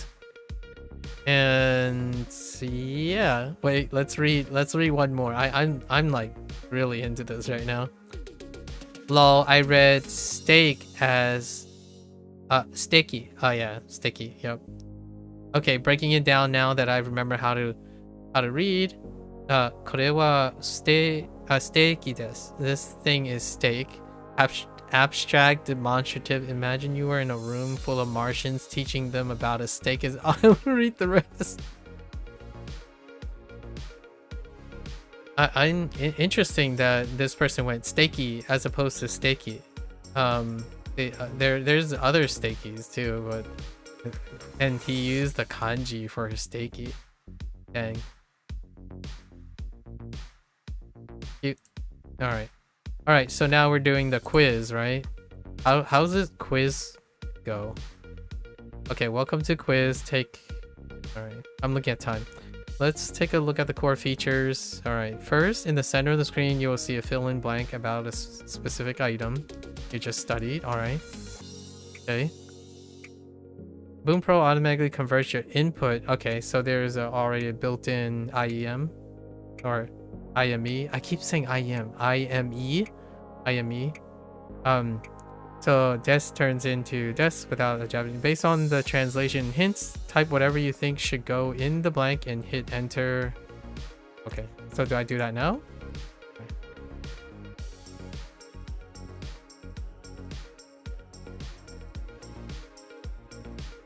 Wait. Why does it have standard? Oh, is it telling me the standard? Oh, okay. You successfully submitted your first answer. You'll notice some buttons appear around the answer box. Undo lets you just that. Undo the answer. Show info will display the learn page. Okay. Alternatives will show other possible answers. Oh, that's neat. That kind of reminds me of when Bree told me about the Duolingo plugin for other answers. That's it. You just submitted your first review. Hooray! Yatta! Okay. Anyway, to tackle your next review, hit enter. Okay, an arrow. All right, I got you. Can I hit enter? No? Okay.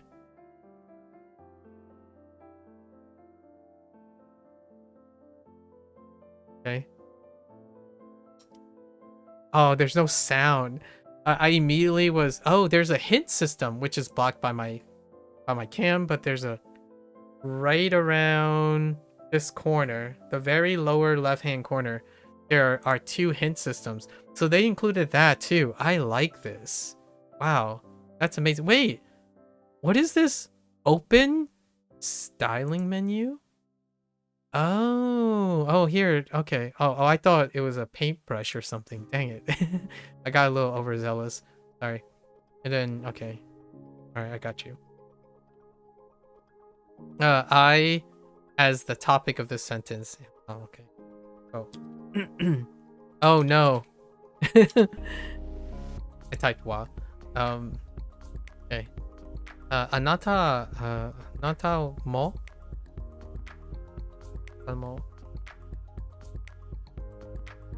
Okay. No alternatives. It automatically tells you if there are other alternatives. That's so nice. Alternatives. Okay, これはペンです. Right. All right. And then we exit our summary. See how you did. In this area, you'll see how you did in your recent review session and which specific questions you got right or wrong. When you are ready to continue, hit the okay. Oh, it's not even microtransaction. Oh, it's not even a micro. You actually earn points to earn cosmetics. Wow.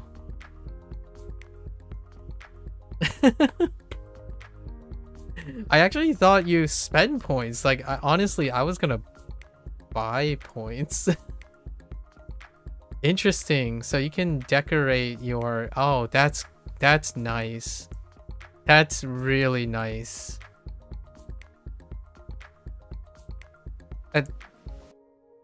Kudos. Okay, we're almost done with the tour. This part will focus on important parts of the... Yeah. Now they're gonna explain the learn and review, right? The review stuff. Daily goals. Holy. Do you see the notches in there? Yep. So we got that for leveling up. And then you click, we did this. Support and FAQs, and then some final words. Okay. So here is our projected grammar stuff, right? Grammar stuff is separated. And then now let's go and do our vocabulary. We have 20 vocabulary, and I have like 29 minutes. I don't know if it resets at midnight, but I kind of want to squeeze in this. So watashi wa, right? Oh no, watashi. It's like, one of the most standard ways to specifically refer to oneself in Japanese may be used by both men and women. Okay. And then I have pitch accent. Oh, this is a cute way. Netflix's top 100? That's cute. For frequency, so watashi, right? Watashi, right? As opposed to watashi, right? Watashi, and then, or watashi. Neat. All right, let's just move on. Okay. Book, right? Hon. So they're doing hon, right? Hon. Instead of hon is flat. Hon. And then hon. Book, volume, script. Oh, that's a lot of information. Prefixes. Yes, prefixes for this, present, current, in question, at issue, main, head. Main, head, principal is the other more use for me. This, present, current is interesting. Oh, this can help a lot, actually. Oh man, this is way... That's awesome. Real, genuine, regular, yep, proper. And then counter for long things, yep. Counter for... Oh, wow. I'm getting a good summary of every instance of Hoang. Neat. Very neat. Okay. Cat, right? Neko. As opposed to neko, right? Neko, neko, neko. Right. Cat. Shamisen. Really? Intriguing. Geisha? Interesting. Wheelbarrow, clay bed, warmer. Oh, the abbreviations. Oh, that makes sense. Bottom? Wow. Okay. All right, we're getting a little domestic. we're getting a little bit too much info there.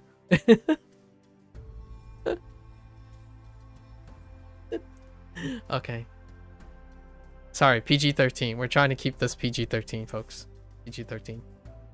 Gakusei, right? It's just gakusei.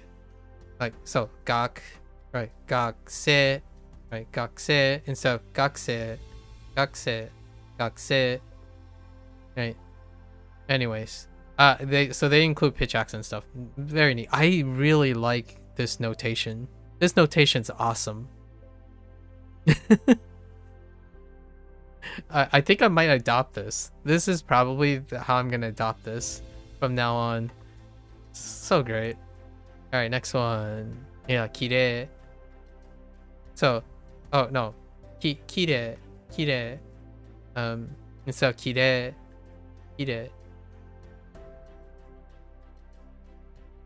Lovely, beautiful, fair, clean, clear. Yep. And then, usually, yeah, this is what I'm used to when it's being used as clean, clear, pure, tidy, and neat, as opposed to pretty, lovely. I say like other words. And then completely, entirely. Interesting. I don't think I've used this before. All right. Okay. Umi. Right, umi, as opposed to umi. Umi. Sorry, umi. Instead of umi. Umi. Sea ocean. Okay. Next one. Movie. Oh, okay. Eiga. Instead of eiga. Right, eiga. Okay. I haven't corrected. So, WaniKani, I didn't include pitch accent, like formal pitch accent. I rely solely on my hearing over time. So now I get to go back and look at this. In WaniKani, I only started doing that maybe after day 150 or something like that.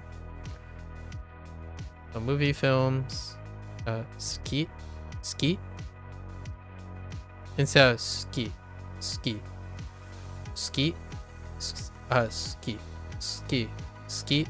right? The basic form that indicates to admire or thought of. Okay, liking, fond of, non-adjective, yes, liking, romantically, right? Fad, eccentricity, fattyism. I didn't even realize fattyism is a thing, like a fad, like being with the fad, fattyism. I think that's where that, I have no idea. As one likes, yeah, as it suits one. Lecherous, lustful, salacious. Dang, there's some English words in Netflix 200. I like the Netflix integration, like measuring frequency based on harvesting, data mining Netflix material. Which they're using as a barometer, right? They're using as a barometer for maybe like a common media source. That's really sweet. More information. And then we have Viet. Oh no. Yeah, Viet. Instead of Viet. Viet versus Viet, right? Okay. Else. Okay, cool. Wait, they, oh yeah, oh, they go over the separate things. And we have Uda, right? Uda, one's house, one's home. Yeah, a way to refer to one's house, one's in group, or something even oneself. Yeah, so the difference between the standard house, like standard house place, like residing, and then your very specific one's own house and whatnot. So you got the ura. We have mizu, right? Mizu, as opposed to mizu. Mizu, water, fluid. All right, we got that. Okay, cool. Onaji, onaji, which is same. Oh, so oh my gosh. Oh, anyways, in any case, if one must, if one has to. Intriguing. Oh, it's in the form of nada. Okay, I see.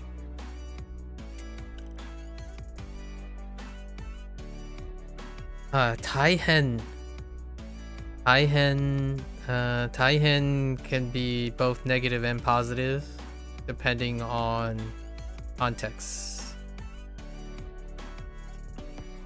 Yeah, immense, enormous, great, serious, grave, dreadful, terrible, difficult, hard, challenging. Right.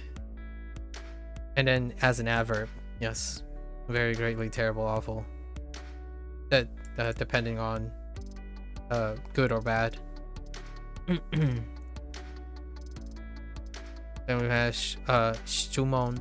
Shtumon makes sense. Okay. And Anata.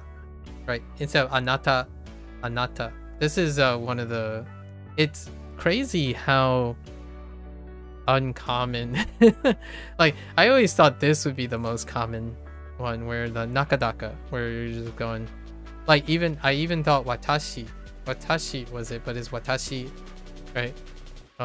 Anata, dear, honey, okay. And yeah, friend, companion, yeah, tomodachi. Atsui, yeah, atsui, instead of atsui versus atsui, or atsui. Hot, warm, passionate, burning, on everyone's mind. I don't know what the third one is. Huh. Gaze, de jour, interested. Oh, that hot. Oh, that type of hot. Like pleasing hot. Like that person is hot. I see. De jour.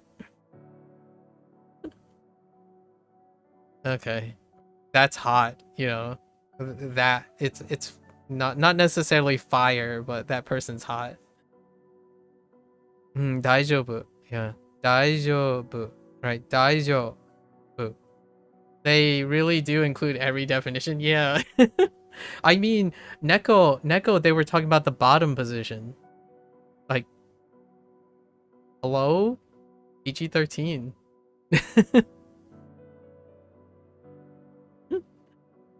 Yeah, daijo, right, so you trail off, so daijoubu, right? I always like this part. This part is interesting. It reminds me of downtone. Like, so you're saying jo, right? Like I. So I. She, right? So it kind of reminds me of an extended fourth tone. So that's how I got to doing my weird brain treats this as the characteristic fourth tone, because the fourth tone kind of trails down to the other one. So whenever there's like nakadaka, when there's a nakadaka, I usually think of it as trailing off. So daijoubu, right? Daijoubu, as opposed to daijoubu, right? Daijoubu, daijoubu. Safe, secure, sound, problem-free. Yeah, certainly, surely, as an adverb, as an interjection. No thanks. I'm okay. Yes, and then a great man, fine figure of like that person. It's archaic, but I can kind of see it. Like mighty fine. Like that man is fine. It's kind of like the opposite of it's kind of like the complementary of the last word when we were talking about a hot atsui. Like that man, daijoubu. But it does label as archaic now. So that's oh, which by the way, it does make sense because this means sturdy.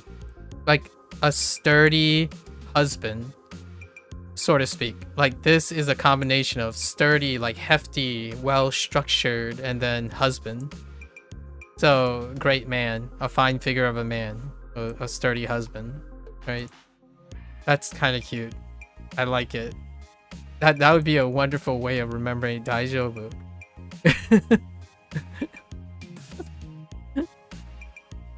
So it's just learning so much right now. Danger, right? Kiken, danger, peril, hazard, and risk. Oh, they include a little tiny antonym of a character that I don't have yet. I want to click it. What happens when you click it? Oh, okay. That might be a little too much information when I click on it. So then you click on this, right? Interesting. Oh, Anzen. Okay, I do have it. Anzen. I couldn't read it. It was too small, so it was, I wanted to click on it. So that's okay. I can kind of see it now. My screen, the one stroke is missing, so it looks like this. That's why I'm confused. I can barely see this line here. Oh, so Anzen makes sense. Safety. All right. All right, let's do our quizzies. Okay. Mine?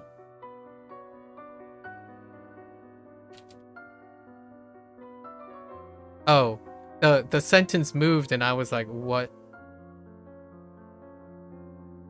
Yeah, watashi no.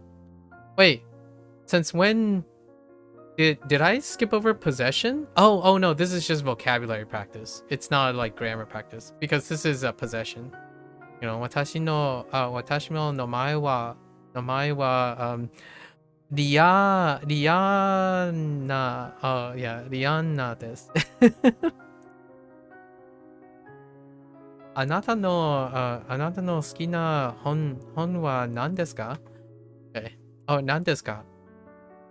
Sorry, that's not a question. Or like not like in a oh that's not ga. Sorry. 何ですか? And then 何ですか works. Yeah. We're just looking for hon here. 私は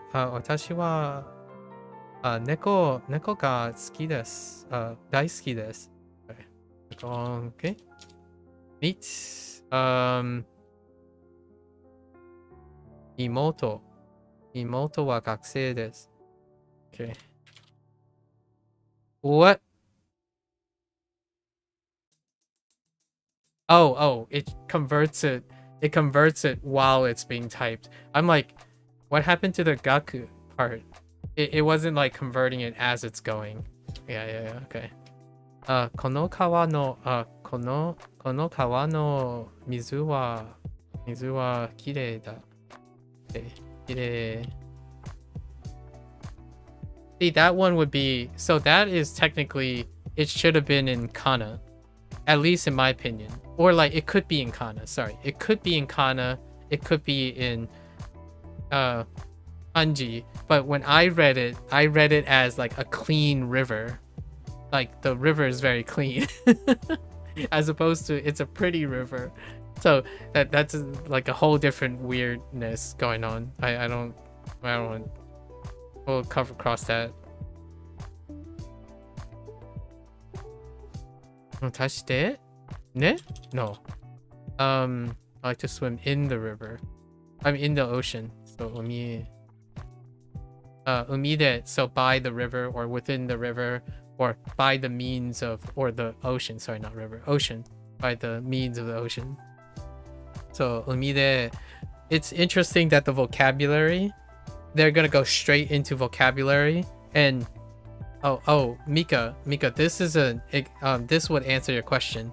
So the vocabulary assumes that you know enough of the vocabulary, the context of the vocabulary to get the vocabulary word. So the sentences that they give you is assume that you know enough relational reading material because it didn't introduce the grammar points for the structure yet, but they're trying to use specific key things to try to get you to remember the vocabulary. So this would be an example because you don't know, technically the person doesn't know de yet, how that works. And then oyogu, like oyogu, right? Oyogu or even koto, how oyogu koto ga, like how that works. And then you have skida. So at most on your first grammar day, you might remember skida, but you might not know what swim is, right? To swim, and then koto, and koto is two, like it's the kind of like infinity, like a verb infinite. What is that form? Infinity form or something? To swim and then in the ocean. So it's actually presuming, it actually assumes some prior knowledge when doing vocab.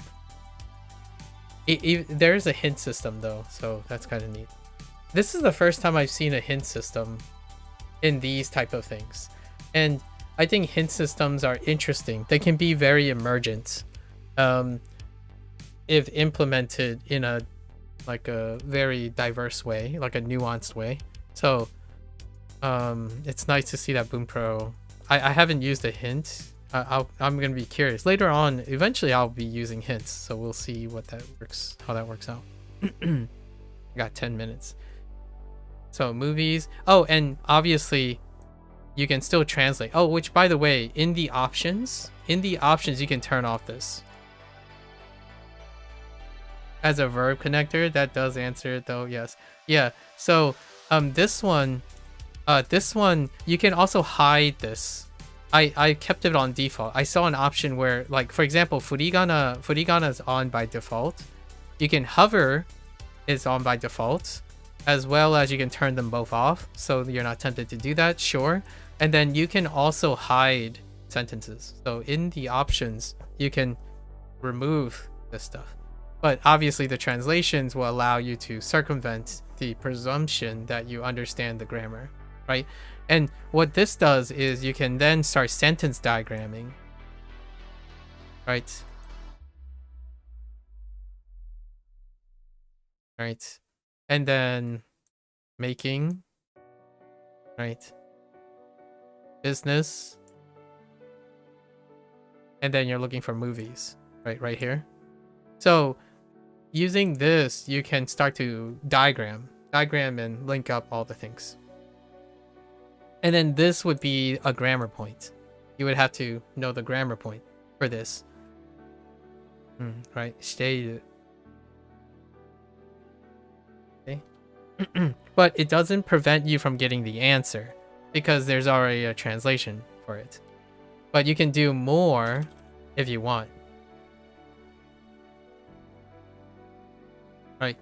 Which is nice, but it also makes people complacent. So the more information that's on here, the less and less you'll be willing to do. And that's kind of, it's a mixed bag. In the beginning, this is fine. And then later on the road, you have to like remove a lot of these things in order to encourage yourself to do it if you're a literal person. Or you could be like me and just sit here and rant about every single prompt. As long as possible.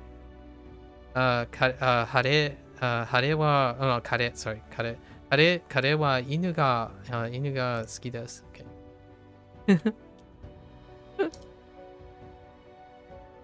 Seeing today your grammar is pretty weak. Oh, that's fine. You weren't really prioritizing it that much, right? Not yet. 友達のね、友達の家はとても大きいです。Okay. Yeah, or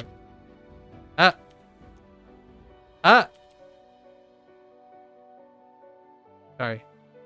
One of my keys aren't working as well as I like. Watashi no, and then this is ura because it's our. Ura. It's whoop.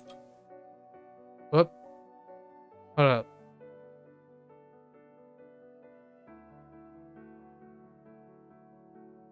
Oh, everyone in my house. Wait. I thought it was. Sorry, uchi. Sorry, uchi. I said ura earlier. Uchi. Sorry. You have to write essays in full Japanese soon about articles. Oh. Yeah, that could be rough. Mizu. I'm running out of time, so we're just gonna walk on over. I'm 6 minutes from midnight, so I don't know how Bunpro resets, so we'll see if it's normalized to the local time of the user. It did ask for your local time, so the stuff is depicted in my local time, so EST, right?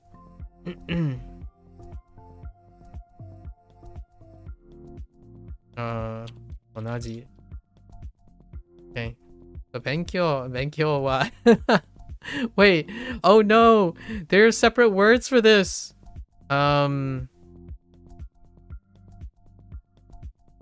They probably want taihen, no? Yeah, taihen da. I thought of something else.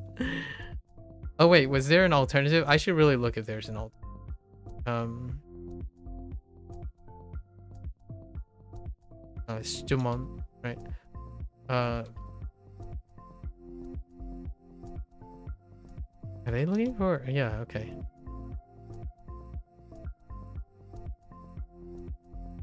Yeah, you can totally end up skipping the entire sentence. This goes by JLPT level, right? Yes, this does. The grammar sources are separated into JLPT things. I'll show you in a bit.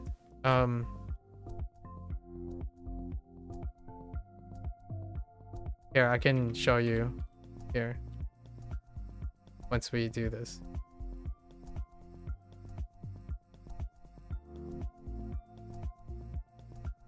Oops. Wait.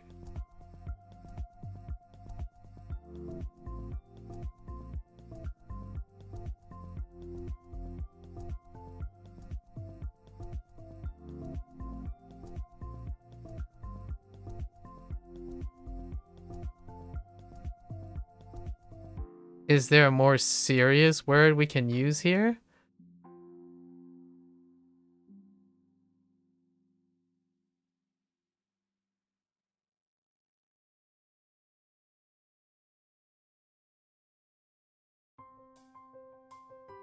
I guess we're using the hint. Well, what is the hint? Okay. 結果をする。それ。Be scared of? Safety.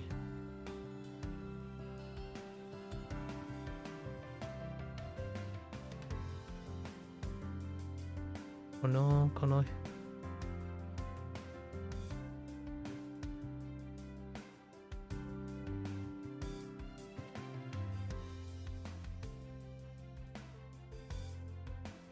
I have no idea what they're looking for. Oh.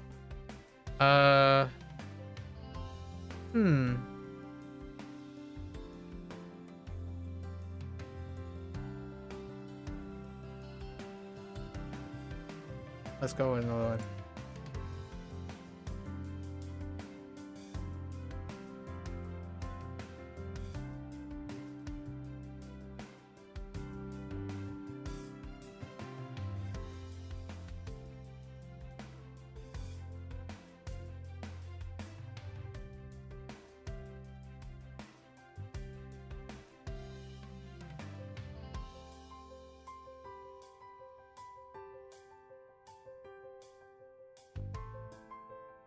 Am I having just like a misspelling error?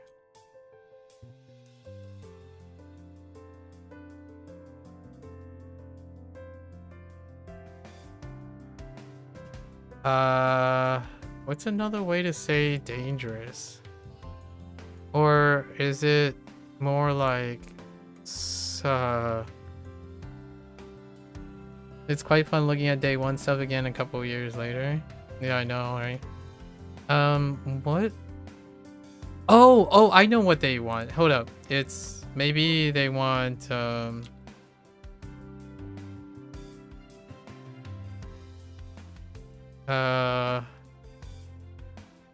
Kiken?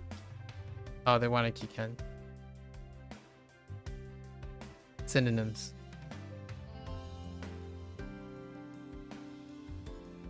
Interesting. So instead of Abunai Kiken. Okay. I'll have to keep that in mind. I'm not sure. Did they introduce Abunai before Kiken? Or Kiken before Abunai? You reached your daily goal. Hooray for today. Alright. Oh, you can click for celebrate. Nice. Alright. So in the next 2 hours. Alright. So okay, so lessons are every midnight. Local time. So now we have the next 5 grammar things already. So we have the next 5 grammar things and the next 20 vocabulary. Oh no. I feel like we might need to lower if it's every day. Every day might be a little too rough. The vocabulary maybe not so much, I suppose, but here you go. They probably want the exact same word as they taught at the start. Yeah, that's probably. They don't accept there might be something about Abunai that can. So this is what they do. Mika, as I flashbang myself. They have separate decks, so you can actually do the separate decks and add them. So it's kind of like Anki situation where they categorize them. And then they built them modularly. I remember reading in the forums where they would update very specific things in each of the decks. So, and then the vocabulary is this too. Right? How many vocabulary? 1100, 2000, 4000, or 2000, 2000, 3000. Yeah, and then there's miscellaneous decks as well that they constructed. Interesting. There's the Core 2K and the Core 4K. Right? Now, hear me out. There is a difference here. Now, if you're wondering, so what's the point of WaniKani, then all that stuff, you are responsible for coming up with your own mnemonics. So like, for example, that just explained, they probably want the exact same word as they taught at the start. I didn't remember which word they ended up choosing. So this is where it gets closer to the Anki experience, in my opinion, where like, okay, but I wasn't working on remembering the material in a way that I was encoding. There wasn't anything that was linking or creating an emotional attachment or relational. It was specifically just looking at information. And that if that information wasn't familiar to me, then I would have a hard time remembering it in the first place. Like, for example, the 25 that was taught, they basically just explained all the vanilla stuff, right? Like, oh, this word means this, these are the meanings, and I was like, okay. And then you forget them. They are only memorable at the moment is because I already know those words. And then I have stories related to those things. When I was going through the vocabulary, and I was rushing, quote unquote, technically rushing a bit through the vocabulary because I wasn't finding, I was trying to finish before midnight to see if it resets, resets at midnight, which I'm going to do tomorrow. Right, this is tomorrow's work. So we've already completed our daily thing right before the day was over. And then we're resuming this tomorrow. So the question is, do I want to write something for the vocabulary words? That's an interesting thought. Huh. I'm very curious what I'm gonna do with the vocabulary. Dang, look at these numbers. Oh, and by the way, vocabulary and grammar is separated, so that's kind of nice. So you don't really have to do vocabulary. If you so choose, right? I already see weakness. Not darkroom friendly also seems like a fair way of sorting things. How long do you think it'll take me to encounter new words on Bunpro? And do you want to make notes for words you knew? I will probably make words for... well, I only make notes on words that I left out. So one would be... today would have been Kiken. Because Kiken and Abunai are two different things, and I wasn't looking at the sentences. It was probably Kiken because of the structure of the sentence. Abunai would not fit in that structure because maybe there was a death or something. I don't know. Like, I didn't look at it carefully. I have to look at it at the context of the sentence. Now, why they chose Kiken. But the only way I knew it was Kiken is because I read it differently. So, like, I read the character differently. Is how I eventually get to Kiken. They both start with the same kanji, just different reads of Ki versus Abu. It's interesting. Very different way of looking at things. We'll see. It's only day one, so I'm probably going to do way more than what we did today. It's more exciting right now to read all the different information that's coming in. The volume is going to stay the same if you keep doing the same, right? So this is just going to be a block with the same amount across. I might have to lower down. I don't know how you lower down. Oh, here's the goal. Oh, here you go. Oh. Yeah. And you can open new decks. Yeah, here it is. So the daily goal... Oh my gosh. The daily goal can... Oh, it just keeps going. Okay. We'll keep it at 5 for now. Oh, man. That's crazy. Okay.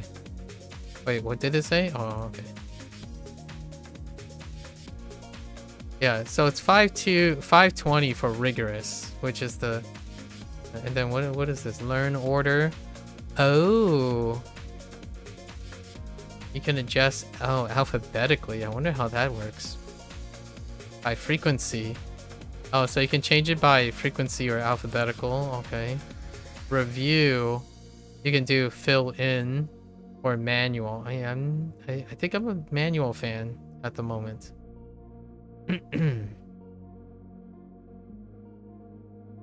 Oh, we've been doing manual? Okay. And you can fill in, so you can like drag. Imagine 40 grammar structures per day.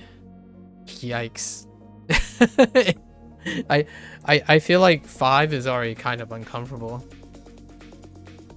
Yeah, no kidding, actually. The reason why it was comfortable right now is because we're gonna do 5 a day for N5 concepts. When we hit N4, it's gonna be like 2 a day. And when we hit N3, it's gonna be 1 a day. Like, I'm not, like, again, it's not about efficiency. It's really about really focusing on specific things. Even 1 a day, yeah, this is assuming, right, where we have to assume that you're learning the things. So right now 5 a day for N5 is okay because I'm already up, like, we're already familiar with that. But even then I might actually turn it back down. 5 is kind of, yeah, 5 is, I don't even know how many. Wait, we do know how many. Where is it? This is the total number of grammar and, oh wait, can I change this? Oh yeah, here we go. Yeah, 127.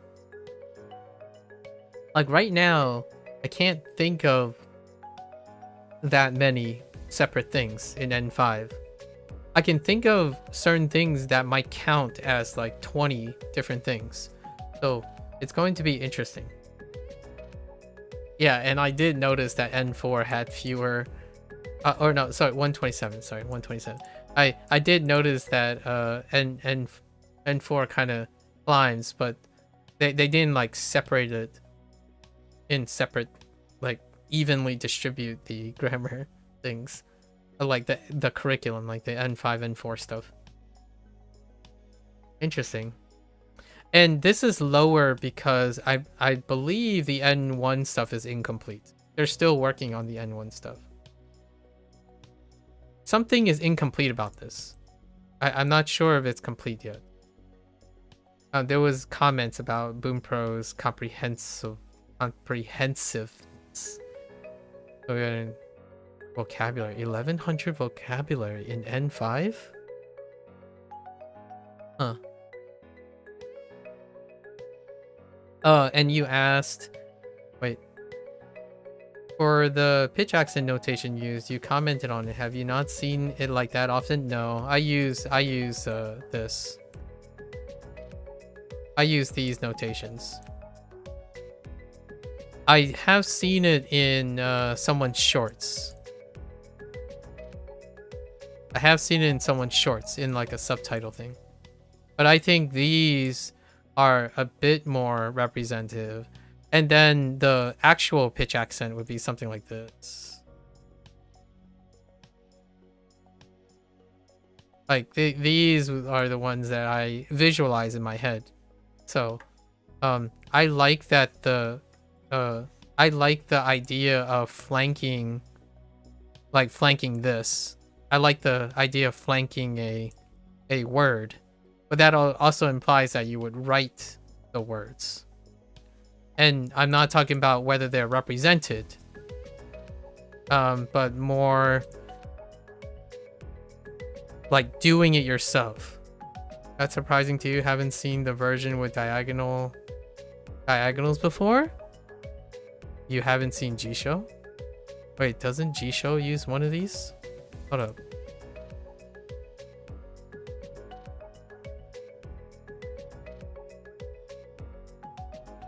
Hang on, I gotta get on Jisho for a moment. Oh, Jisho doesn't have the stuff. Huh. I really thought Jisho would have included the diagonal things. Interesting. Yeah, the thing is, you use Shirabe Jisho mostly, which is slightly different use lines. Yeah, but I was not referring to what you were using. I was referring to the Jisho that you were extracting Anki definitions from, which is why. Wait, or I was talking about jisho.org, which I saw you use before. So that's what I was referring to. I wouldn't know whether you do it or not, but I thought that you might come across it in that, but actually jisho.org doesn't have those either. That's interesting. Yeah, we're talking about writing. So since you don't write, that's not what I was referring to. When I said I'm going to use that, I meant that I'm going to use that when I'm writing in the future to remind myself of the pitch accent. Yeah, I thought they did too. I really thought so. This is what I mean by I'm going to do this in the future. Where did my... Okay, it's gone. Anyways, I was talking about the next time when I start writing things like this, like I don't know.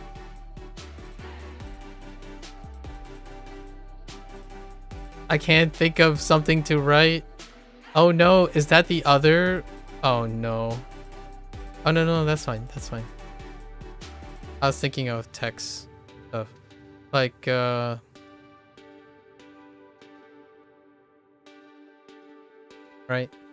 And then I would write something like this. To like get better at practicing what I think it sounds like, and then I can double check, right? Kotoshi, right? I'm thinking it's kotoshi, like not kotoshi, right? So kotoshi is what I think it is. So now I can like do this as a form of practice when I'm writing characters, but they also have to be like really separated so as to not make it look like it's part of the character. So I can start writing it that way to reinforce pitch accent. It captures sound. That's what I like about pinging, because pinging captures sound. It captures like the tonality of the stuff, in which currently writing the kanji and seeing the kanji doesn't capture that sound. So constantly seeing like saikin, right? If you're seeing saikin and like, what does it sound like? Like, well, it sounds like a lot of things if you don't know what the pitch accent is, right? And so sometimes it could be saikin, right? Saikin versus saikin, saikin. So there's saikin, saikin, saikin. Yeah. All three of them when you write. Of course, in Japanese, there's only one way. Like, if you wrote it, a Japanese person will look at it and say, "Oh, it can only be pronounced one way." It's like, yeah, true. When you don't have to practice it because you know it for sure and you're not learning something. What I typically want to do is I want to practice it so then I don't have to do that, but I still want to practice it as a way to keep myself honest. And that's probably one of the biggest differences, where when someone thinks they know something, they stop practicing it. Right? I usually do the opposite when I'm learning something. If I'm trying to learn something and see how consistent I am, I would practice it. Despite taking some time, I would still practice it. So I don't forget things. And that's kind of neat. All right. It was nice. Today was good. I still have to do HanziHero. So, really awesome. And we're still going to stick to our guns about vocabulary, I think. Yeah, vocabulary. So instead of burning out, like you doing my burnout days, not burning out as in WaniKani days. So now WaniKani days, I don't know how I'm going to do burnout days on WaniKani. Maybe I won't. And I will simply rely on the idea that Bunpro will give me another opportunity to embellish what I've gathered from WaniKani.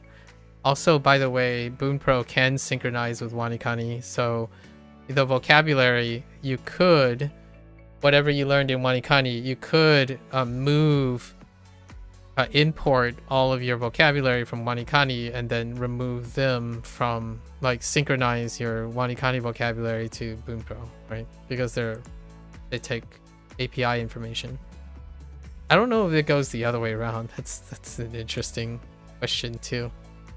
Oh, what is this leaf badge? I earned 10 XP. Oh wait, hold up. There's one little thing. BP. What is 25? Okay. So you get 25 for lesson. 15,000. What are these things? Pins? You can collect pins, frames. Interesting. You earn BP by learning new. Man. Oh, this is cute.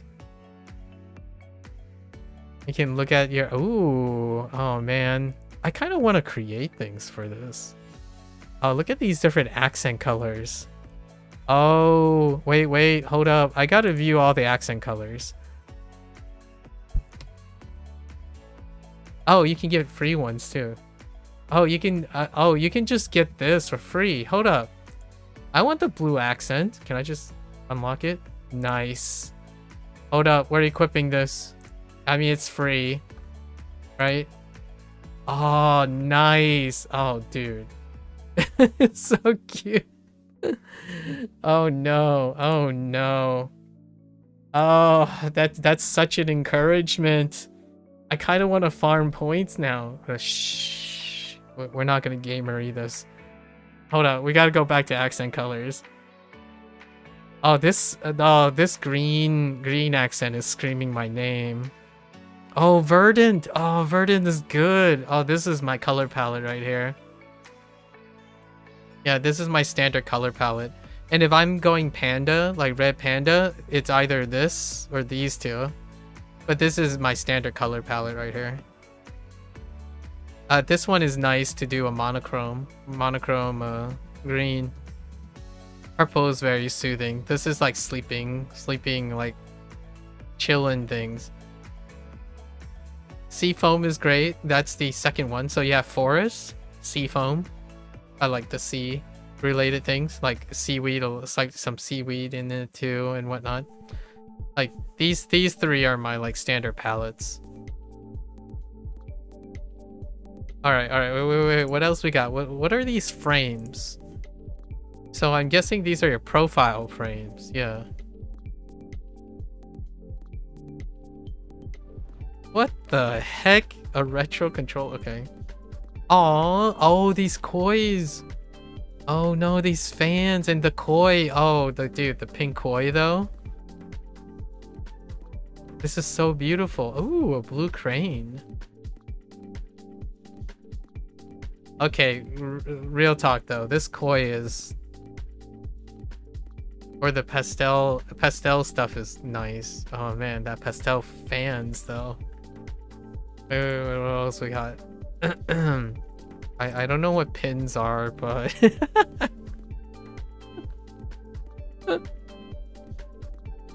oh, well now.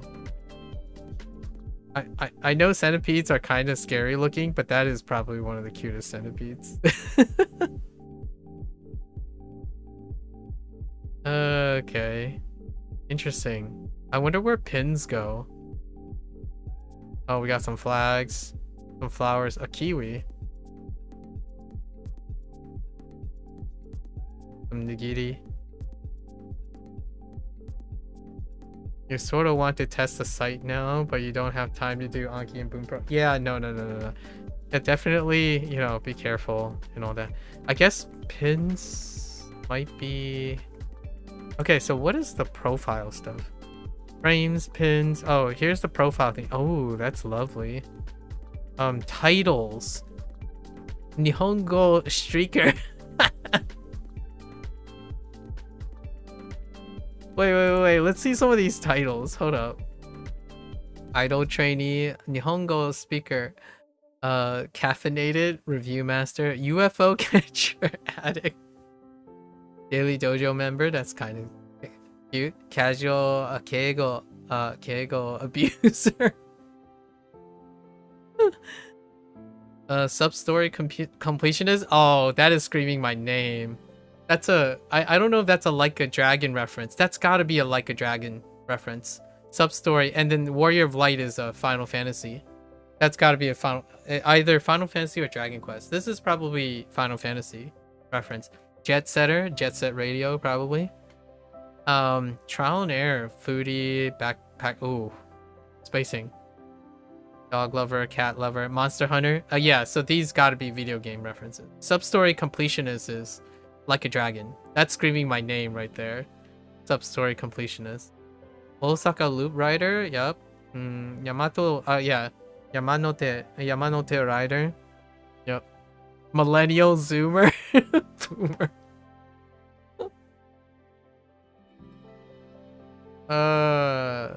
You'll probably stream it too late for you most days too. Unfortunately, look forward to catching it every now and then. Yeah. Eggnoggin. Dang. Mary Crimbus. Alright. So yeah, they do. Ooh.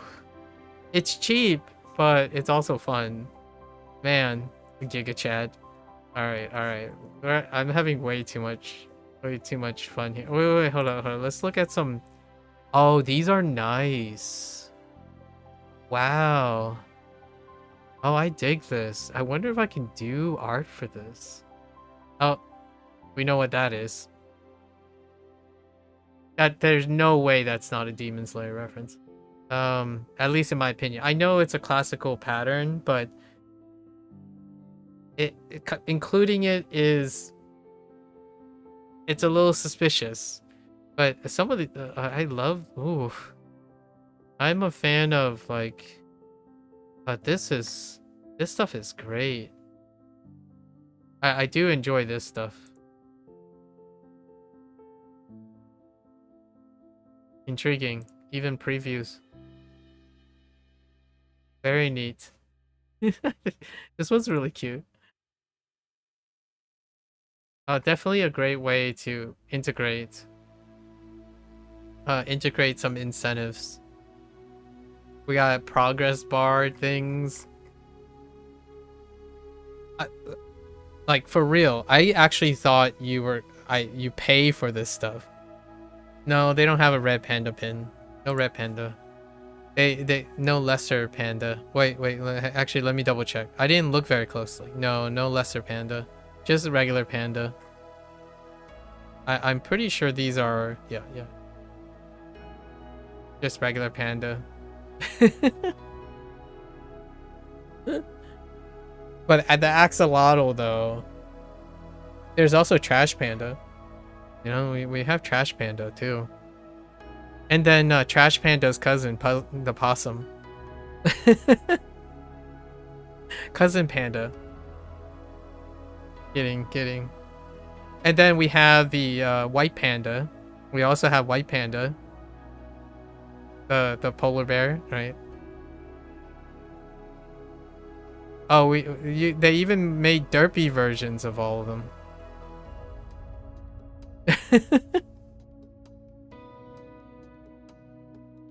I think this moth is really cute.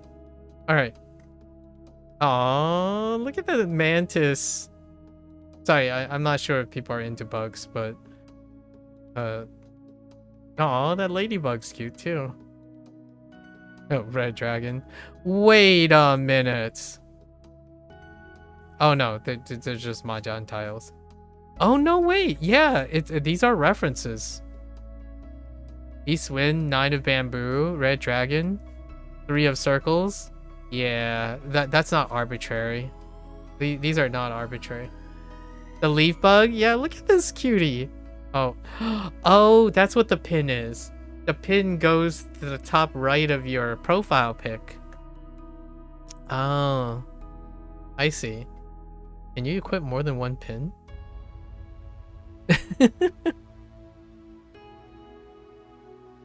No, look at that beetle. All right. Wait, I'm slacking. We gotta go to. Hang on. One second. I know. I said we gotta move on, but Okay, I think we're good. Okay, well, we'll explore. I really thought you would pay for this stuff. Like, I don't mind it, honestly. Like, oh, the blue is nice. I do like the free blue. So we took on the free blue. Dang, even the... Intriguing. Okay. So, that was an awesome first day. Right. I have a lot of thoughts. We'll see how much time things take. So, for now, the plan is, will you color adjust the stream border thing to match? No. Usually I probably change this to whatever their iconic color is. So their iconic color is red. That's their default color for them to complement this. That would be fashion over function in this situation. Actually, let me see. Does it? It's red text. Let me see. Oh no, it stays white actually. Oh no, yeah, it's the red text. That's where I got the red text thing. But maybe, I mean, I could just take this and readjust. I think we'll leave it that way.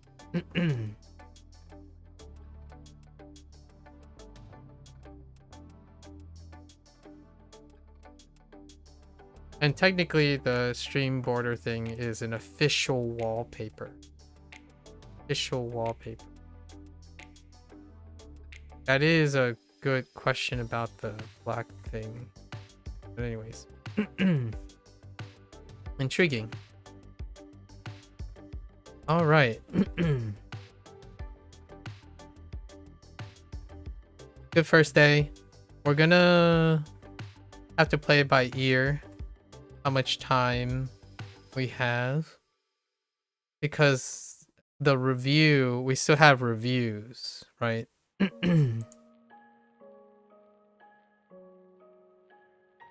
There are going to be reviews in 3 hours from now. Yeah, so the first set of reviews is 3 hours from now.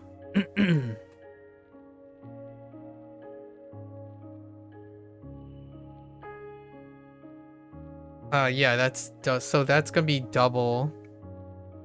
That's gonna be double.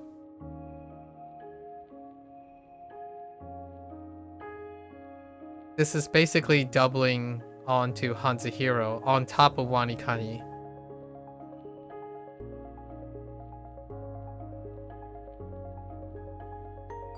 We'll keep it up for like a month. There is a very good chance I'm just gonna turn it down. Because that means I'm doing HanziHero's pace eventually. So HanziHero's like staggered pace. Basically like this thing is going to end up stacking up. Right, so tomorrow I'm going to do this, but we're going to have another stack. So then it will end up being 50 review the following day. And then 75, 100, and then it would be like normalized around 75 or 100, something like that, because then the length of the first couple would be longer than a day's. So we'll have to see how it lines up. I'll probably have to reduce the volume. Definitely. Because of the vocabulary side. Or we can do like prioritize grammar. That there's so many ways to go about this. Yeah, and this is one line, because if I don't do this, that's all the reviews that are gonna come up. It's all of it. All right, that's a wrap for Bunpro session today. If you're gonna watch this later, arigatou gozaimasu, right? As always, feel free to follow along. Bunpro has a time limit. When I logged in, the free trial is a month and a half. So it is 1 month and 15 days because I looked at the setting and I was trying to sign up for a lifetime, right? And it said that the trial lasted till February 15th. So it's a month and a half for the trial for Bunpro. In case people are wondering, which Mika has informed me recently, right? WaniKani has changed that, and then HanziHero, both WaniKani and HanziHero uses a specific amount, and instead of a time limit, right? So that's something to keep in track of. You're always free to follow along, pick up Bunpro for yourself, and give it a try. Let me know what you think. You're always welcome. Again, I met 2 other people briefly when I was doing the opening opinion section.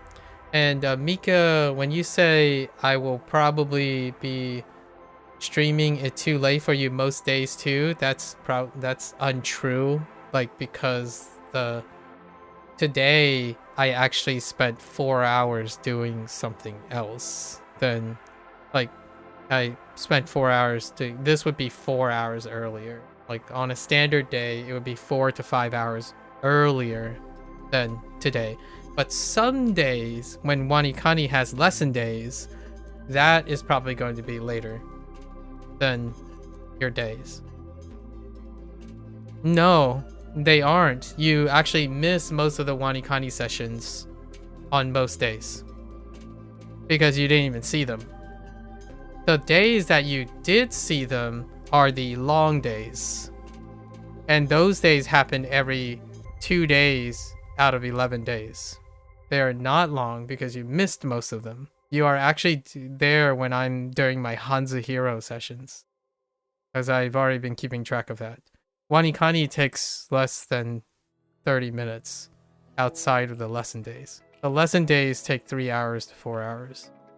So, no, it's not usually. It's actually like the days that you talk when you like stop by and say something. You say, yeah, because of your horrible sleep schedule this month. Next month is back to high school schedule and you gotta sleep more somehow. We'll see. But what you're saying is not true right now. So we gotta be really clear about this. Usually it's not true. I would like it to be true, so I'll hold you to it. If you want to prove to me that I'm wrong about what you usually do, you can prove to me that you go to sleep in a regular time. That's a bet for you. So if you're gonna say I usually stream too late for you most days, you can prove it by going to sleep in an appropriate time and, you know, exercise good sleep hygiene. But ultimately, I didn't think it changed even when you were at school. You still had the sleep schedule issue. So hopefully that does change. Like, I'm more than happy to agree with you when it is true. Because if it's true, then that means you're going to go back to a normal sleep schedule, which is good. You don't want to be accountable for your sleep schedule because the timing would be that my normal schedule is 8 p.m. your time. Like, I typically start 8 to 10. So it's 8 p.m. and latest at 10 p.m. And WaniKani ends by 11. On every day outside the lesson days. So that's actually what is actually happening. 1 a.m. to 3 a.m. That's not true. Recently, I've been doing that because of some stuff. So I could do the same thing. Right. No, time zone? That's not true. Because you're assuming I start at 6 p.m. and 7 p.m. I start at 3 p.m.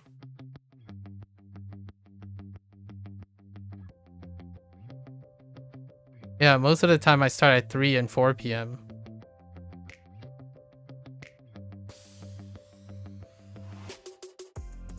Like EST. Unless you're telling me you don't live in the UK, then that's kind of awkward. Yeah, that's really awkward if you don't live in the UK.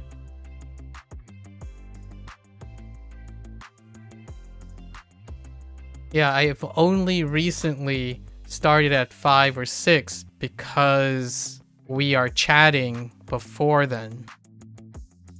Normally, it would be between 3 and 5 p.m. is when I start. So if you're going back to school and you're doing school things, then it would be back to normal for me too. You do live there, just go based off the last month or two. Yeah, but if you're going off base last month or two, it's based on the times you're not going to have. That's not, so you picked the month that you're changing as a way to say usually. That's not true, right? I thought the whole point was that that's going to change. So if we're talking about what's going to change and you're being held accountable to it and you're making the argument that it's not usually like that, then it's not the last 2 months. If you're so lost, that's perfectly fine. Just go and do, and I can already tell you that if you have a good sleep schedule, you'll probably still see me do this. So, well, we'll see. We'll see what happens. I'm pretty confident. It's, yeah. So we'll find out, right? We'll find out. Anyways, again, feel free to come on by and yap. Well, me and Mika yap quite a bit, so this happens in Discord or what have you. You're always welcome to exchange, right? Discuss things. Whatever happens, most of the time I reserve time. There's always a six-hour time period for me to use for yapping. Otherwise, schedules are typically 3 p.m. EST. We start 3 p.m. EST or 4 p.m. EST. Usually 4 p.m. EST is kind of where it's sitting now. And we're gonna try to see how long WaniKani is gonna be with Bunpro. And the goal is to be good enough. The volume has to be good enough that I can still do the things that are coming. It's January now. January, we're gonna try to fill it out, I guess. Fill out the Bunpro volume. In February, we're playing Like a Dragon. So, Like a Dragon, February 14th? 15th? So that means we have to do all our Bunpro stuff, along with our WaniKani stuff, while making time for February 11th. So, we're still going to be keeping up with the occasional Neverwinter stream. There's still Persona 5. And then the rest of the year you're learning French. We don't know. Like, I haven't planned it yet, Brie. We haven't planned it yet. WaniKani is ending, like, quote unquote. WaniKani is gonna enter is like honeymoon periods before June, like around June. So is HanziHero after June. So we have to we're gonna need to fill in that workload. Bunpro right now is being filled in because WaniKani is being liberated. So WaniKani has a shorter, I'm reducing the amount of time I'm spending on WaniKani to make room for Bunpro. And then Bunpro and WaniKani together is going to match HanziHero. So it's going to be like 2 hours on average. Still 2 hours. And then the last slot is still going to be dedicated to other things like video games and whatnot, because they're going to be the things that happen not every day. It's going to happen for a short period. But time comes June, we've already reached intermediate for Japanese and Chinese. So the rest is going to be like finding fun ways or shorter projects to use Chinese and Japanese while we go back to the structured format for probably Spanish and French together. And we're gonna see how that works out. Because I already tried Spanish and oof. It was tough. It was tough. But my schedule was not as I was pushing really fast, right? Because I was doing WaniKani. 7 days in, I started HanziHero. And then after WaniKani reached the month, I started up Duolingo Spanish for February. And that was a lot. It was a lot too soon. So now I know like how much I can juggle at one time for consistent ones. So the daily ones need to be monitored in some way. I think doing two-ish things partitioned on a daily basis is probably my max. And then I need a third thing that is more different. Like it varies. The third thing will help me out with kind of breaking the mold, right? Doing the same thing, like even if you're trying to do different things with a daily thing, it can be very exhausting. So we'll see. It looks like it's going to be June or July is when something is going to change up. Like all the things are going to change up very quickly. So as we get closer and closer to June 2026, that's when we start hammering out other things, right? Anyways, I really like Bunpro. Like Bunpro is nice. Like it's pleasant. Look at this.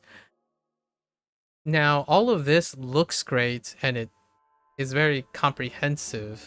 Like as a final summary for day one, it's very comprehensive. It's sleek. There's a lot of information, like lots of information. Maybe a little arguably a little bit overwhelming for me. Like,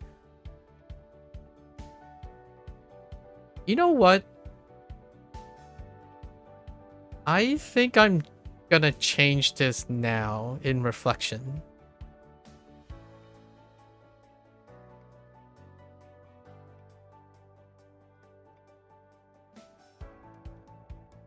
No. We'll too quick. We'll do it for a month. We'll do it for a month and see what happens. It's definitely gonna breach. Like, I can see it. I'm gonna be pushing for time very rapidly. So before February, there's gonna be a schedule change. Like, there's gonna be a load change for sure to accommodate the February stuff. I do not want to back up WaniKani and HanziHero for the 2026 projects if I can't complete something. We need to like roll over things. So, and then we can make room for like random French things and Spanish things. French and Spanish is definitely going to be very accessible because French and Spanish is available local. At least with French, maybe you can help so you're not as overwhelmed and you're down to even. So I'm not as overwhelmed. So something if you have questions, yeah, that's fair. That still takes up time. The overwhelming thing is more like time. Time is the strappy part. So conversations still take time. Like doing digressions and conversing with things is still the crutch of the learning approach. This was the main topic for the opening opinions of Bunpro. The difference between like immersive learning and passive learning. It ends up being time. Time is the like, oh man, if we're gonna do this and this and this, we gotta put in our time. There's no substitute for like if we're gonna discuss French, we're gonna have to discuss French. Like if you and I start DMing about French, it's gonna be meaningful. It's gotta be meaningful and time consuming. Because otherwise, in my opinion, it wouldn't be very important. So it ends up being like a time crunch in the long run. The nice thing about DMing and questions is that I won't have to stream it. Like, what I mean is I don't have to like do it in this way, shape, or form. It'll be we'll write it off as it's a immersion, right? That's a form of immersion. Right now, juggling projects is 2026's thing. It's New Year's, right? New Year's Day. Actually, it's no longer New Year's. It's the 2nd of January. That's right. And we gotta iron out our schedule for the projects. It would have been nice, I suppose. It would have been nice if it took 1 year for WaniKani and 1 year for HanziHero, but not. Have you heard of the game Infinite Crate? No. Infinite Crate. Craft? Oh no, sorry, Infinite Craft. No, I have not. Oh, that's interesting. Various AI generated elements to form new ones. It was released on 2024. Is that what you're doing right now? Infinite Craft? Oh, it's very interesting. The heck? Just the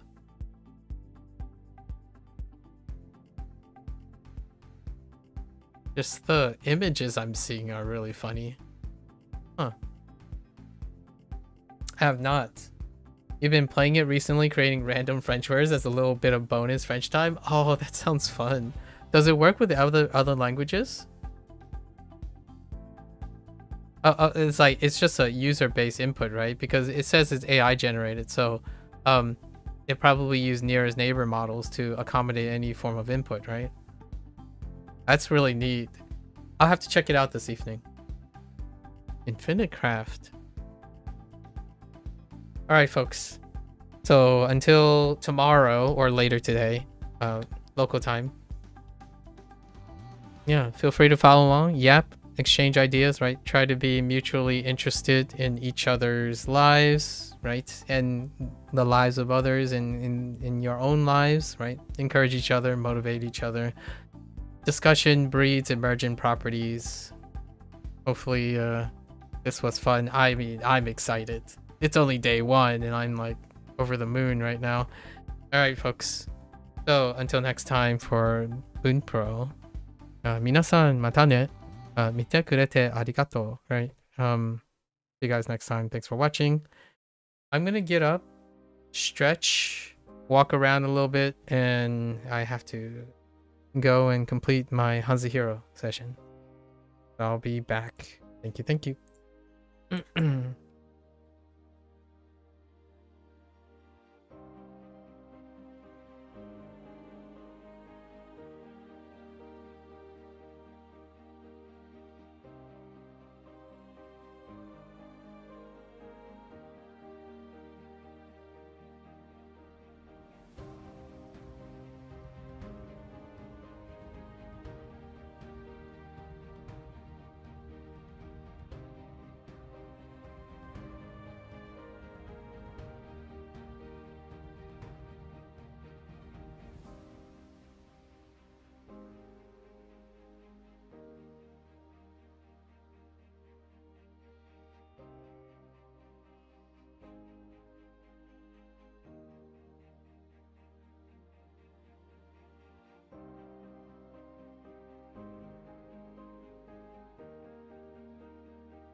Alright, folks, welcome back, everyone. 欢迎大家回来。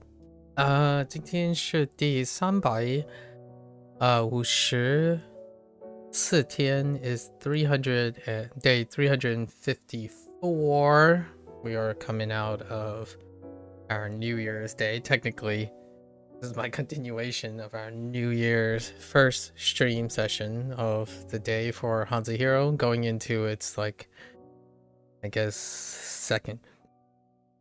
The race to the finish, so to speak.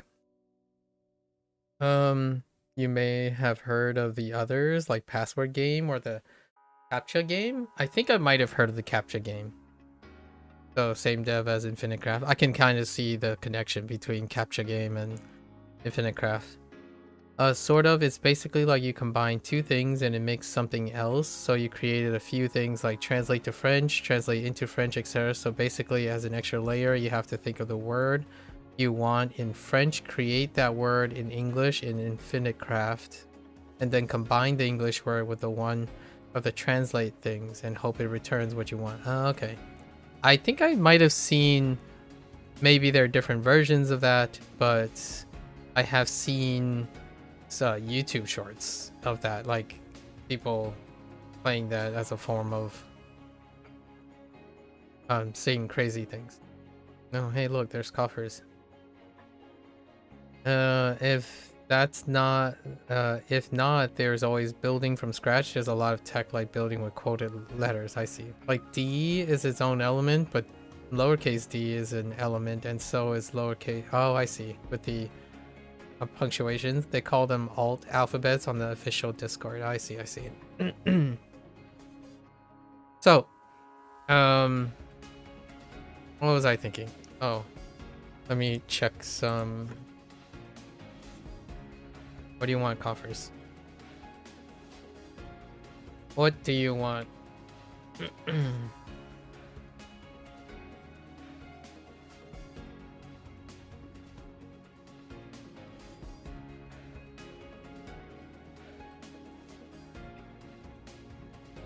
I was just double checking my time differences from that discussion we had a couple minutes ago. Yeah, it is what I think.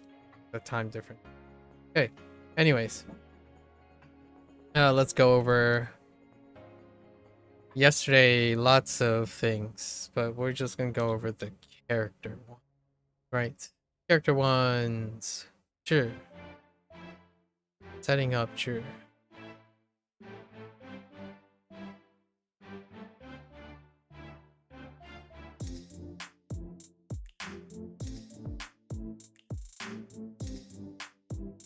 Setting up, and the pair was 知 for value, so 知 setting up the value. 对 was 1.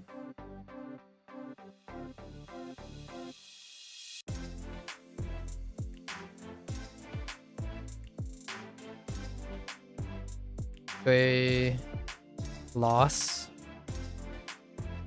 Closest I can think of for this one was, no, we rewrote it, so now we're thinking about like croissants as elbow shaped pastries. Might work, who knows. D was one of them.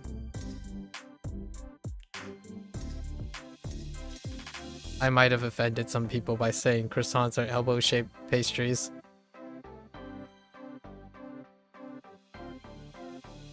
D, which is enlighten.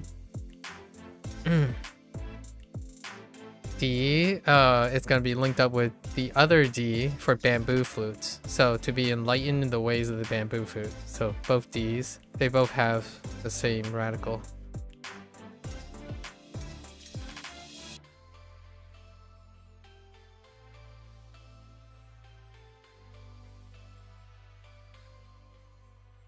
Mun, Duffy. This one's rough.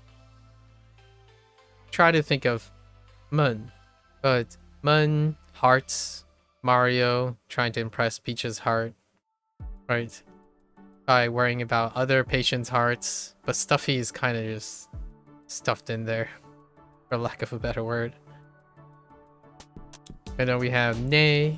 Nay is rough too.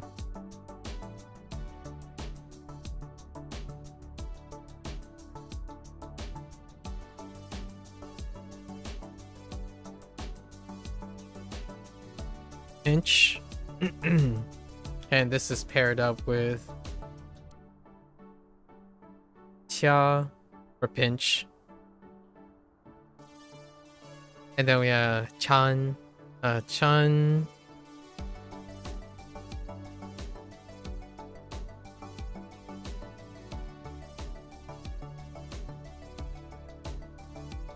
Chan mix. And this is going to be paired up with Tan, which is for participate.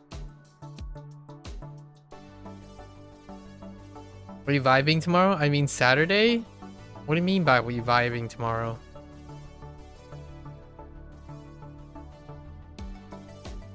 Oh, did you write something in Discord?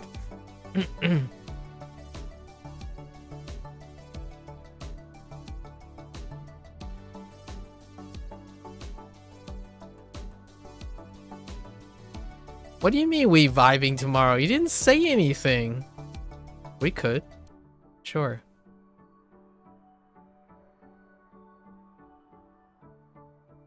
Yeah, we can vibe tomorrow. Not yet. Like earlier, you were trying to create spoiled in French, as in spoiled food, but when using the translate things, it keep making spoiled as in the kid is spoiled. Oh, so you ended up having to make it through alternative methods. Oh. Oh.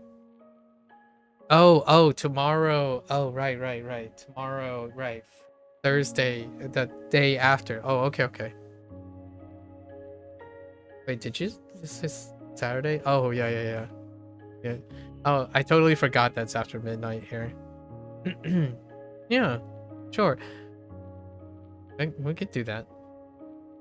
Wait, how's that gonna work? Hold up. Yeah, we can try. Why not?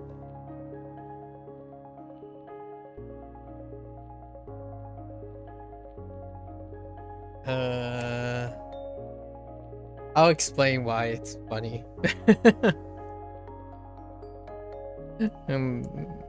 Maybe later. Yeah, we can try. Yeah, you have to talk to the Moon Lord though.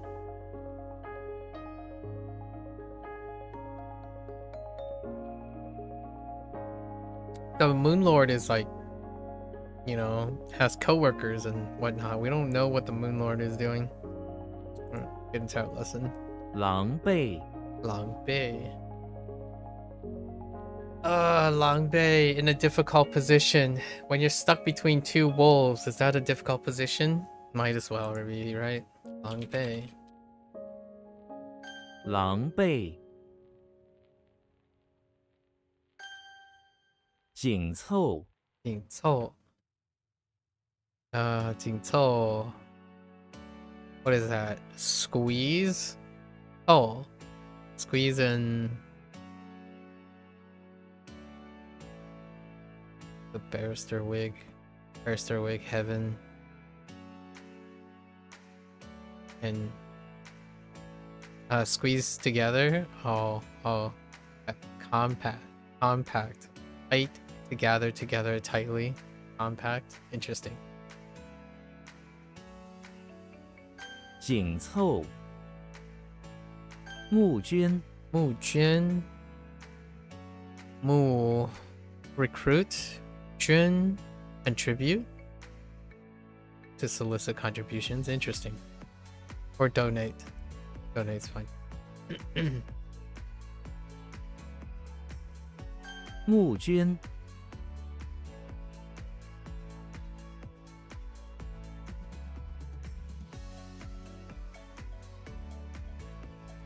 简陋，简陋.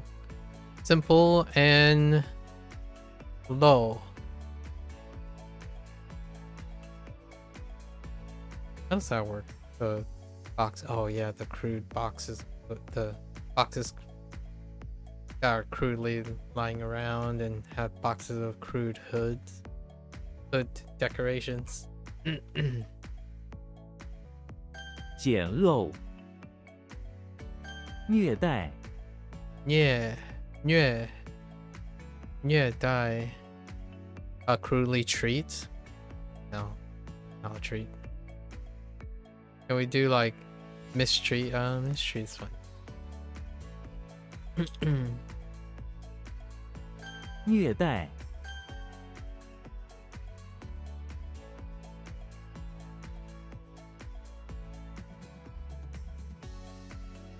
What? Oh, I typed the wrong.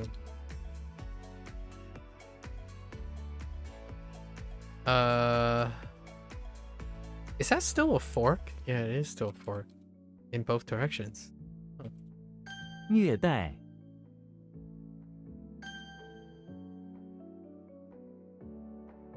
You what? Don't what me.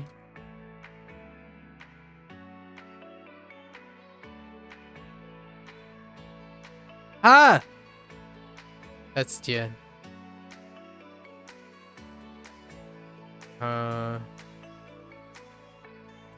紧凑， Oh. 紧凑. How do I 紧凑 this?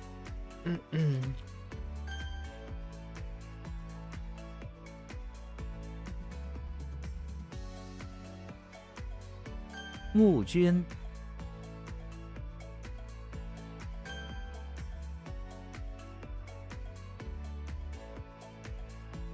简陋，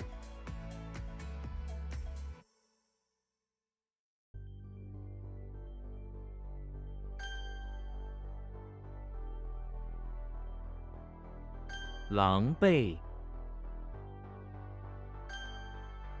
Alright. 耸立， 耸立. Okay, 耸立.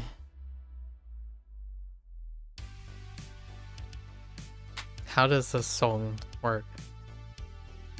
Oh, that's the shrugging. Shrugging and stand to tower? I don't understand that. You shrug and stand. To tower is not only to be tall, but to seem to shrug upward to be even more tall and imposing. That doesn't work. Heck. Shrug standing. The tower. How's this? Okay, it's okay. 高香耸立在 高香耸立在蓝天下. Okay. So it is towering. Okay. I don't know how I'm gonna get that. That one's gonna be weird. 耸立，公仆， 公仆. Public servant. That's legitimately public servant. 公仆，招募，招募. Beckon and recruits, which is recruit. Heck. 招募，耸肩，耸肩. 耸肩 shrug. 肩 shrug your shoulders. Okay. Okay. 耸肩， Shrug one shoulder. 铝锅，铝锅 aluminum pot. 铝锅， Okay. 耸立，招募. 招募，喂？铝锅，耸肩，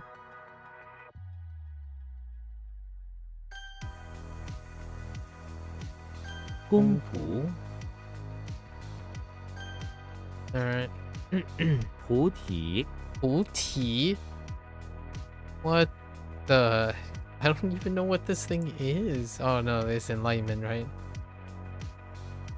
Puti. Oh no.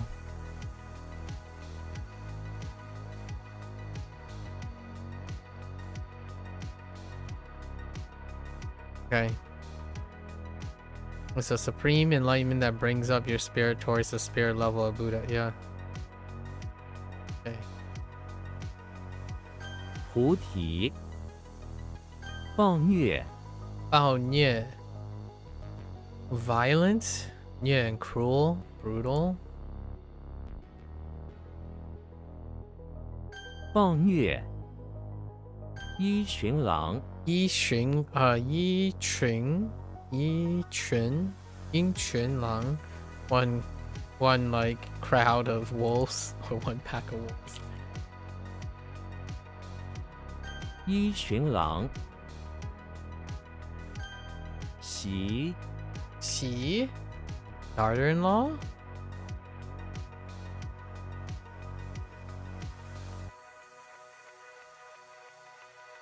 Huh.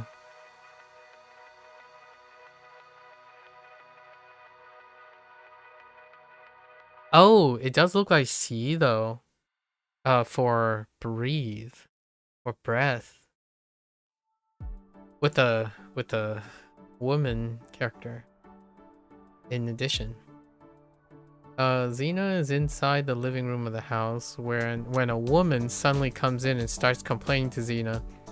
Who is her daughter-in-law. It turns out that Xena is legally married to someone, which explains the heart tattoo on her nose with a name, presumably her husband, that has made her this woman's daughter-in-law.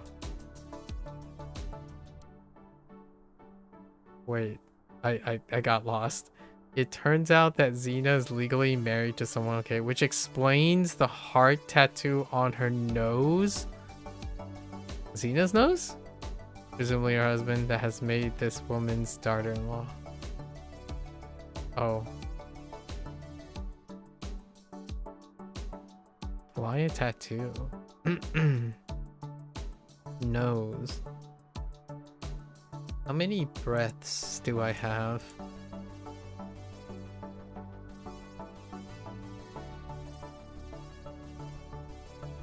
Do I have any other C's? No. Nope. Oh, no, wait. There are two. There's one other. Kind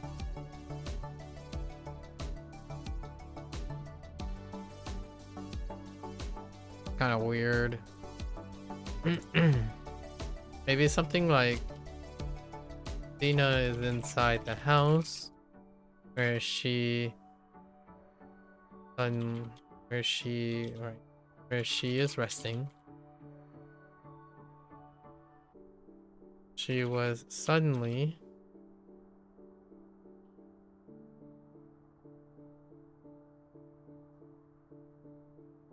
a woman came to visit her, which shared that they are of the same heart, same heart blood, and also characteristic nose. Turns out during her exploits as a warrior princess, she... Oh no, that's so confusing.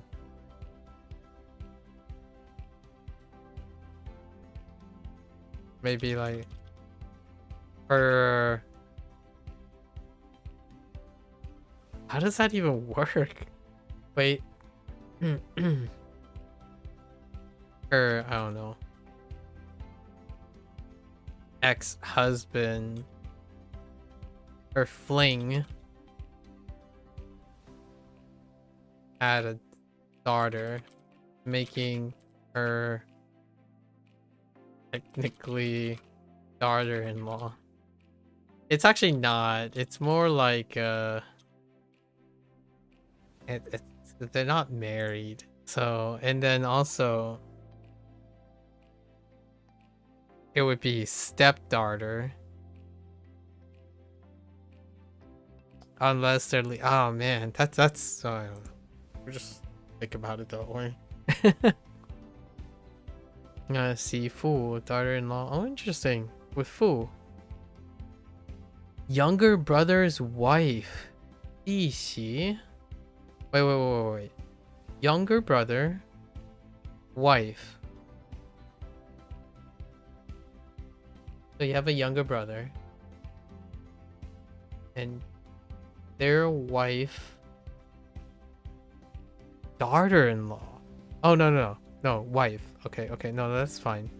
What? Wait, younger brother plus daughter-in-law is young brother's wife? Oh no, now it's really confusing. Hold up.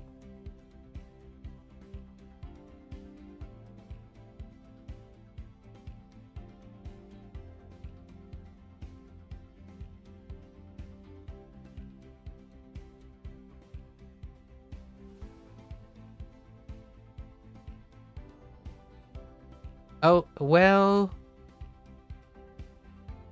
I see. No, that makes sense. If sort of. Wait, does that make sense? Oh no. That doesn't make any sense. Oh no, younger brother plus daughter-in-law. That wouldn't be his wife. Oh man, this is gonna get wild. This is so confusing. And then we have daughter-in-law plus wife is daughter-in-law.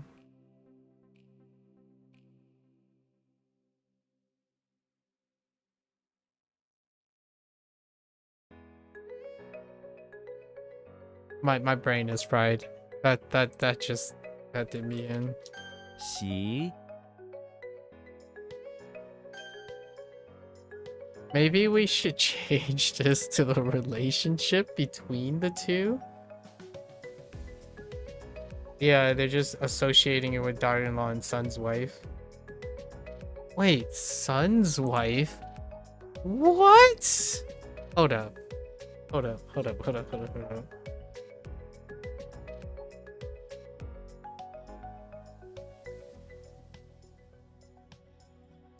Son's wife.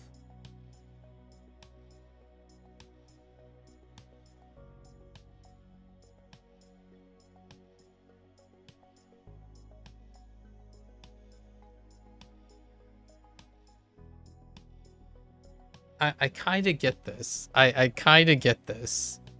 Not because it means daughter-in-law, but I kind of get it in...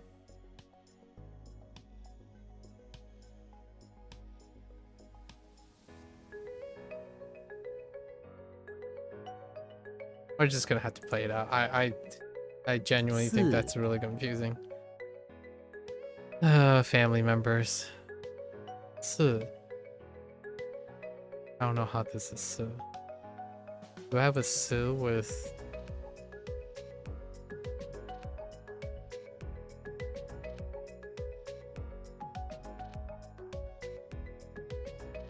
That is a negative. It's a no pepperonis situation. What about guinea pig?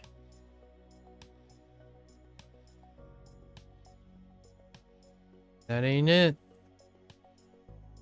It's a special one. Alright.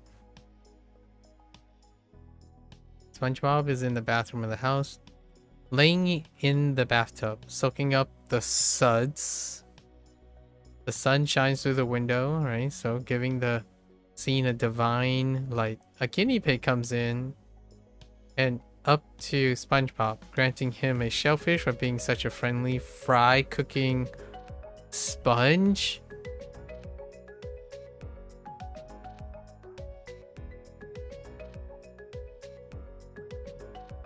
I'm not sure how I feel about that.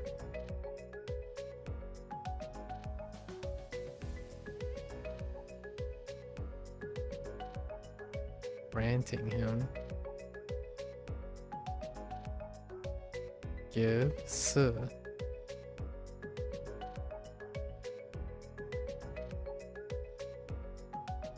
Maybe he's just chilling with the guinea pig. And a shellfish.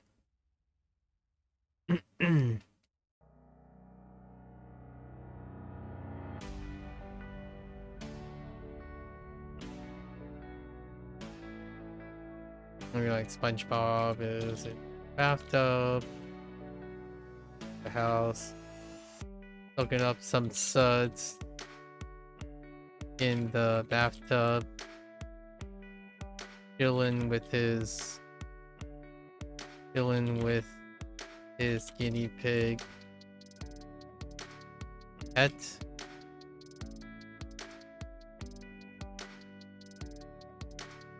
Who is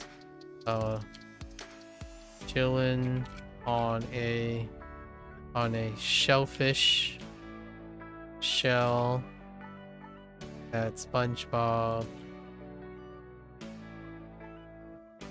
gave him, or granted him as a floating platform, as a floaty device.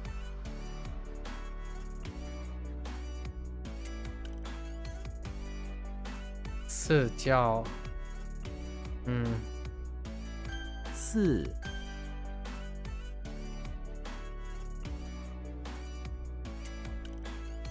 菩提。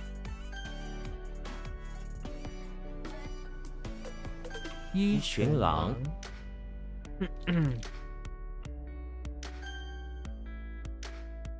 四。习。 That's gonna be so rough.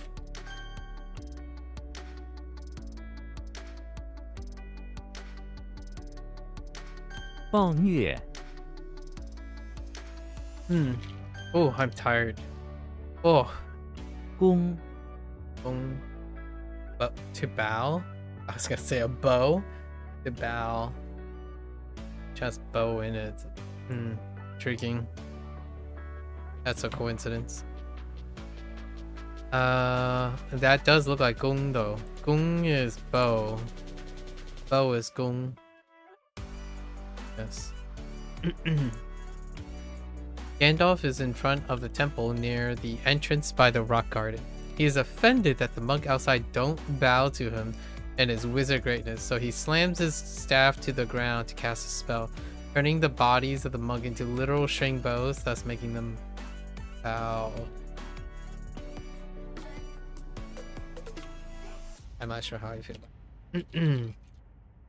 Gandalf is in front of the temple where he has been greeted by generous bodies, by many generous bowing bodies for his contribution, his knowledge in the ways of archery and magic. But really, archery. No, that's gonna end up being Legolas.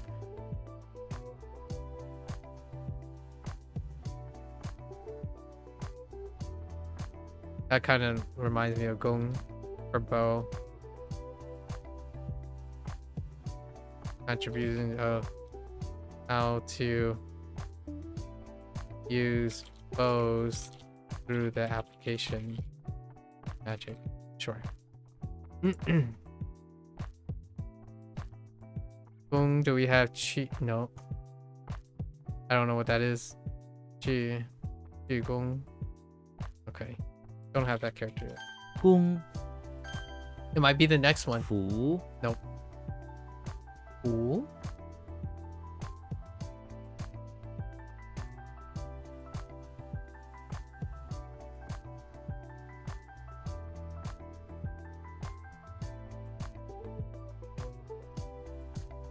I'll show you a meeting.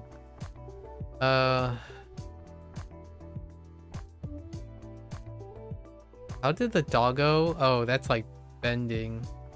To bend over. And then we have a suit. Oh, and that's fool. Okay, that's fine. That's still fool.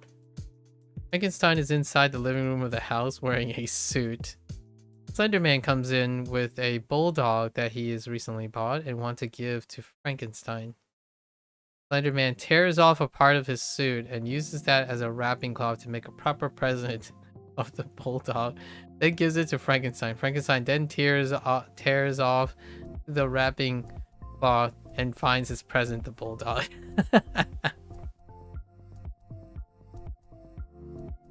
I think that's okay. I was gonna integrate something about bending cloth or something. All right, covering the cloth. Oh, fool. Burden. Okay. Oh my goodness, a package of wrapping cloth. Burden.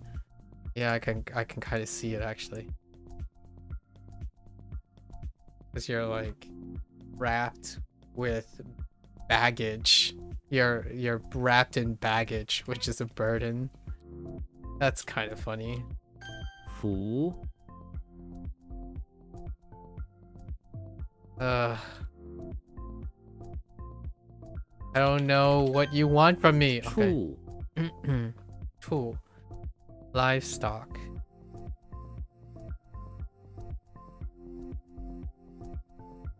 There's not much here that looks like Chu. Let's look at Caterpillar. What do we got for Caterpillar? No dice on Chu. Oh, there is another Chu. Twitch. That's not that Twitch. We're not talking about that Twitch. Like Twitch as in twitching. Not that other Twitch either. You know, the rat Twitch. No, we're not talking about the rat Twitch either. Livestock. Cool. Chucky is in the bathroom of the house where he is raising livestock. The bathtub has been converted into a rice field and contains a single livestock animal, a cow it seems. Chucky gets a bunch of caterpillars he found earlier and feeds each one to the livestock. The livestock accidentally bites off one of Chucky's fingers as well, so Chucky slaughters it with his kitchen knife as revenge, the livestock's blood spurting all over the bathroom. I suppose. The whole rice field thing is kind of rough. He could be pulling like caterpillars from the rice field to feed his livestock.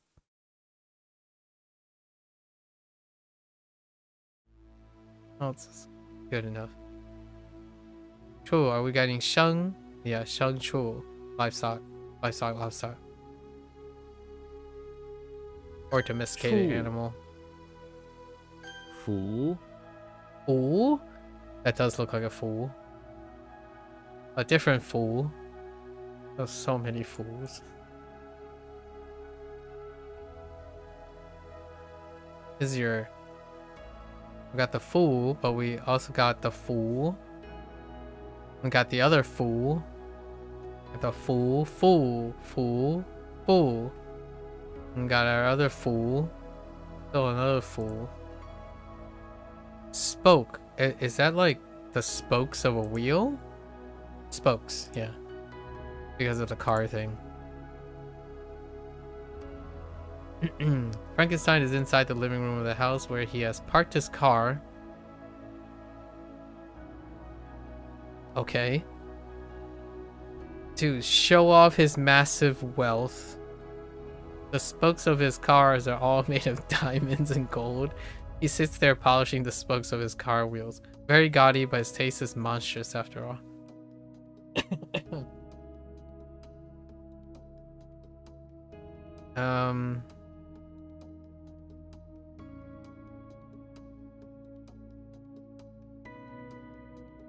I think this is okay. I kind of like it. 辐射 spoke and shoot radiation. Oh, interesting. This is the same one? No. No. It's not toss, right? No. I did recently get radiation.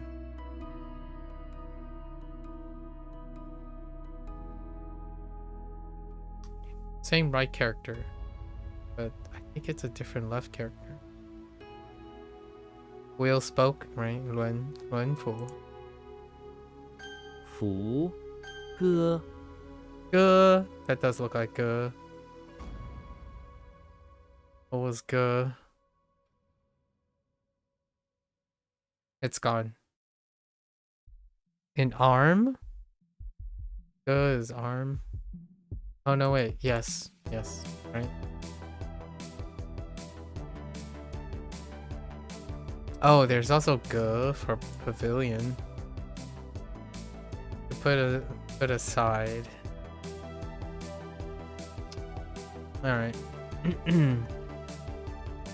Gandalf is in front of the electricity plant where he is trying to enter the front saloon door. Next to it is a podium that reads that all magicians, wizards, or yeah, all wizards must put aside their fingers there so that they cannot cause havoc inside the plant. Gandalf detaches each of his fingers and put aside them into the podium before entering through the electric automatic saloon door. Now he has no way of holding his trusty staff. I don't like. I'm not a fan. Okay. So Gandalf is in front of the electricity plant.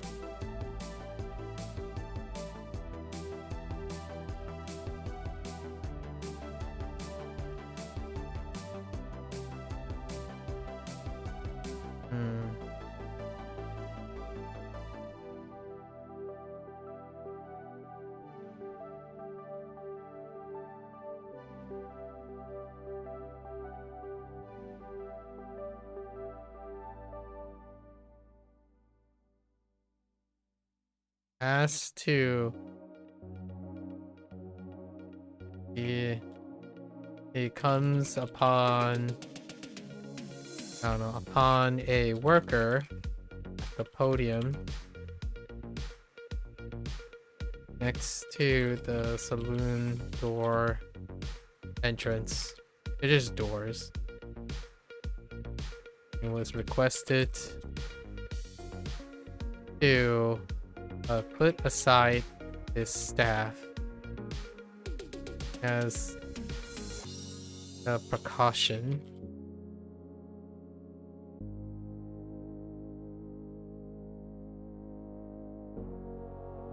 And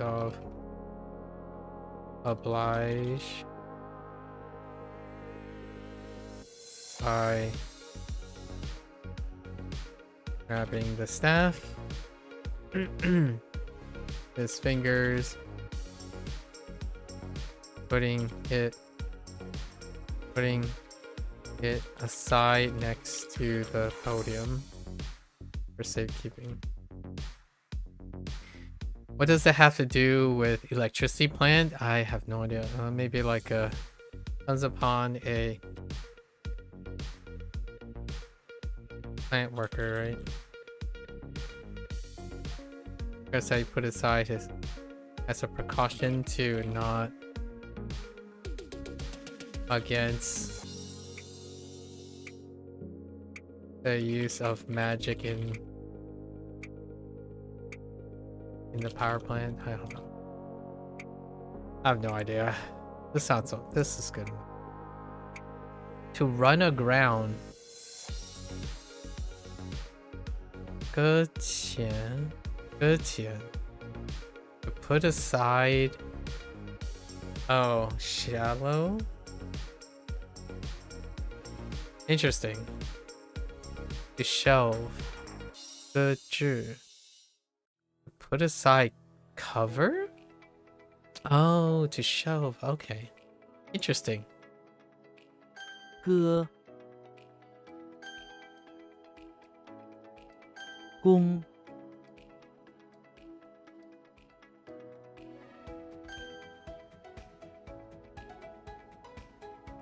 服 Oh, wrapping cloth. 处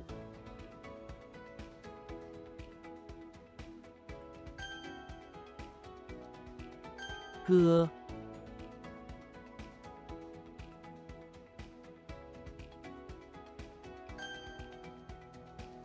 服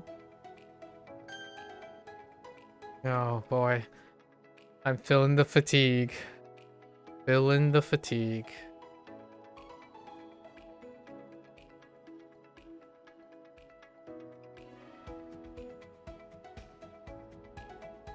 Maybe 2026 is when I get back on the caffeine.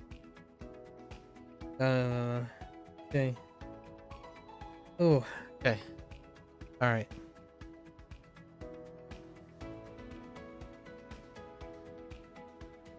All right. I have no idea what I'm looking at. Me. Dang it.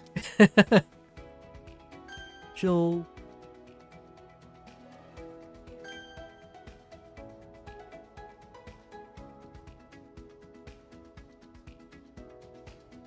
Yeah, heckin' mortar and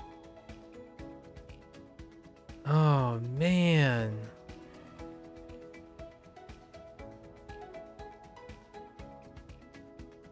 Isn't the is it? No. No, that doesn't make any sense. Maybe like 水稻这片田地全是水稻。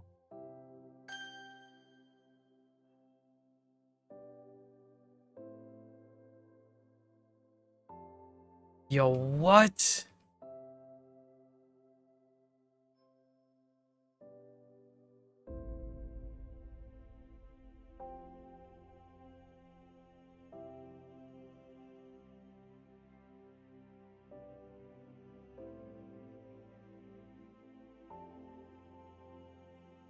Oh my god, oh gee.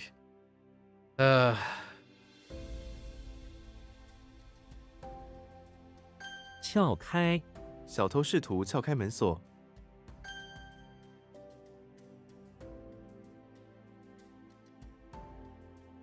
Heck! Wait.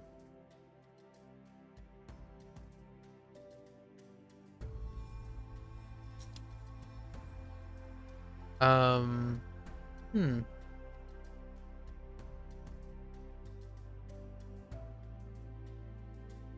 综合综合考虑后，我们做出了决定。 It's like overall, together, comprehensive. Yeah, it's fine.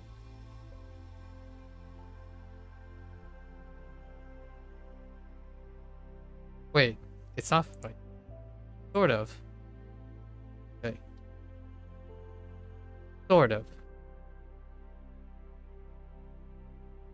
I thought this was like Waku. 挖库 Oh, 他 Waku. 总是喜欢挖苦别人， Waku. Like dig at someone. Like take a jab or make a dig at. Okay, okay. Dig at someone. That's fine. Or I was actually looking at this. So, yeah, to make a dig. Okay. 明快明快的笔调， 明快. Like or easily understood, I suppose. Lucid, yeah, fine.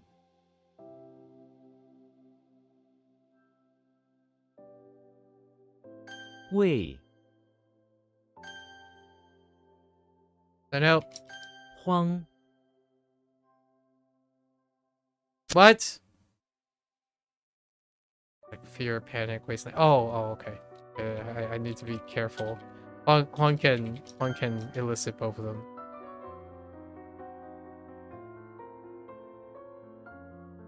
婚姻 他们的婚姻出现了问题。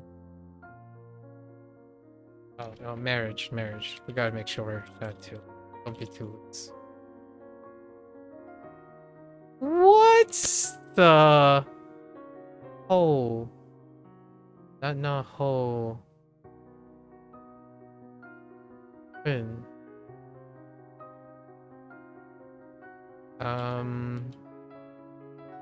暮色 暮色中，景色很美丽。 Oh. I typed the wrong thing. Alright, hold up. I think I know this one.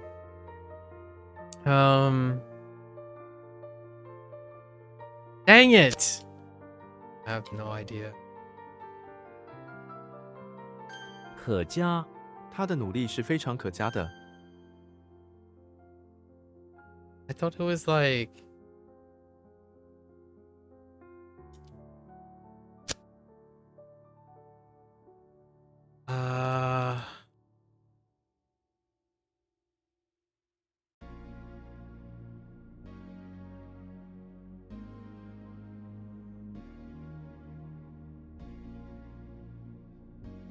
What? I don't think I can get that. 等于1加2等于3。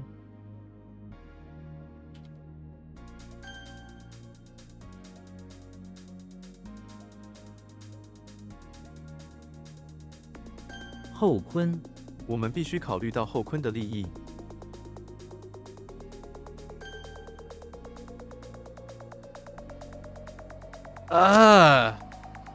I think I typed that multiple times.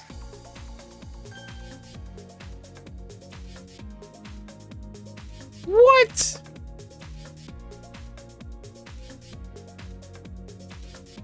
Hmm.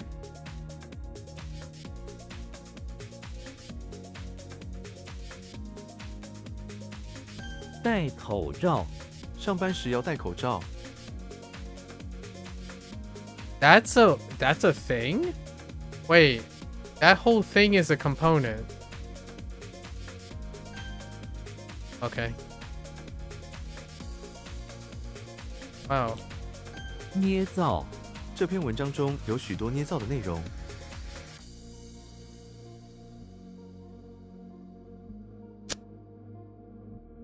Inch.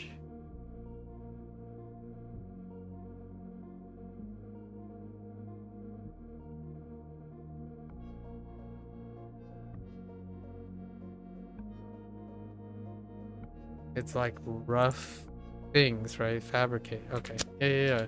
Just okay. We're okay.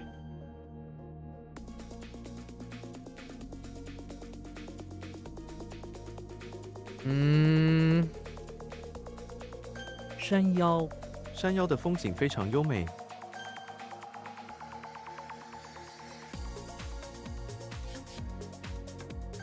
肯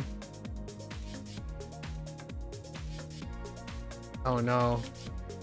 Oh no. Oh no.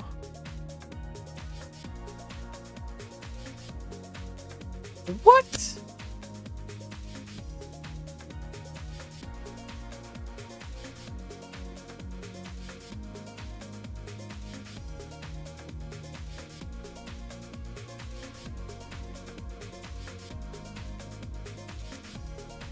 Hmm.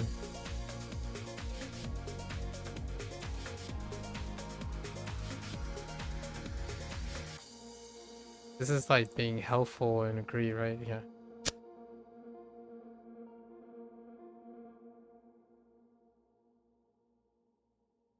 Wait, what?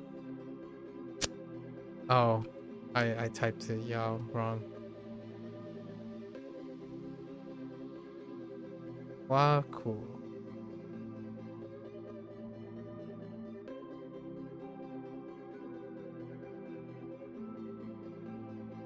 Oh, wow, yeah. To make a dig at, right?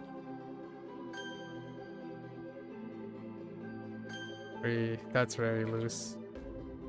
Good enough though. No?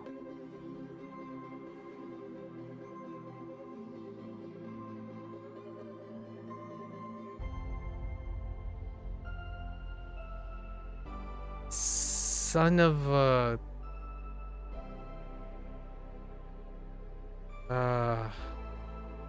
I thought it was like this, but it's not. It doesn't make it. Oh no, I thought it was that too. Everything's gone to kaput. What the stork? Oh, that's a typo. 扭 Oh no. I don't know what Neil is. I thought it was like a joke or something. Like a fool or twist. Oh no, Neil. I think we're gonna take a pass on that one too. 爽快说话爽快的人很受欢迎。 That one's special. Twist. Is this supposed to be the same as Nen?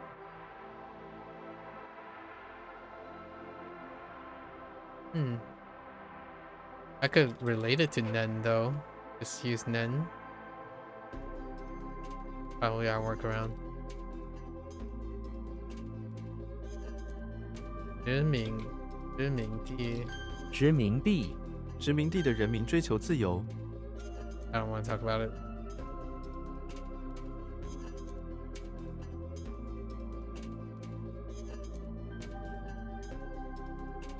What? Oh, just kidding. That's Tong.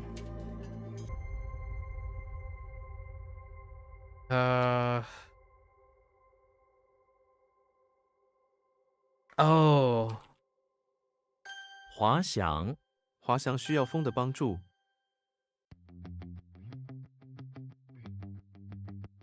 I don't understand how. I don't understand that. I don't. Oh, Tang. Sorry, Tang, not Tong. Tang I think this is Guan. Oh no, I have no idea what that is. I think we're chalked. 媒人媒人帮助人们找到爱情。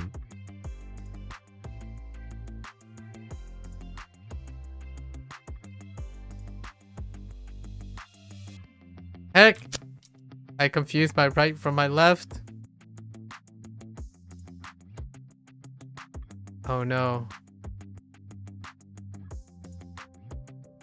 Oh no. I lost it. It's gone. Oh no, that's fine. It's fine. We're back. All red, and I really thought this was like red and moon.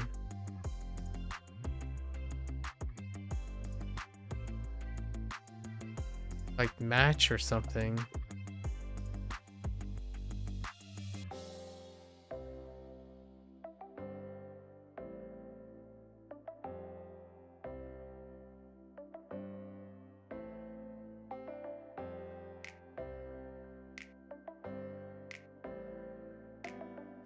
皮 That's not. Oh no. E. Oh no.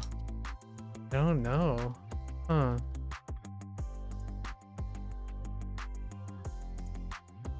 And I thought this was like not. Oh. There's so many things going on in my head right now. 煤烟不要吸入煤烟。 I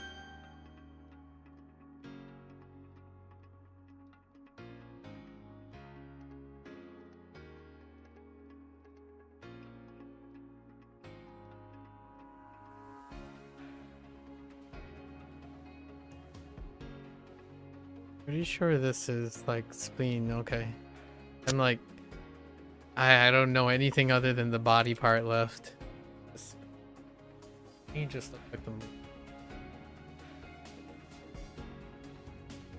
糖霜 他正在把糖霜涂在蛋糕上。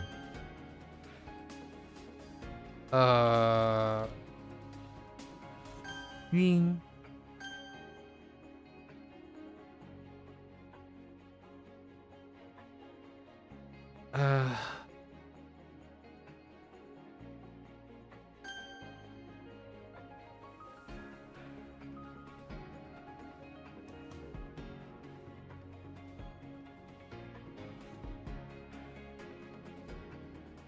胃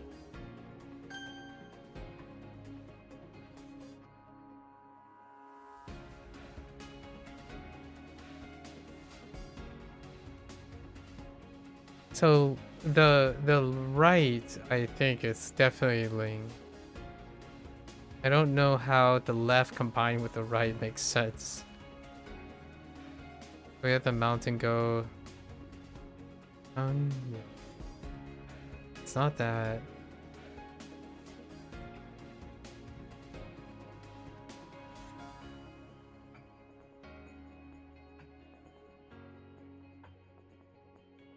Uh, 这是一个重要的站台。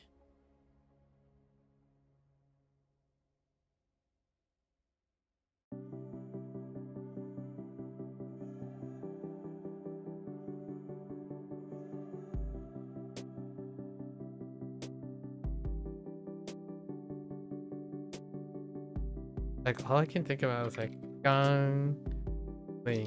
纲领这是一个重要的政治纲领。 Is it like a collar?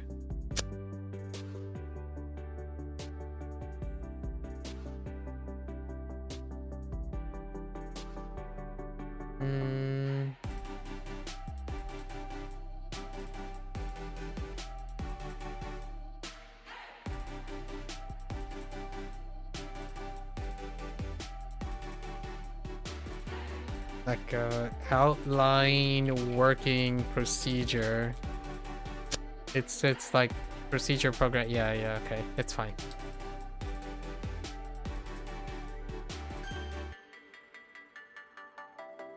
I really thought this was Guan, but it's not.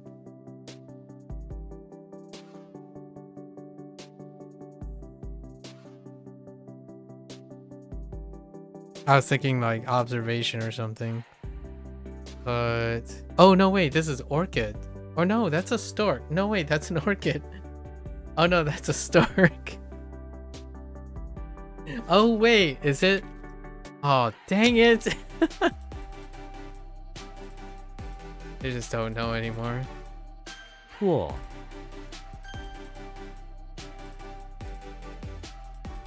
Oh no.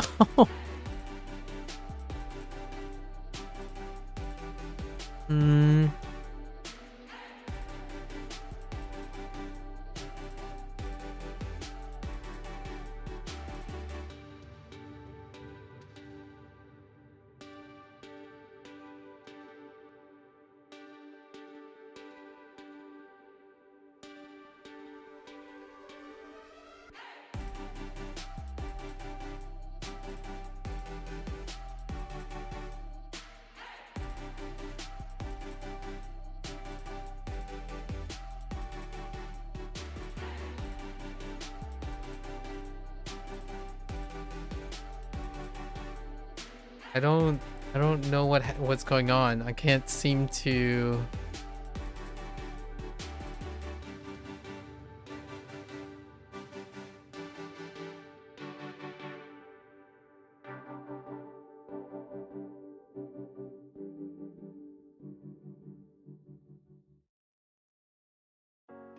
I'm like, I have a memory block. I don't understand. 比较让我们比较这两个。 I don't understand. My brain is like not gone. 农村，他家在农村。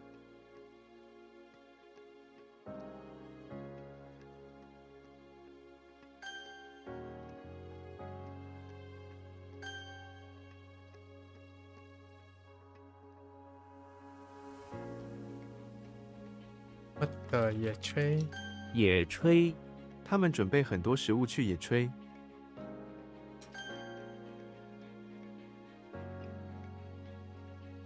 Yeah, is that not? Yo, oh no. Alright, it's fine. It's fine.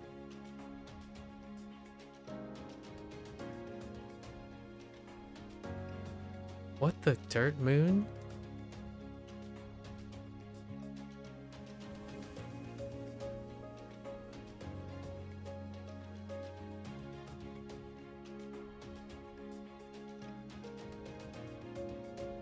Alcohol, the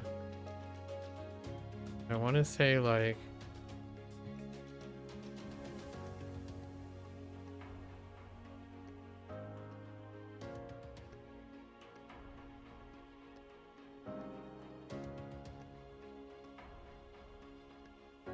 it's skin, but is it? Dirt and the moon coming from?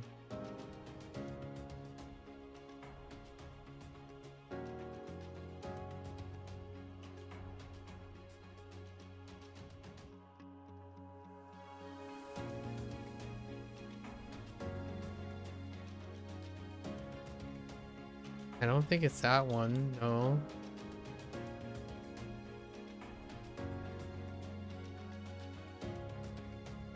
Oh. 肚皮，小狗的肚皮很柔软。 My gosh, that's bad. Oh! Oh! I typed the wrong tone there.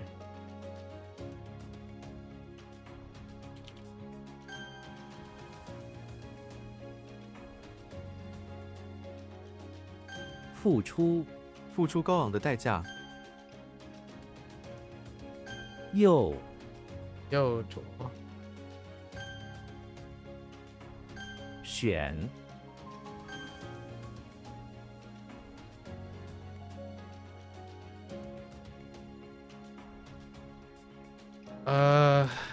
致富，致富，他希望能致富。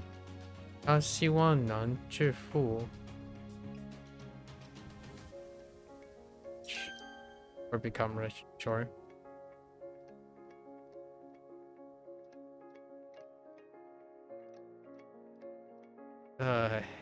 Heck is that?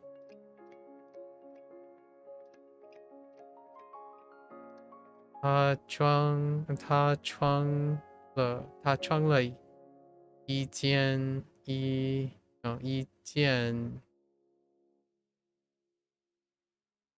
黑色的 I am gonna go with 披风，他穿了一件黑色的披风。披风，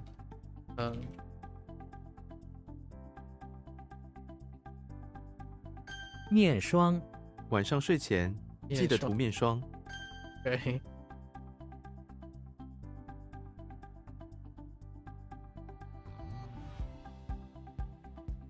慢吞吞，慢吞吞，他说话慢吞吞的，让人有些睡意。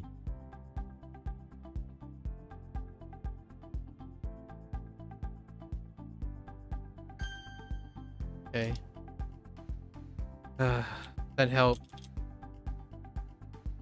We gotta make it through today. Okay. 盆， I don't know what this stork is. Maybe like... Heck! Oh wait, this might help.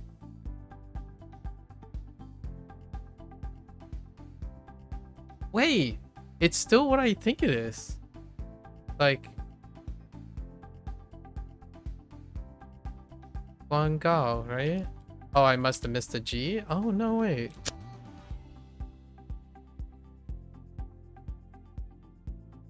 Oh no, wait, that's not right. Su. No. What? No, yeah.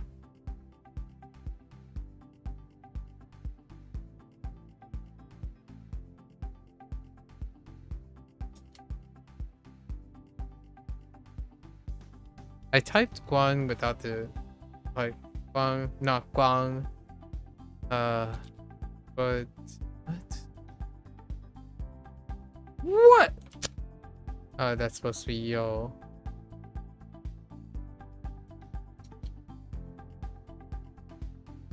Like beautiful or wonderful or pretty short, like elegant, brightly colored. Yeah, that's fine. Vibrant. Vibrant's good. Stork. Pretty sure that's supposed to be a stork, right? So stork. Muscular arm. Oh, wait. I think I got it. 劝 Advice? Oh my god, advise. Twin. Oh, a twin go. 劝告请听取我的劝告。 It's still advice. Okay.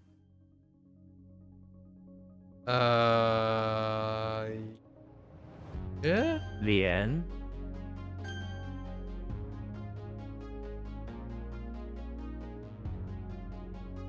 Oh no, that's wisteria.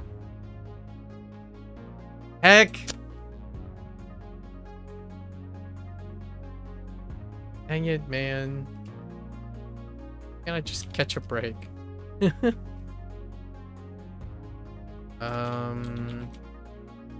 存款 他的存款很多，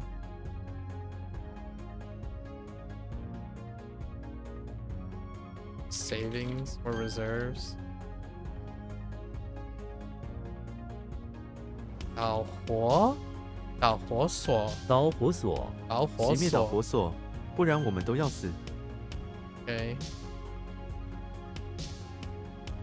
相距距他们相距很远，很远。I just distance. Yeah, distance apart.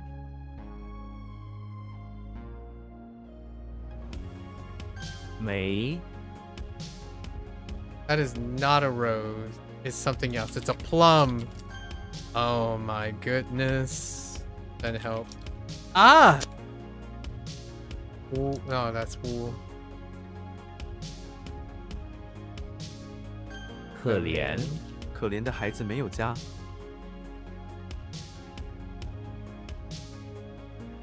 只在新法律旨在保护消费者的权益。 So it's kind of like purpose, like the whole point of existing aim to, yeah, the purpose. Okay. Okay. 吹大名鼎鼎，大名鼎鼎他是一位大名鼎鼎的歌手。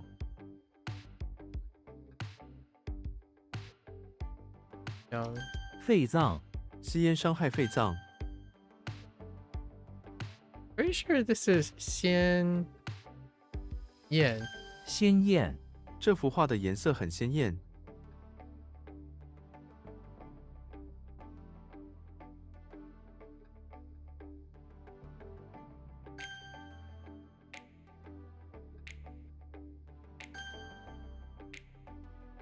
乌多 A lot? I don't. Oh no, that's tremble. Just kidding. 岩石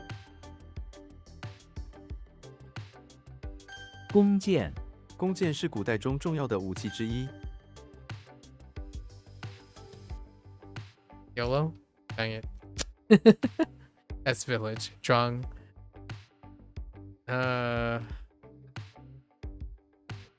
Auntie. 班机 Trigger. 请不要碰那个扳机。 That's a special. 紫藤. 紫藤 紫藤开满了院子，十分美丽。 Pretty sure it's wisteria. Okay. Oh no. Oh no, it's gone. I'm gonna say 古酒. 沽酒他每天晚上都会沽酒。 T It's a drawer. Okay. Fine.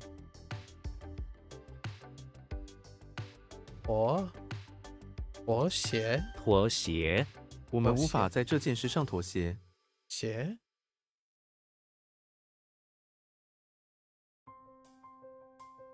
Like compromise.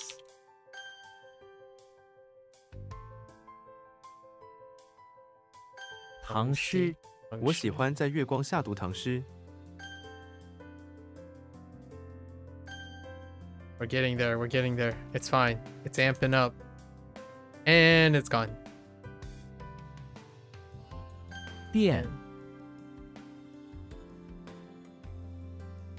Heck!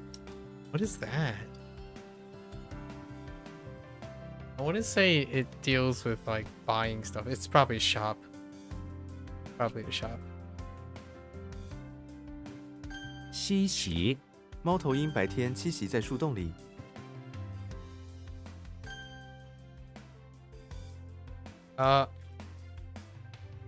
干旱沙漠地区十分干旱。 下旬我们计划在下旬旅行。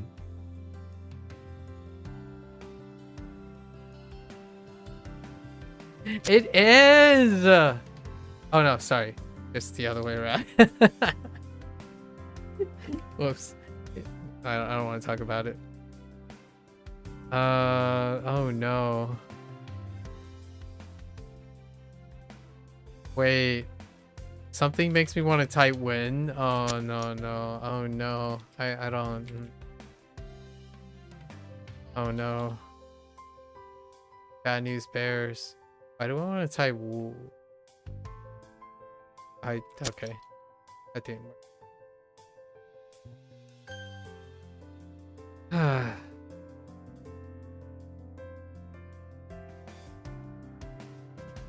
Maybe like 预兆预兆这是一个坏预兆。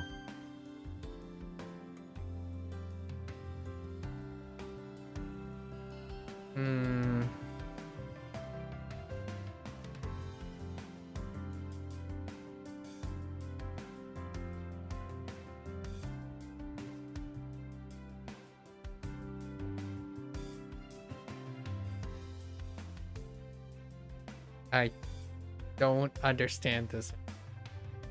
I want to type like I don't. That's a problem. What? Wait.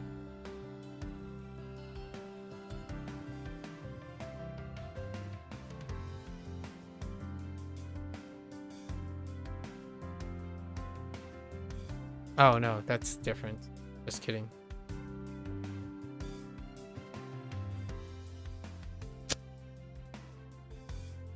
I don't want to talk about it.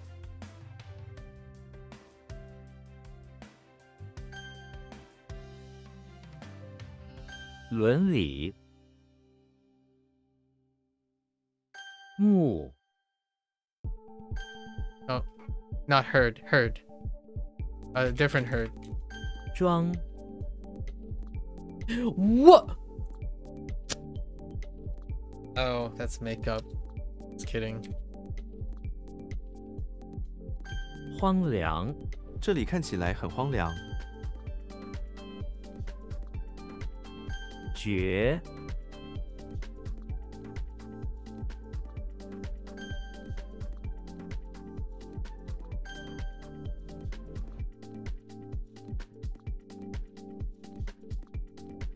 Oh no. Man.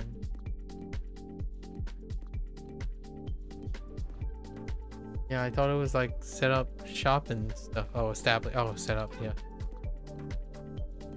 Establish. Okay.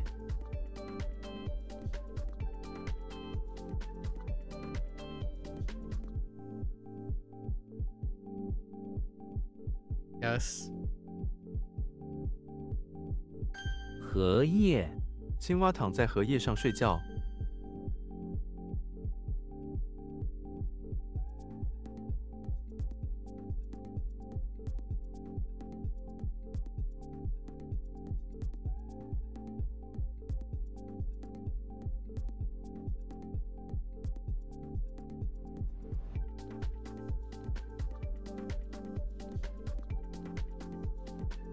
差， That's gonna suck soon.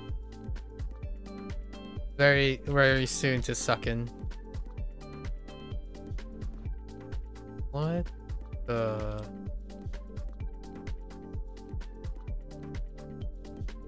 战俘，他 Oh, 们把战俘关在营地里。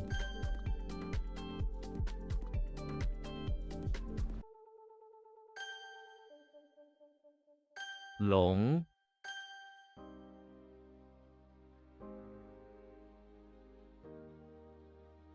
衰退，他的记忆力开始衰退。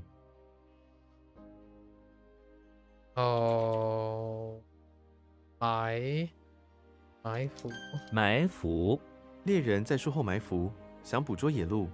Oh no, that's just like lie in ambush. Ah.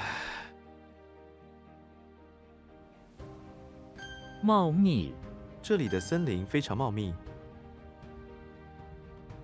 勇， The heck?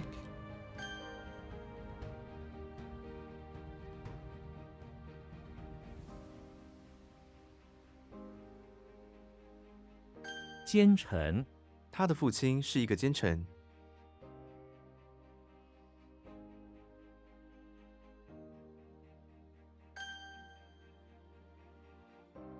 This can't be like Ta. Ah.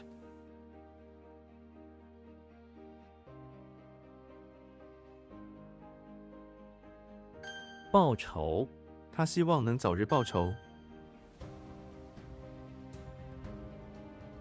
悲哀，他眼中满是悲哀。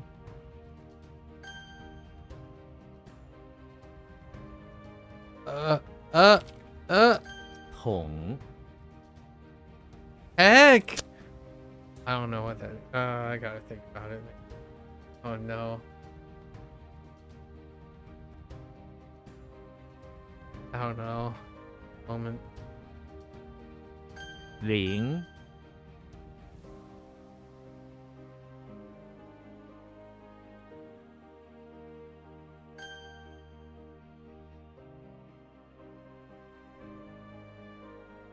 What? Wei. Cheng Wei. Cheng Wei Ying. Cheng Wei Ying. Ying Zhuai.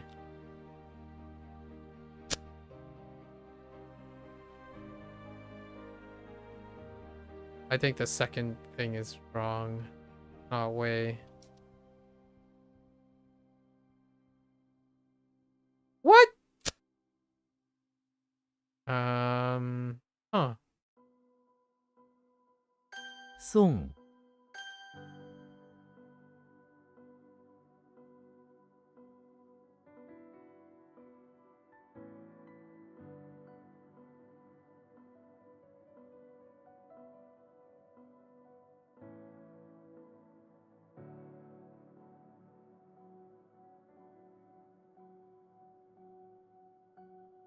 It's. Oh no, it's bucket. Okay. Okay, alright. Composure. 谦， Fine. 侠， Things are fine. 藤椅，我家里有一张藤椅。We'll make it. We'll make it. Oh no! Wait. Something makes me want to type shu. Ah, dang it! What is this?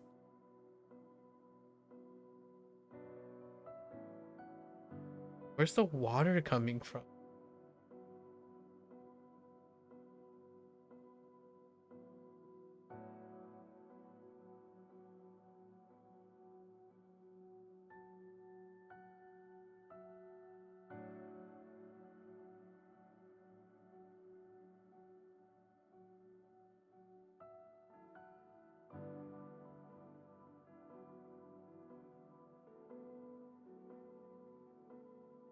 Of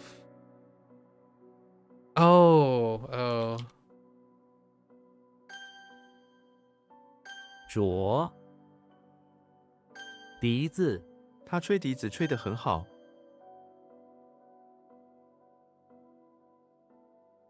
对，背道而什么？背道而背道而驰。背道而驰。这种做法完全背道而驰于公平原则。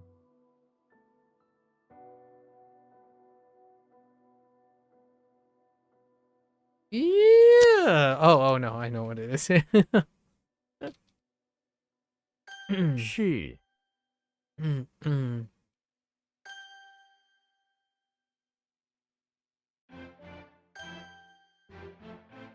Still don't know what this.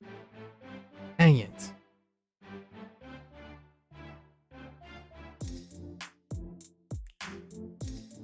Something makes me want to type like wrong.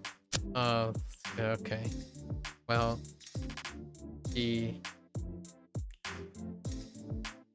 oh no. It's not cone. It's something else. Don't know what it is. Dang it. 长笛这支长笛很昂贵。Oh, is this no? Oh nope.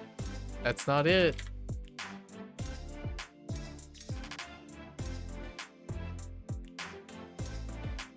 La Ying Drive. 声拉硬拽他被生拉硬拽上了车。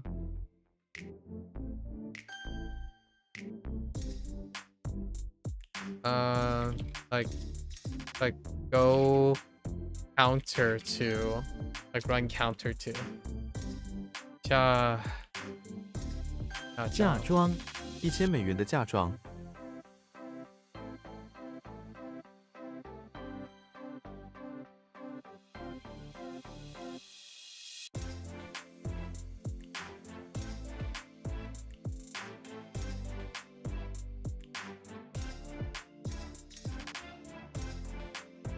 I really thought this was Noah.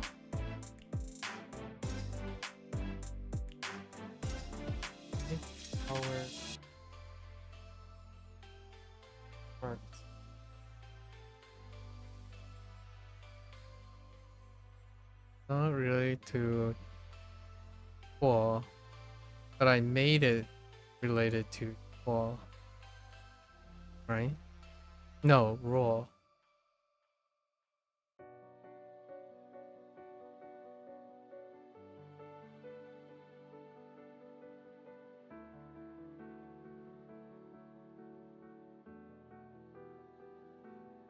And it's not knee, right? Knee had a box in it.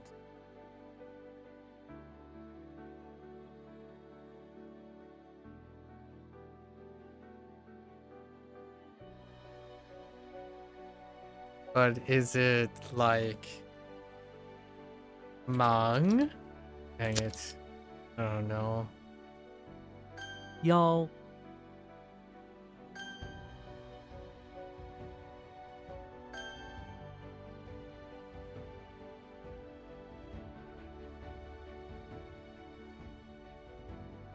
飞碟那个飞碟在天空中迅速飞行。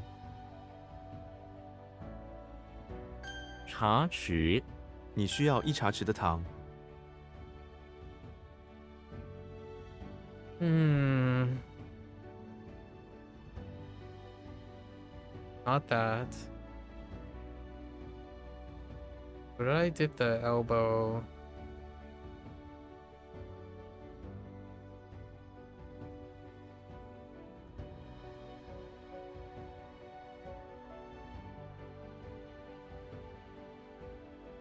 Not that either.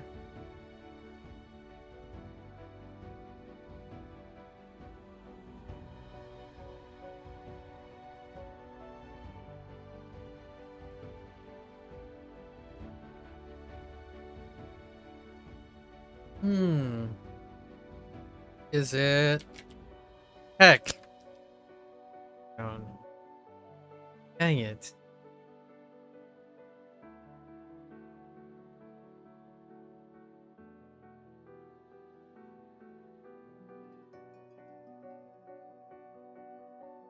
Oh, what's the other fear? 畏惧，孩子们畏惧黑暗。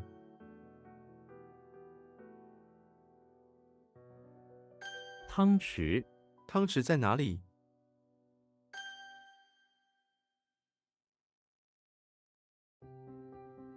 What the fire soil?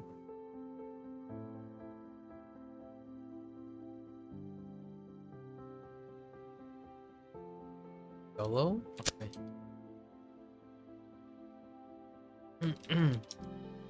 What? Oh no, wait, that's a lot.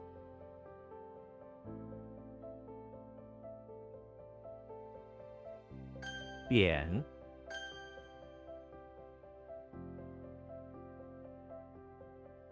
电话亭，这个电话亭非常老旧。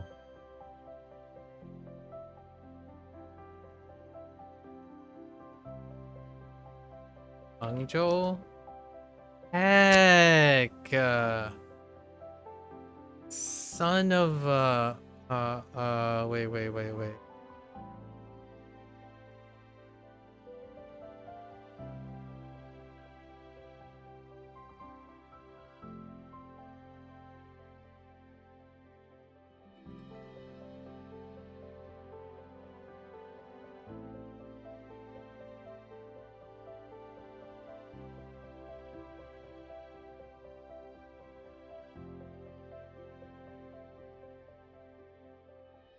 Honestly, I don't even know what this means. It's not that. It's not that. It's not that. I know the other three, but this one just gone.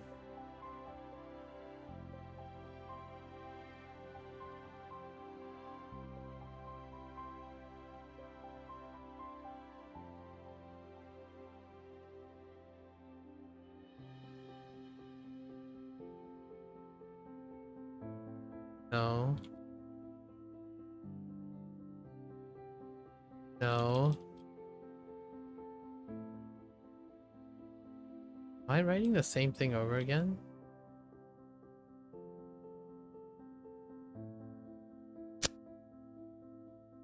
Yeah, it's the turntable thing, right?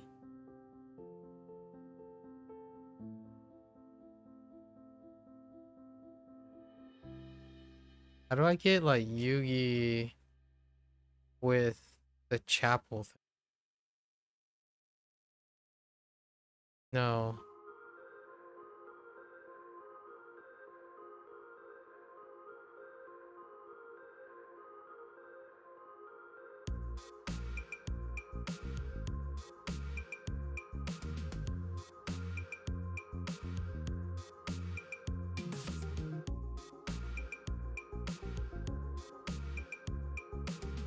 Yeah, how do you get the... Oh, Harry Potter. Okay, that's fine. I had to cycle through all the magic peoples.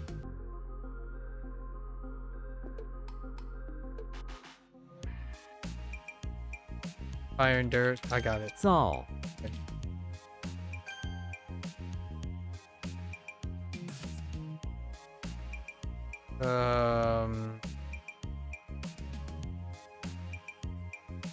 和弦，老师解释了这个和弦的结构。我 Wait. What? 溪水溪水很干净。喇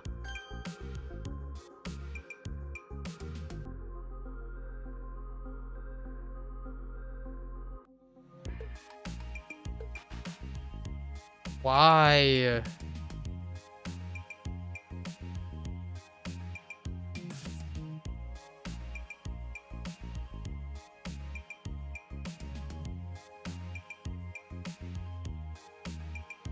I think I've gone over this more than once, I think.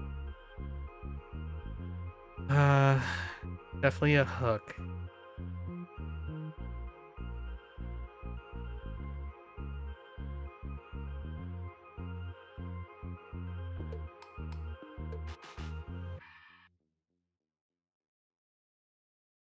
I thought I paired it up with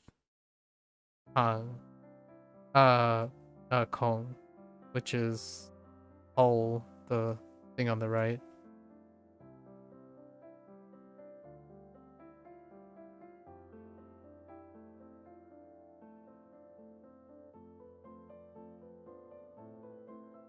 Yeah, this is really disappointing. I don't understand how the hook relates to a kid. This needs help. Yeah, it's not the first time. Again, oh yeah, I actually worked on this too. That's so aggravating. We're gonna relate it back to hole, probably. That's so aggravating.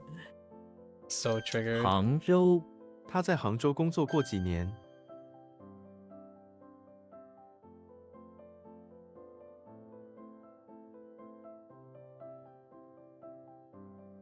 Like, not allowed.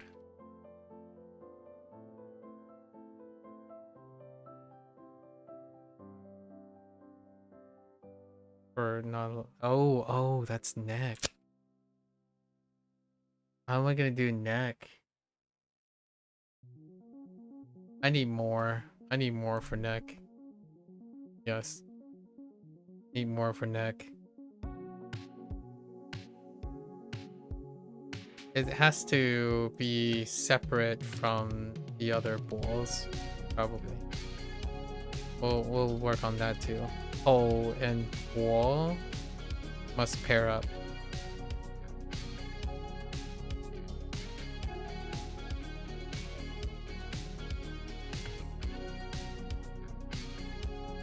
What the?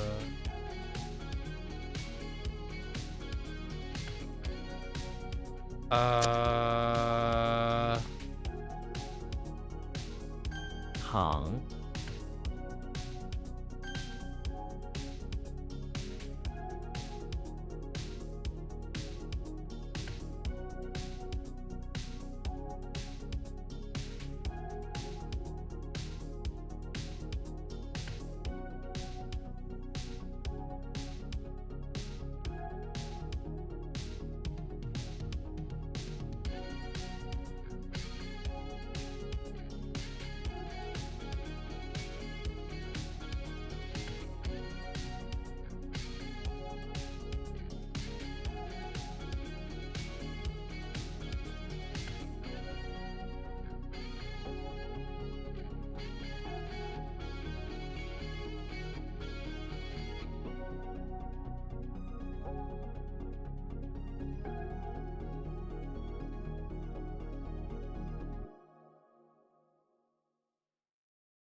Something made me wanna.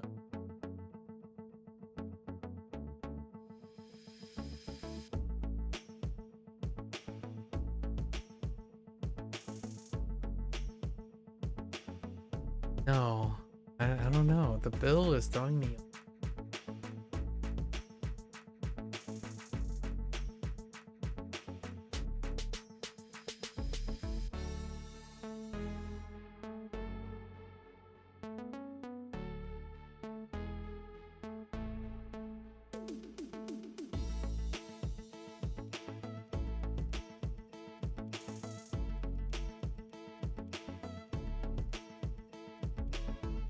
I don't think it's related to Xing. Right.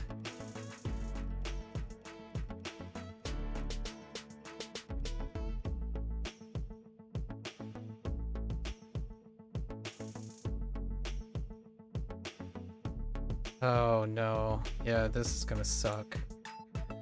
Alright, I need something for uncover. That doesn't work. That doesn't work at all.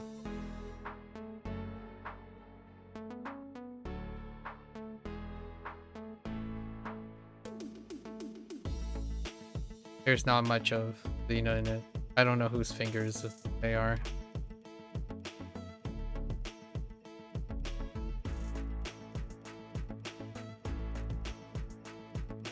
I'm lost at heart.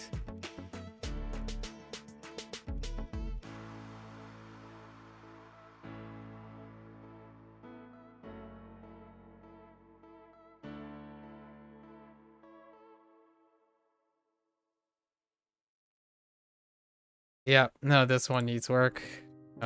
This would be third time that has come up. We're gonna swap it up. No using. I hecka hate using armpit and mouth. We gotta change away from armpit and that's awful. Not gonna work. Every single time, not gonna work. This one, the right hand is kind of better as a unit. I think. The armpit, it's just right. Right is the thing. Gotta use right.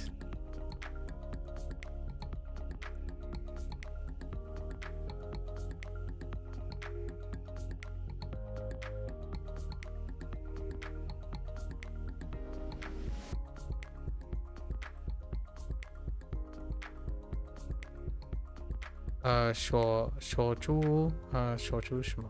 守株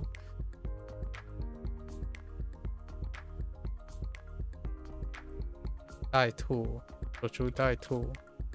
守株待兔。如果你只守株待兔，永远不会成功。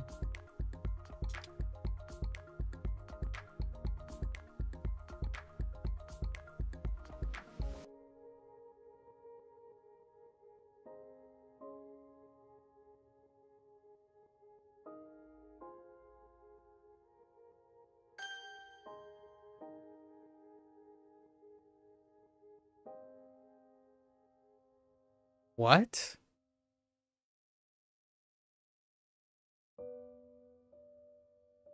Yeah.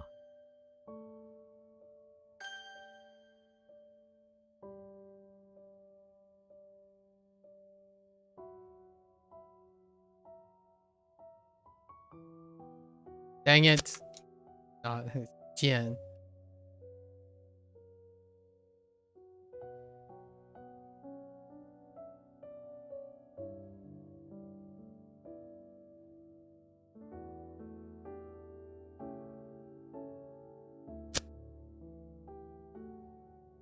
Silence. So how can I write this? I think I got... 惹 I think I... Oh, no, wait. It's negative, though. It's to provoke.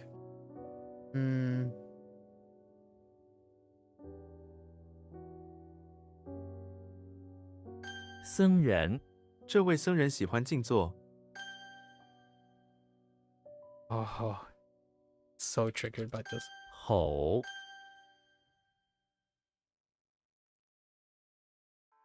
The hook is... The hook makes me want to flip the table. 推荐我可以推荐一本好书给你。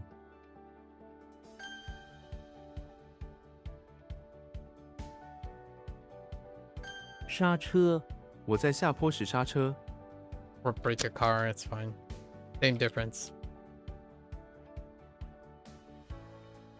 沸点水的沸点是100度。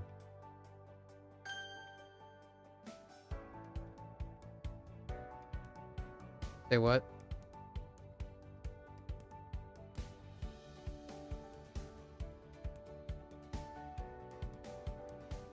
泥潭，我们必须避开这片泥潭。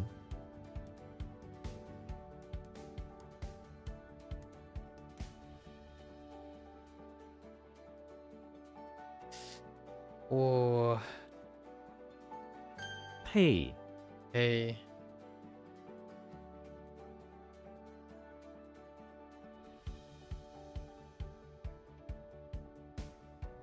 我not good.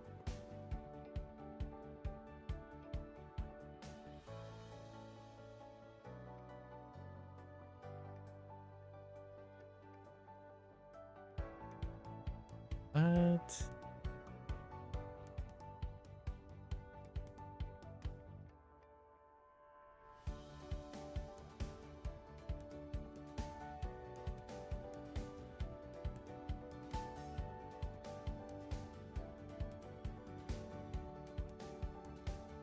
“侮辱”，用粗话是一种侮辱行为。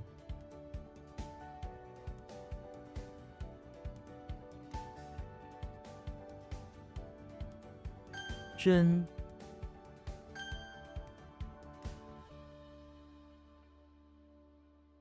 No dice. That I'm so triggered. Again, sure. Oh my gosh, this was serpent again. Dude, that does not look like a... That doesn't look like a sure. Get out of here. Alright, we'll just relate it to everything else and then be good. Or relate it to all the insects. And then it can be the only one. 光碟，他把数据保存在光碟上。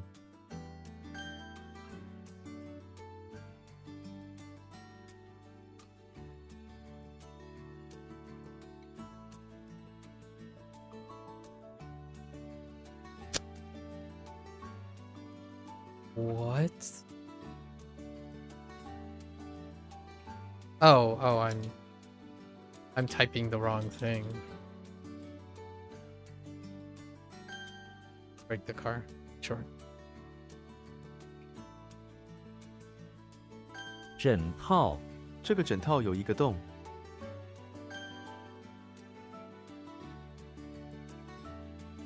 日月潭，日月潭是台湾最大的湖泊。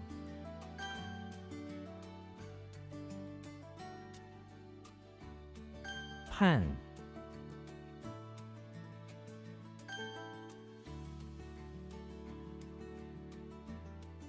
中，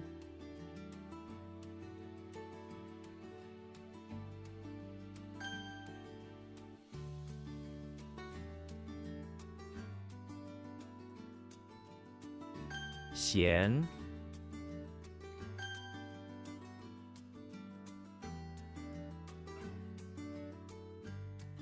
刹住，司机紧急刹住了车。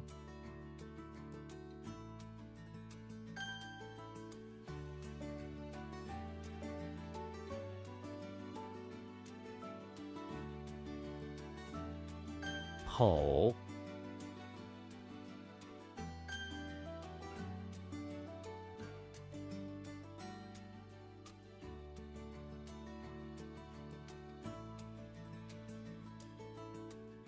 耻辱，作弊对他来说是耻辱。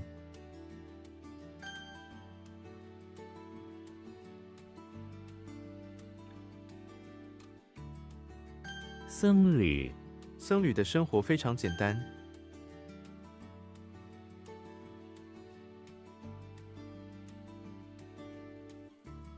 自荐，我想自荐担任这个职位。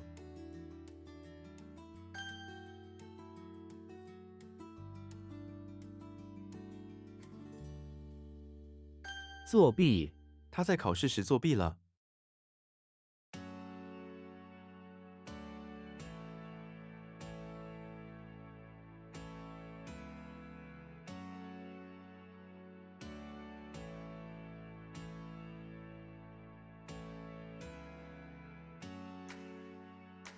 I lost it. Dang it. Oh.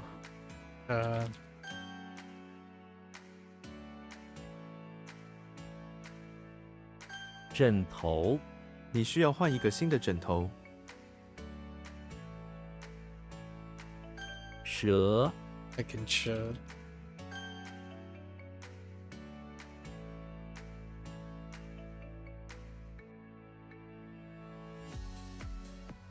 I don't know what.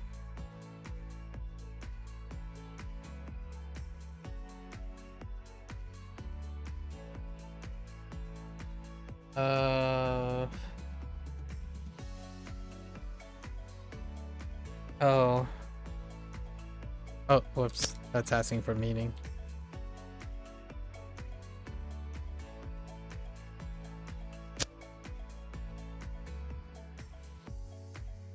What?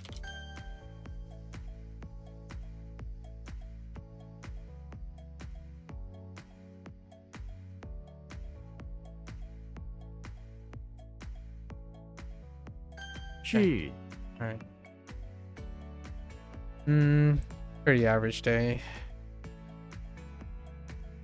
Not too bad for a long day. Roar, like hull. For roar is problem. Wall for neck is problem. So we have overlaps for those. Uncover, Xian might be problem. Ruh is, yeah, we were rewriting that. Like changing it up a little bit, I suppose. Shows can be related to all the other ones. Okay. You look like a fool. You look like a C. You don't look like anything. C. Right? C.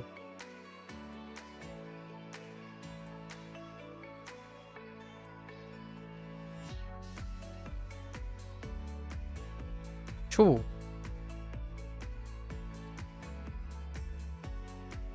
Gong.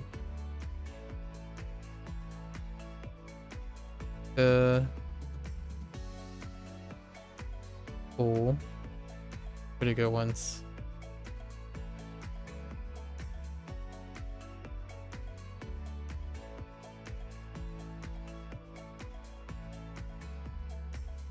Oops.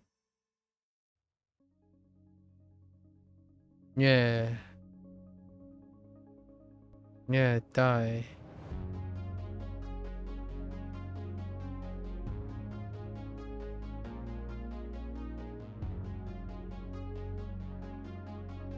Being heck.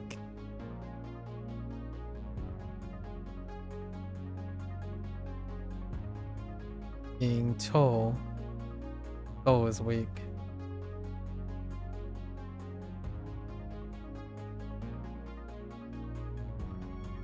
Mu Chuang.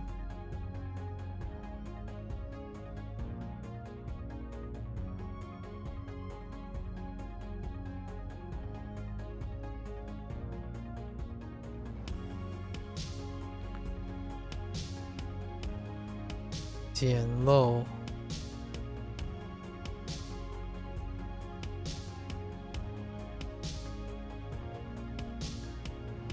Long Bay.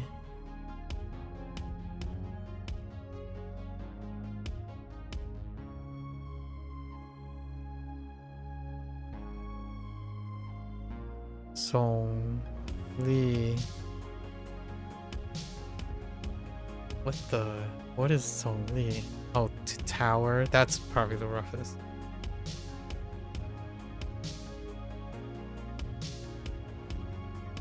Jiao Mu.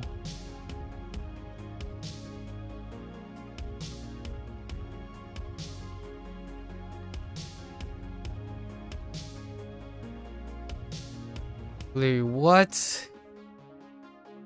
Lu Guo.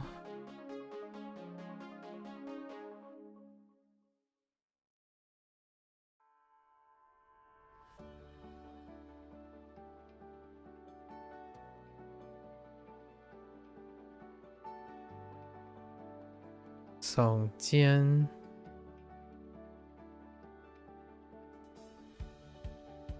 Bunpro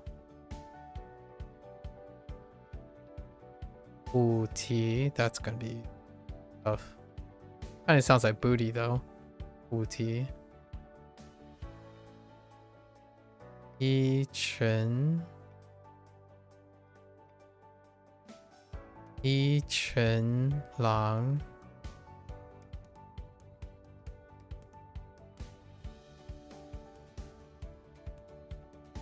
暴虐 暴虐 Alright. Alright. We got Frankenstein. Frankenstein. Inside house. Hanging out with his bud, Slenderman, who decided to wrap cloth around a bulldog, present from him. Cloth from his suit, right? Cloth from his suit.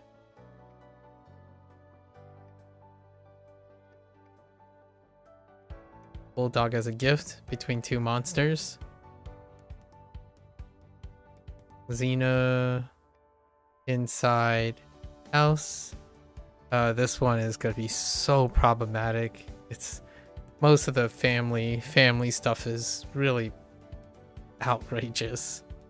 Gotta use it or use it or confuse it. She was approached by a woman who claims to be her daughter-in-law. I don't know, because of similar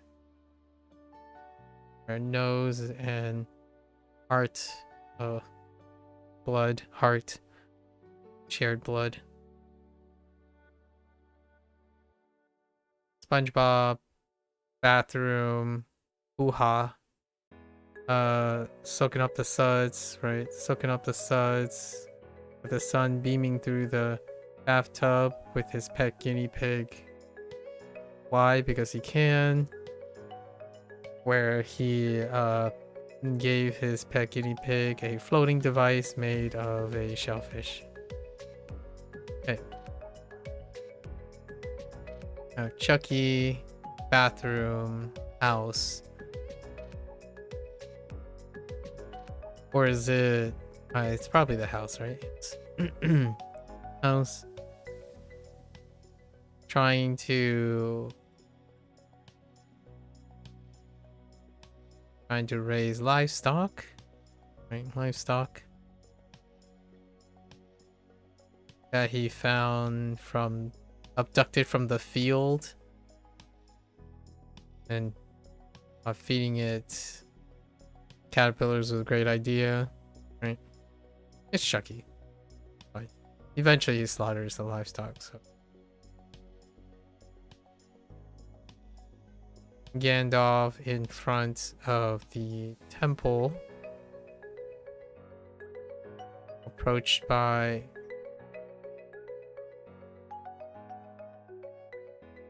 bodies, right? Lots of bodies bowing to him for his help with magic to construct bows and teaching them how to use bows.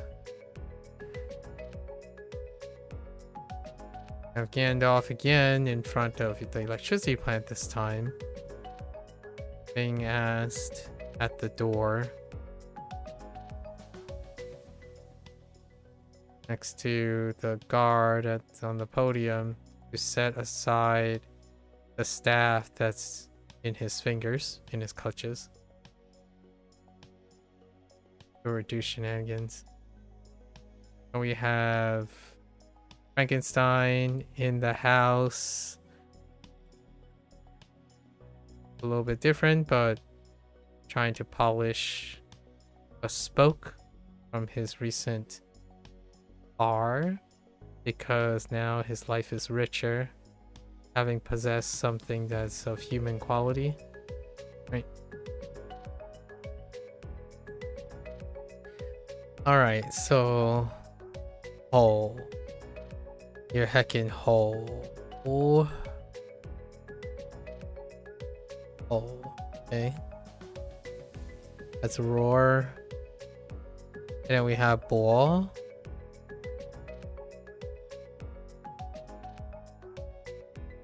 What was ball? Growing moons.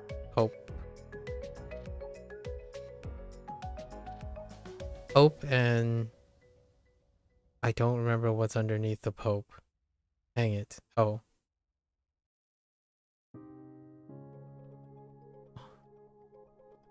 Neck. Xiang. Oh, Xiang.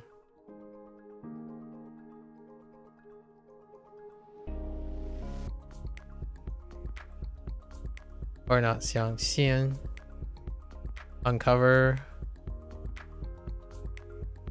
Ruh. Ruh.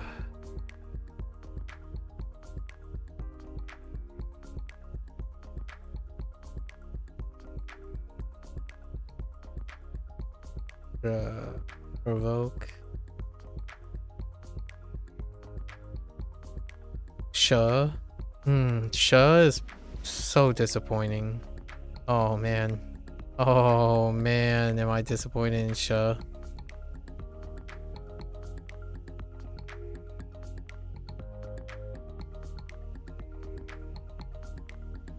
I think it's the earliest one too. Sha is the earliest one of this group. Snake. So what do we have? Like mosquito, Wen, mosquito, Ying, housefly. You know, we have Sha, snake. There's also Hoang for rainbow. And I think that's all of them. I went through all of them, and heckin' Sha fell through the cracks, and it's the earliest one. I wanna throw. All right, so this one is gonna be linked with Kong. Hole. Neck.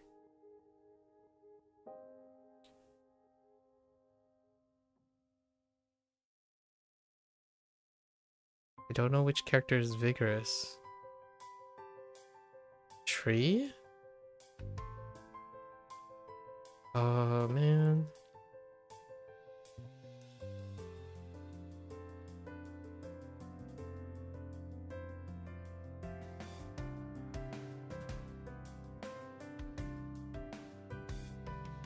Oh no, it's on the flip side. It's on the right. That might not be the greatest. There's also arm, which I don't have yet. I guess we're gonna give that a shot, right? So Boa. This is Boa as well.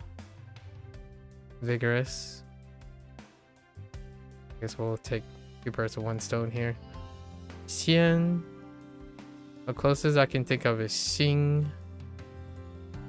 Just right here. Xing. I don't think there's another Xian like this.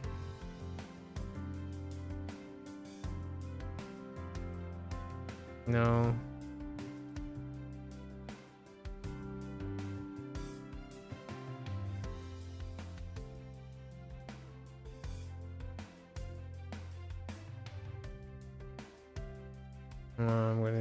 We're gonna try Xing, which is happiness. Happy. Oh no. So wait. Oh no. Xing is Xing. Right? Yeah, Xing. Not Xing. Not Xing. Xing.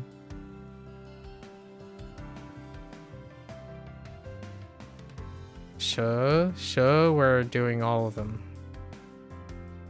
Oh no, I don't remember all of them. Like what they are. Hoang was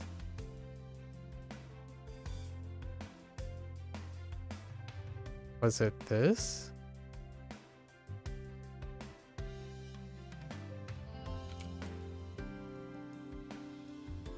Yep.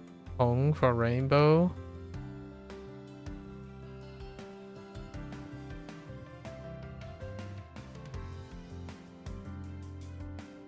Then we have when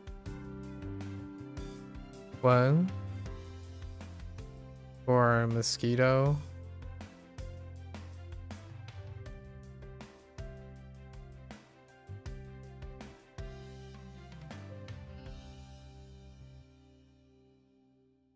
Now, Ying is tough. And it's not that Ying. Ying is tough. I think.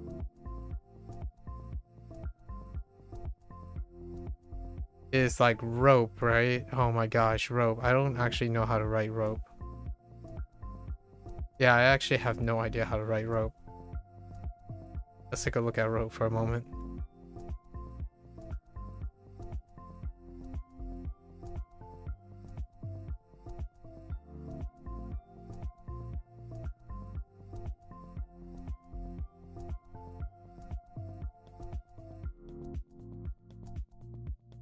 I have no idea. Hang on.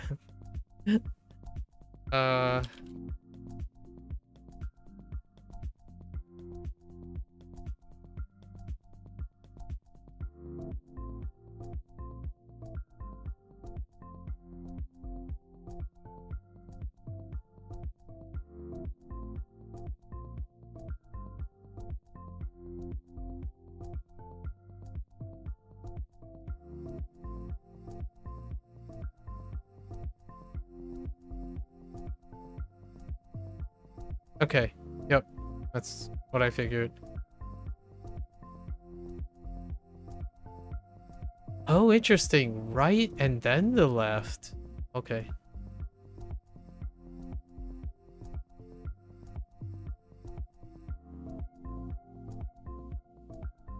Yeah, that's it entirely. Okay. So so housefly. A fly is. We still have the insect, and then rope.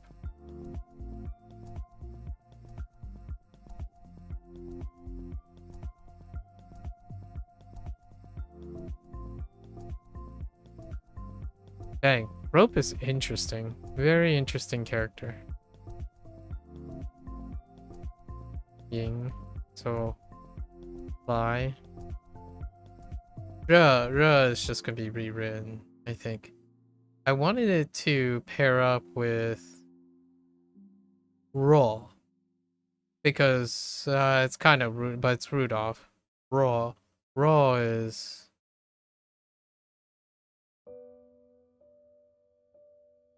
and that's raw is if. Okay, so the two things I'm looking for. I need to tie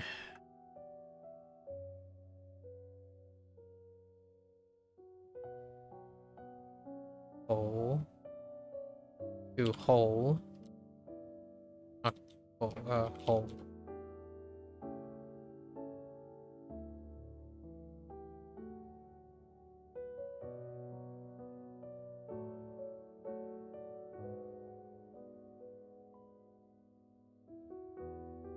I'm basically almost rewriting most of this.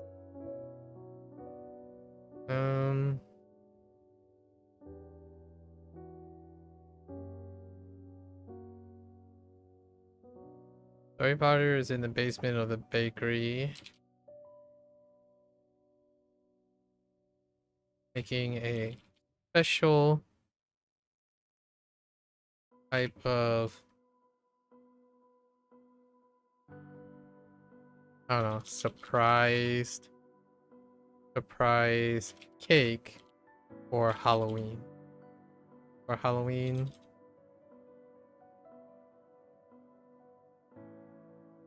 As a prank. He made it in the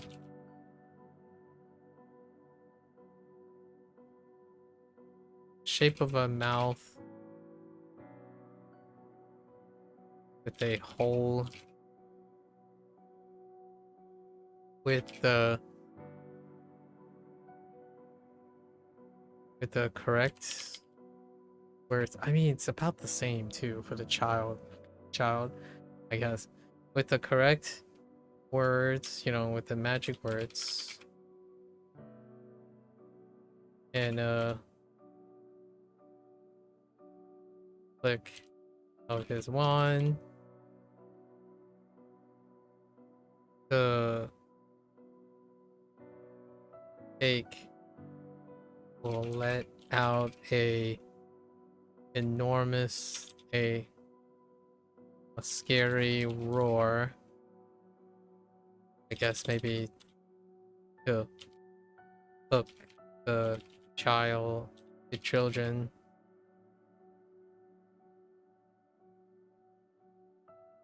With intrigue and fear. But the whole, we're gonna think of the whole. Whole magic words, okay. Try our best anyway. Bo. Vigorous. Neck.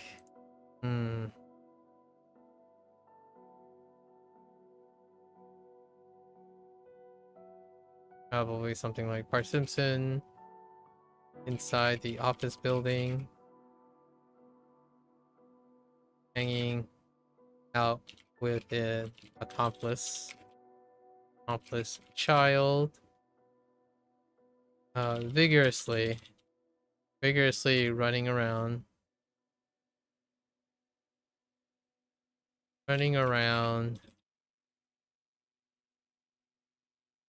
throwing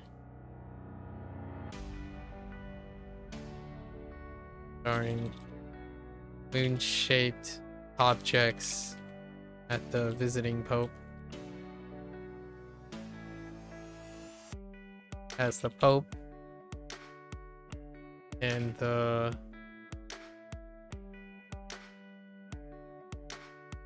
helping muscular person. This is combining two. The person vigorously attempt to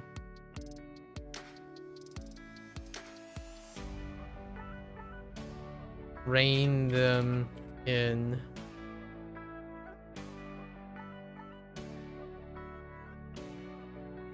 Moon-shaped objects at the Pope's, let's say at the Pope's neck.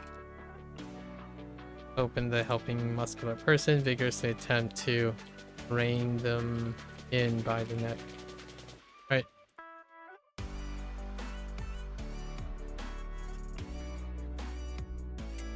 Tian.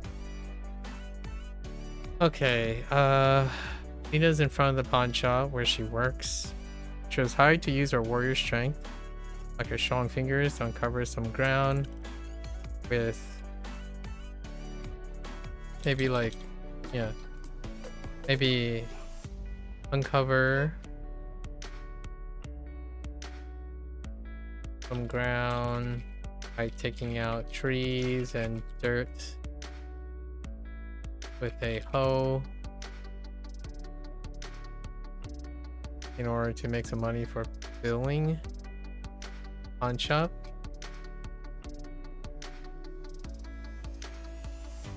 Maybe while doing something that brings her happiness while not on the battlefield. Something like that. Okay, Ra is gonna be rewritten. Ra.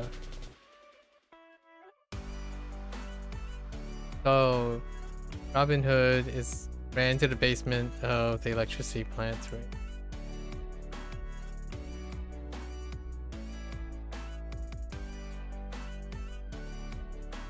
Snuck off into the basement.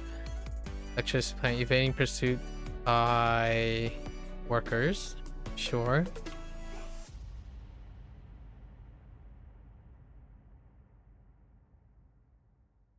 They are after.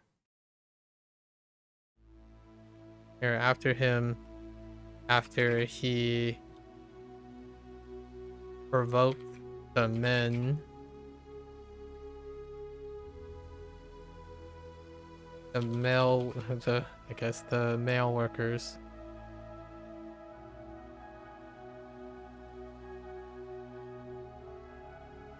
For wooing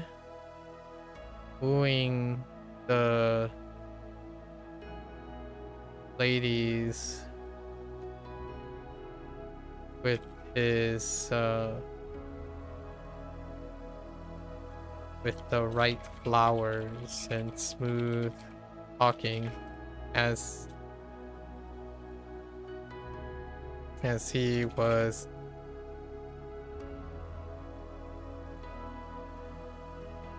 provoking protests against the energy company, the energy plants greed. More of a Zoro thing, but Zoro is not a character. Okay. And then Snake, we have plenty, right? Did I cover all of these heckin' insect things? Hold up.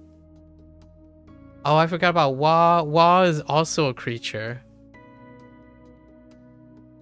Let's think about this. We got Frog. Wa is the newest one. Wa. Oh, I forgot about Fun. There's also Feng. Oh man. Wa, Feng. So I did forget two. So Wa, Feng, Ying, Hoang. Although Rainbow is one of the exceptions. And then Wen. And She is the earliest one. You're so disappointed. I might want to add something to She. Because the spoon thing is... Yikes. How does the container and the spoon work? I even changed it to recapture and place it back in the snake house.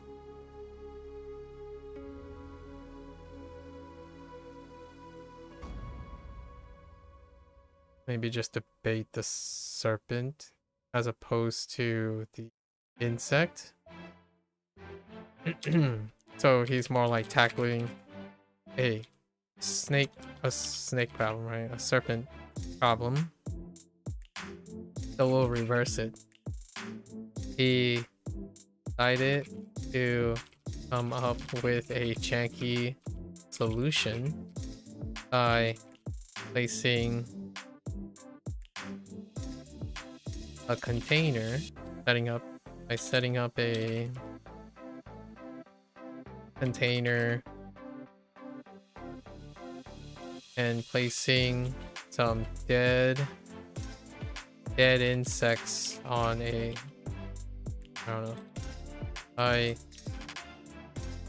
spooning a bunch of dead insects and that the snake may like into the container. Try to and then lie in wait to trap the snake and serpent inside the container. Something like that.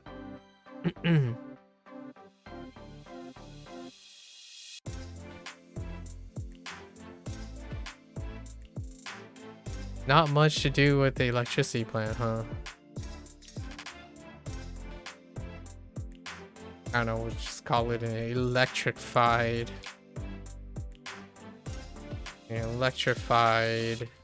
serpent problem. Alright. That's good enough for today. Long day, long day. Looking forward to tomorrow for some new stuff. Alright, folks. That's our conclusion of technically the first session of 2026, right?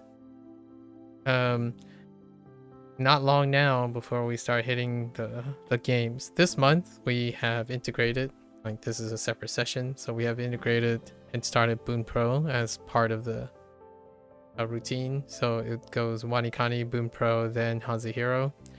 I haven't decided when I'm gonna start the HanziHero portion, which should probably be in March, where I start adding vocabulary words.